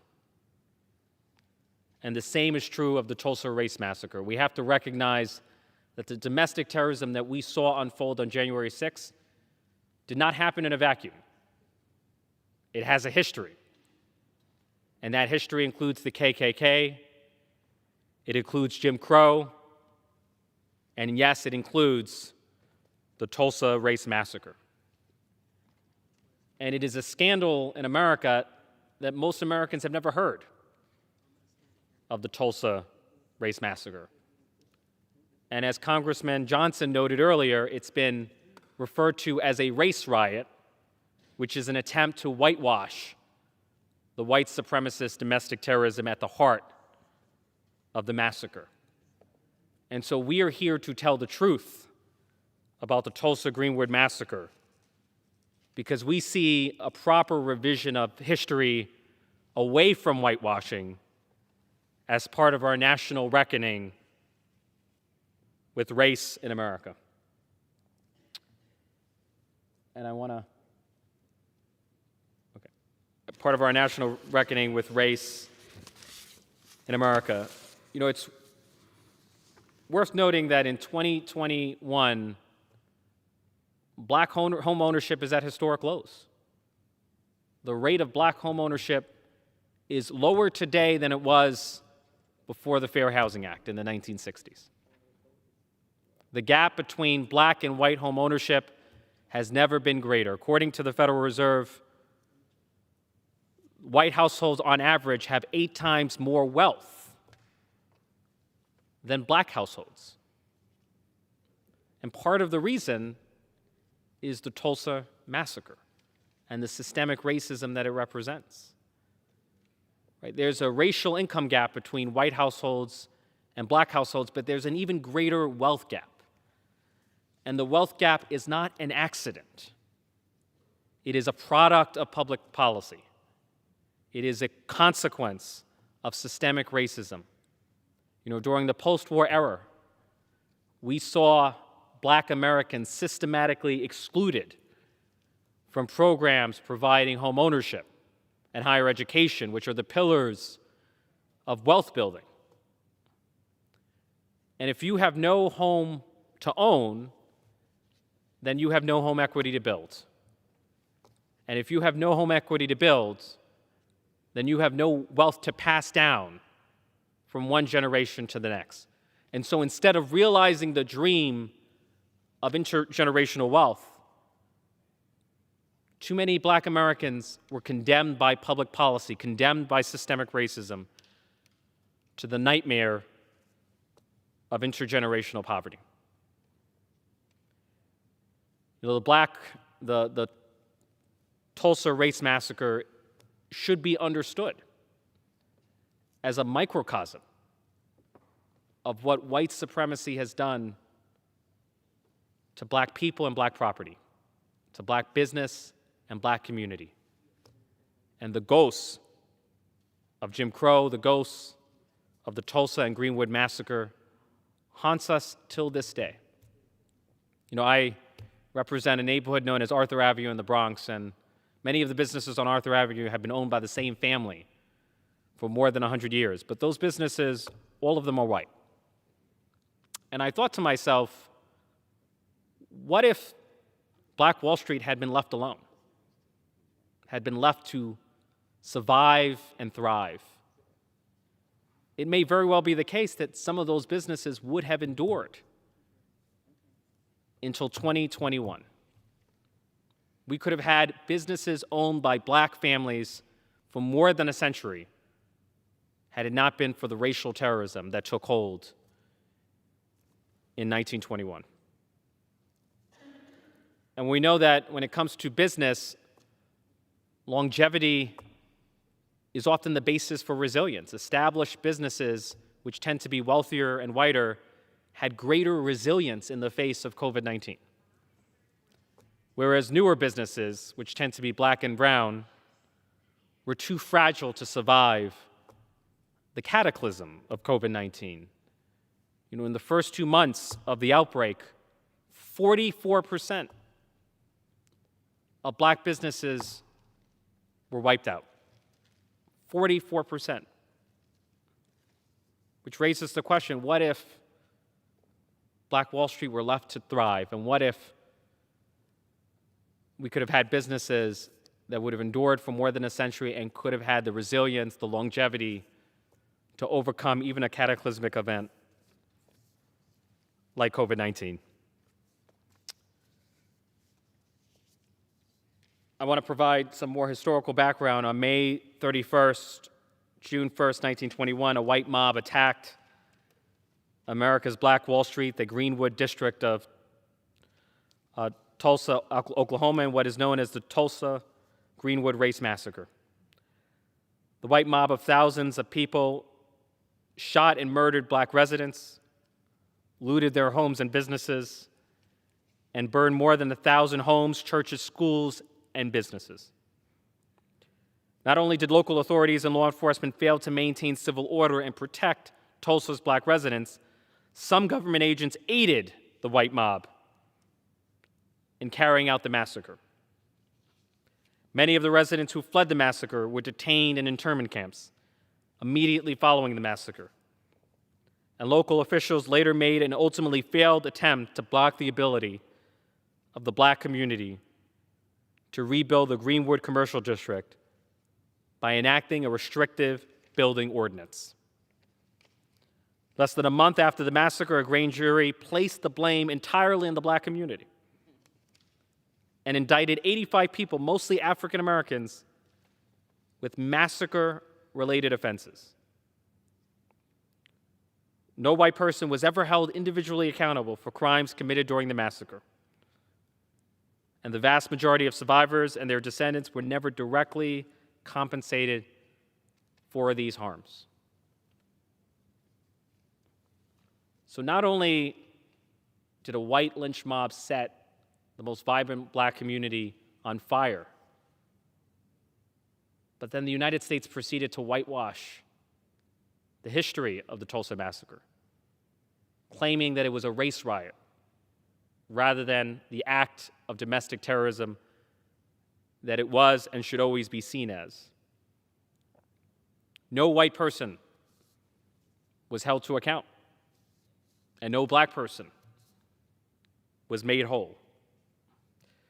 Despite the acute challenges of racism in the late 19th and early 20th century, black residents have been able to create thriving community in the Greenwood district of Tulsa, Oklahoma. However, this community was literally burned to the ground in one of the worst incidents of racial violence in American history. And to this day, no one has been truly held responsible. And it's worth noting, even though Greenwood has rebuilt itself, Greenwood does have among the highest rates of poverty and unemployment in the city of Tulsa, which demonstrates the legacy of systemic racism, how hard it can be to overcome that legacy. The Tulsa massacre resulted in property damage valued anywhere from $25 million to $100 million when adjusted in today's dollars. As the descendants of the white mob looted Tulsa businesses have had the opportunity to benefit from the wealth of their ancestors, many black survivors of the Tulsa massacre and their descendants have not been able to recoup the wealth that had been lost or destroyed during the massacre.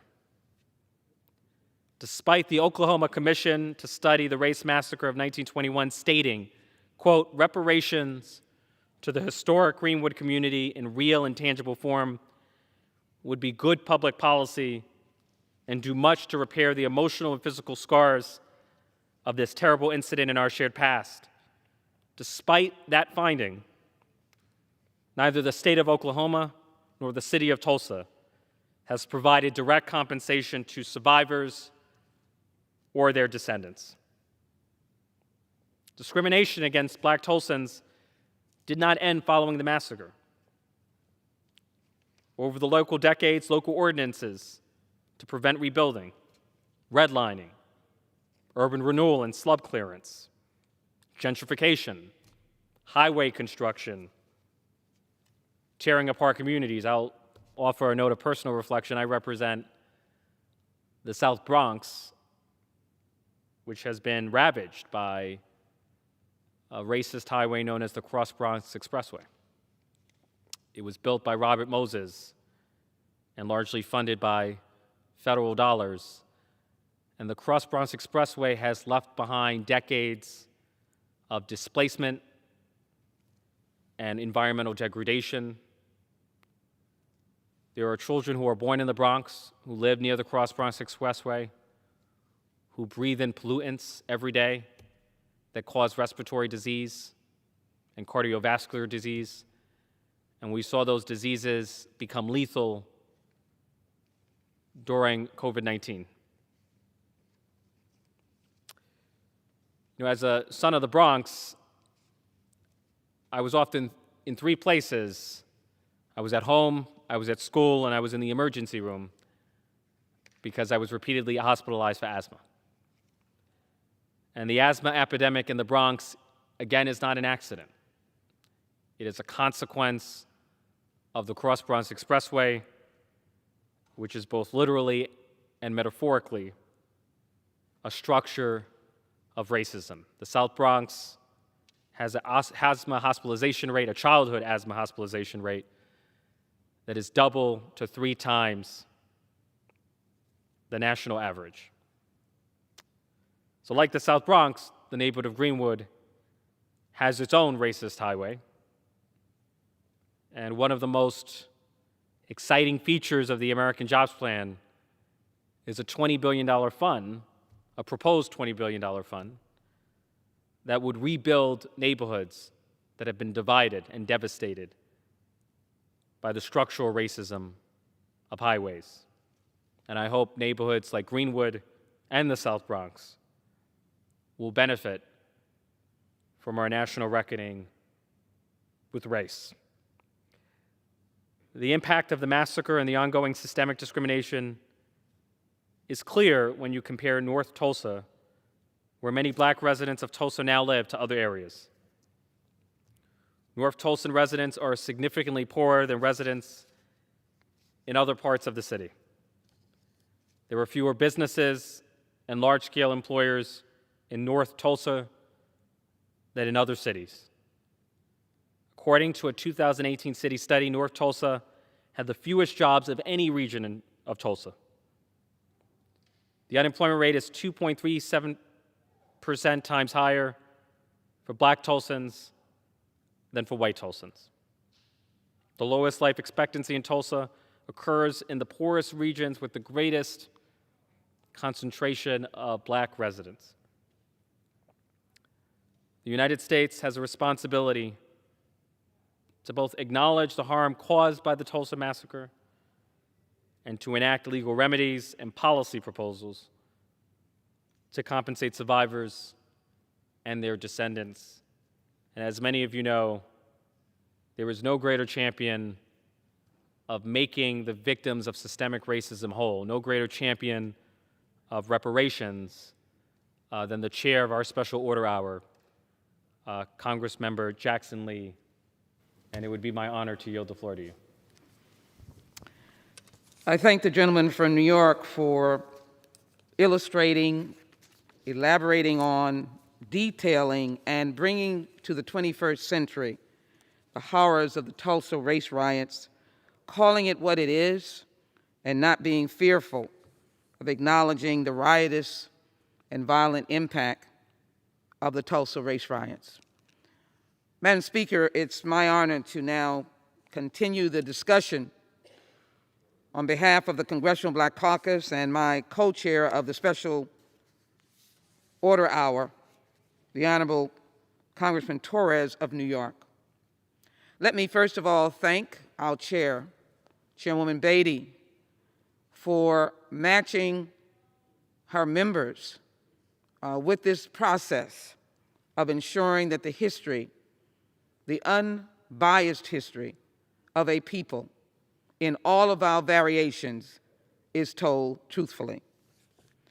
We too are Americans. The Tulsan residents of that time were Americans as well. I am reminded of the early stages of my education when Congressman Torres' history was the Nina, the Pinta, and the Santa Maria. I could almost repeat that in my sleep. The three ships that came with Christopher Columbus. He was the founder of America, over and over again. I'm not sure during the period of our early childhood and those of recent vintage learned anything of Native American history, Korean American history, Japanese American, Chinese American, African American, slavery. I don't know if our children in periods of the 20th century and now in the 21st century knew there was more history. I do know that the past president wanted the Smithsonian of African American culture to stop teaching about African history. I know that there was a challenge to the U.S. Department of Education by minority leader, to be corrected, McConnell, to stop teaching the 1619 Project. It baffles me because I believe that if a country or a people know its history, we will not be doomed to repeat the past. And when I say a people, America is represented by many people. If we knew each other's history, if we understood each other's history, could we not, even if not those who are already past understanding it, could our children grow up with empathy and understanding? That is why we're here on the floor of the House. We're not here to castigate and to throw untruthful hits. We're here to tell the truth. Madam Speaker, tears come to my eyes as a series, and I only get to look at television late in the night after all the day's work is done, and there's a series called The Underground Railroad. You cannot look at that without shaking in your boots, shaking in the chair you're sitting in, tears coming to your eyes. That is the empathy that America can understand for all the journeys that so many of us have taken. We've taken it and we're here in this place, the greatest experiment that the world watches. Can they make it? And they were watching it from Abraham Lincoln's proclamation of the Emancipation, 1863, and then General Granger in 1865. They watched us through the 1800s. We failed. Reconstruction did not work, even with all the governors and congresspeople that had been elected of freed slaves. The land that they had, that ugly head of racism, white supremacy, lynching, the tearing asunder of black communities, the still tearing apart families, the lynching of men and women who went off to a grocery store, when I say that, the local store, whatever it was, down the road and never came back. 1921, boy, I'm just so proud of this picture. This is the bustling Tulsa, Oklahoma. This is the example of the excitement. I'm reading where it says the McGowan Variety Store. I have some McGowans in Houston. They might be related. These are the prancing with their cowboy hats on. It looks as if students, just like we would see in our neighborhoods today or in our high schools today, dancers. They had a full holistic community. There's some cars on the street. Can you imagine 1921? Oh, I wish I could just take a trip back, just stand on the sidewalk and just look with pride of history I did not know. I never imagined there were cities like Tulsa, Oklahoma as I was growing up as a child.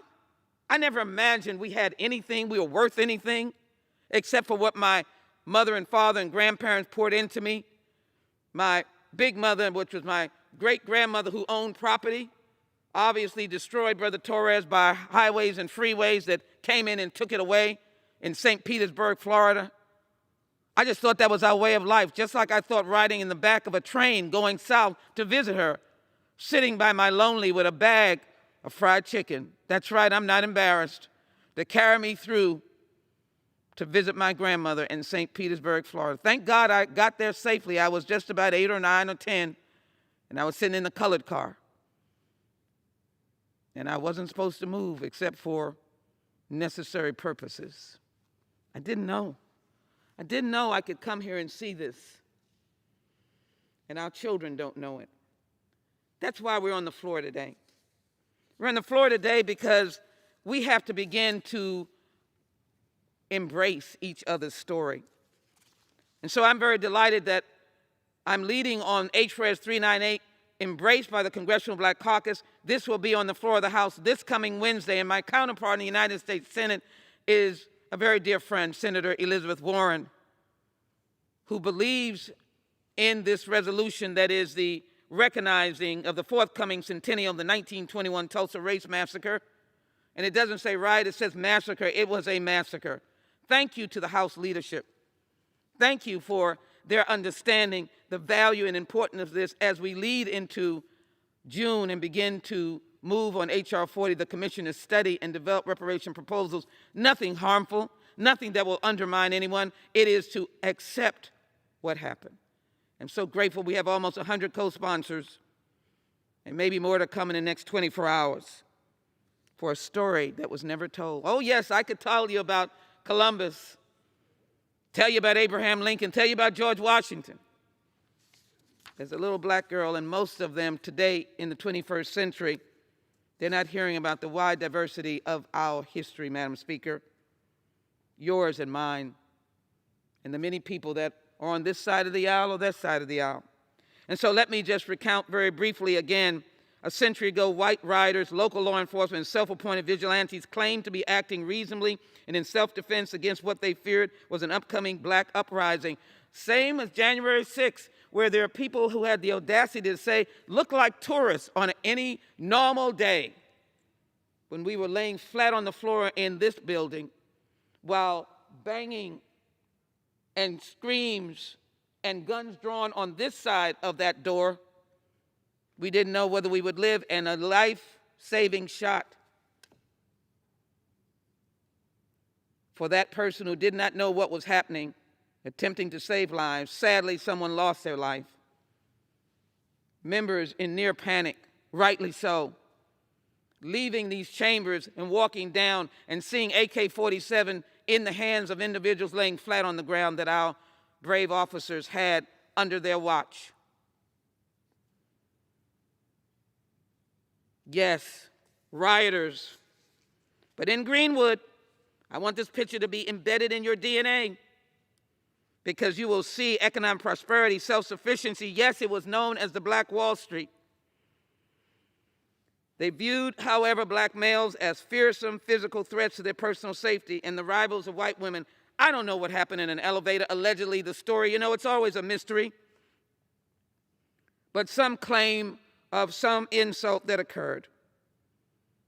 And all of a sudden the word went out, and raging leaders of the white community, fine citizens, probably in church, in some church, over the weekend, when I say that in their church in that time, because they were always using the Bible wrongly and incorrectly, and I will say that because I believe in a merciful, redemptive Jesus. As a Christian, there are many other faiths, Torah and Quran and other, but I know in the redemptive faith of Christianity, we believe in redemption. And we don't go out because we know that we have had one to sacrifice for us on the cross so that we might be redeemed. We sing that song in our community, let the redeemed say so. But apparently they didn't have that memory.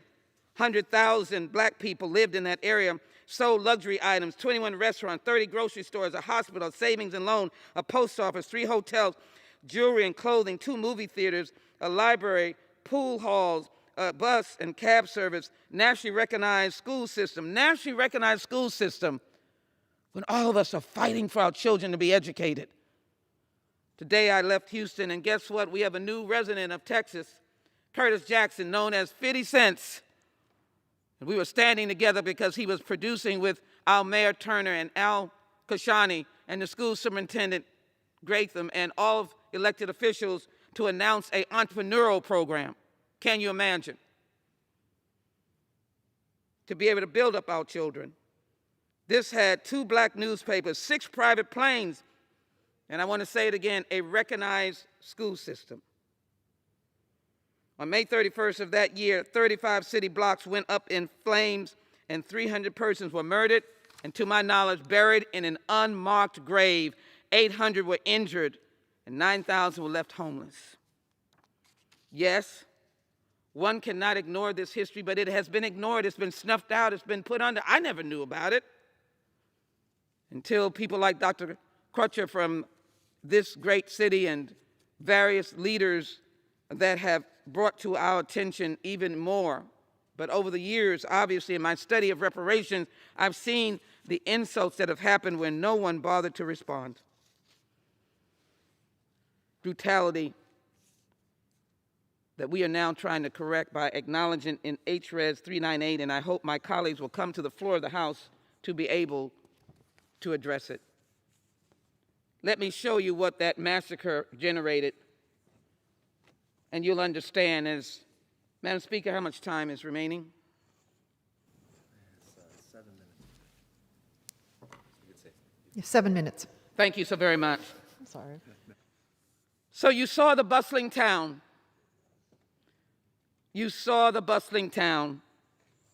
Then this is a charred Negro who suffered in the Tulsa riots. Yes, I'm like Emmett Till's mother. Let the world see it.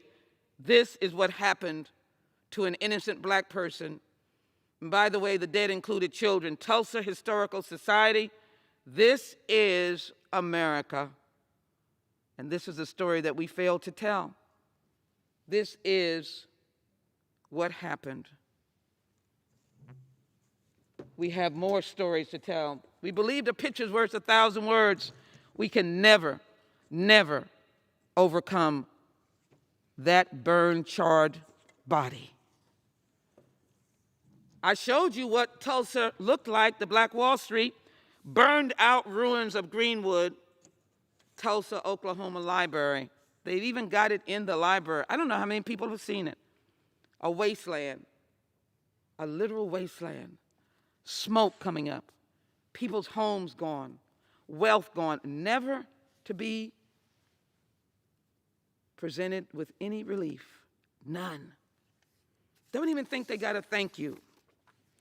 Not even a thank you. And so our resolution condemns violence and destruction perpetrated against the African American community of Greenwood. Our resolution has a rejection and active opposition to the false ideology of white supremacy and condemnation of all groups.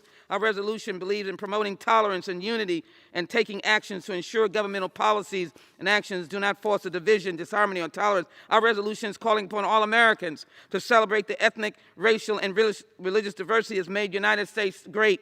Our resolution encourages all persons in the United States to reflect upon the history of the United States as an imperfect but committed journey to establish a more perfect union, our resolution is recognizing the commitment of Congress to acknowledge and learn from the history of racism and racial violence in the United States. Our resolution lays the groundwork for moving to H.R. 40, the Commission to Study and Develop Reparations Proposals, because we can see it in real life.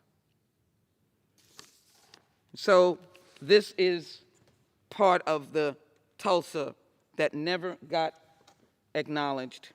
Let me show you additional fires. So you can see the buildings going up in smoke. We're not making it up. All of these buildings, brick buildings, burned to the ground. Can you imagine someone who survived the post-traumatic stress, the horrors of their life, the willingness not to live anymore, the giving up hope? And people wonder, oh, those lazy Negroes and colored people who worked for over 250 years in bondage. Finally, is that the last? This should be the remaining. I think I want to put the picture of the slave, the individual. And so this is the story we tell tonight. We don't even tell it with a sense of vengeance. We tell it with a sense of dignity, respect, and honor. The courage of those people, the genius of those people. They weren't even freed slaves for 100 years. Look what they created. Look what they created. There's a story on CNN. My great-grandmother survived the 1921 Tulsa massacre. We are not heeding her history. For what was once the wealthiest black neighborhood in America became charred ash in a matter of hours. But we have not come to a conclusion to end this kind of white supremacy and racism. I ask unanimous consent to include this in the record. Without objection. I ask unanimous consent to include the H.Res. 398 in the record. Without objection. I ask to include in the record a detailed account of the Tulsa Race Massacre for the congressional record. Without objection. And then I want to salute those who will be honoring 100 years in the next couple of weeks. I want to very quickly say that. Remember what I said. I knew the history of Christopher Columbus. I didn't know the history of my Native American brothers. I didn't know the history of my own self, slavery. I know Big Mother, which is what we called her. She owned land, and then I knew it was disappeared. I knew I rode in the back of a train to visit her as a little girl. And guess what? Governor Kevin Stitt of Oklahoma was on the commission on the Tulsa Race Massacre, but he signed a bill limiting race and gender curriculums in Oklahoma schools earlier in May. Can you believe it? House Bill 1775. As well, he goes on to not stand for what this commission is all about, truth. So tonight we come to the floor. Remember what I said, I am not in any way throwing darts at anyone, stones at anyone. I am here to raise up the dignity of this man, this person, this body, burned because he was black, prosperous, and ready to serve America. No one can tell me how many in that 1921 massacre had been in World War I, had worn the uniform and come home and made a new life. How many can tell us out of those who would have lived, would have been ready to go serve in World War II, and then on, and their progeny continuing to build this wonderful economic engine. Today, those who remain 3 living descendants, or those who were there, they tell me as I will go to Tulsa, there's one door left. It is a crying shame. And so I lift this story up, and I let you know that the Congressional Black Caucus, yes, the conscience of this nation, has a vital purpose to be able to tell the story. Someone I hope is listening. Someone I hope is listening. Someone I hope heard Brother Torres. I hope they heard Hank Johnson, Barbara Lee. I hope they have heard all of us, because if we do not know our history, we are doomed to repeat it. We must take the reins and lift up the dignity, honor these courageous saints, and we must fight on. Pass this resolution on the centennial, pass H.R. 40, the Commission on Study Reparations, pass the American Jobs Plan, pass the American Rescue Plan, lift all boats, for as we do so, God will be the witness for what we have done and the journey we have made. Madam Speaker, I am honored to have been here today. I'm honored to be part of the Congressional Black Caucus. I'm honored to be part of this House of Representatives. I'm honored to be an American. And I will not have my history denied or my children failing to know that history. That is why we are here today. And let us march on until victory is won. I thank you for yielding, and I now yield back our time. Right, all time has expired. Oh, I'm sorry. Gentlelady from Texas. Unanimous consent, Madam Speaker, to enter into the record that I was unavoidably detained in my congressional district and through COVID responsibilities, and I was not present for roll call vote 144. I ask the record to reflect that had I been present, I would have voted as follows. On roll call 144, I would have voted aye on the motion to suspend the rules and pass H.R. 2911, VA Transparency and Trust Act of 2021. I ask unanimous consent to submit this in the appropriate place in the record. Without objection, the gentlewoman's statement will appear on the record. Pursuant to Section 11B of House Resolution 188, the House stands adjourned until 10 a.m. tomorrow morning hour debate and noon for legislative business.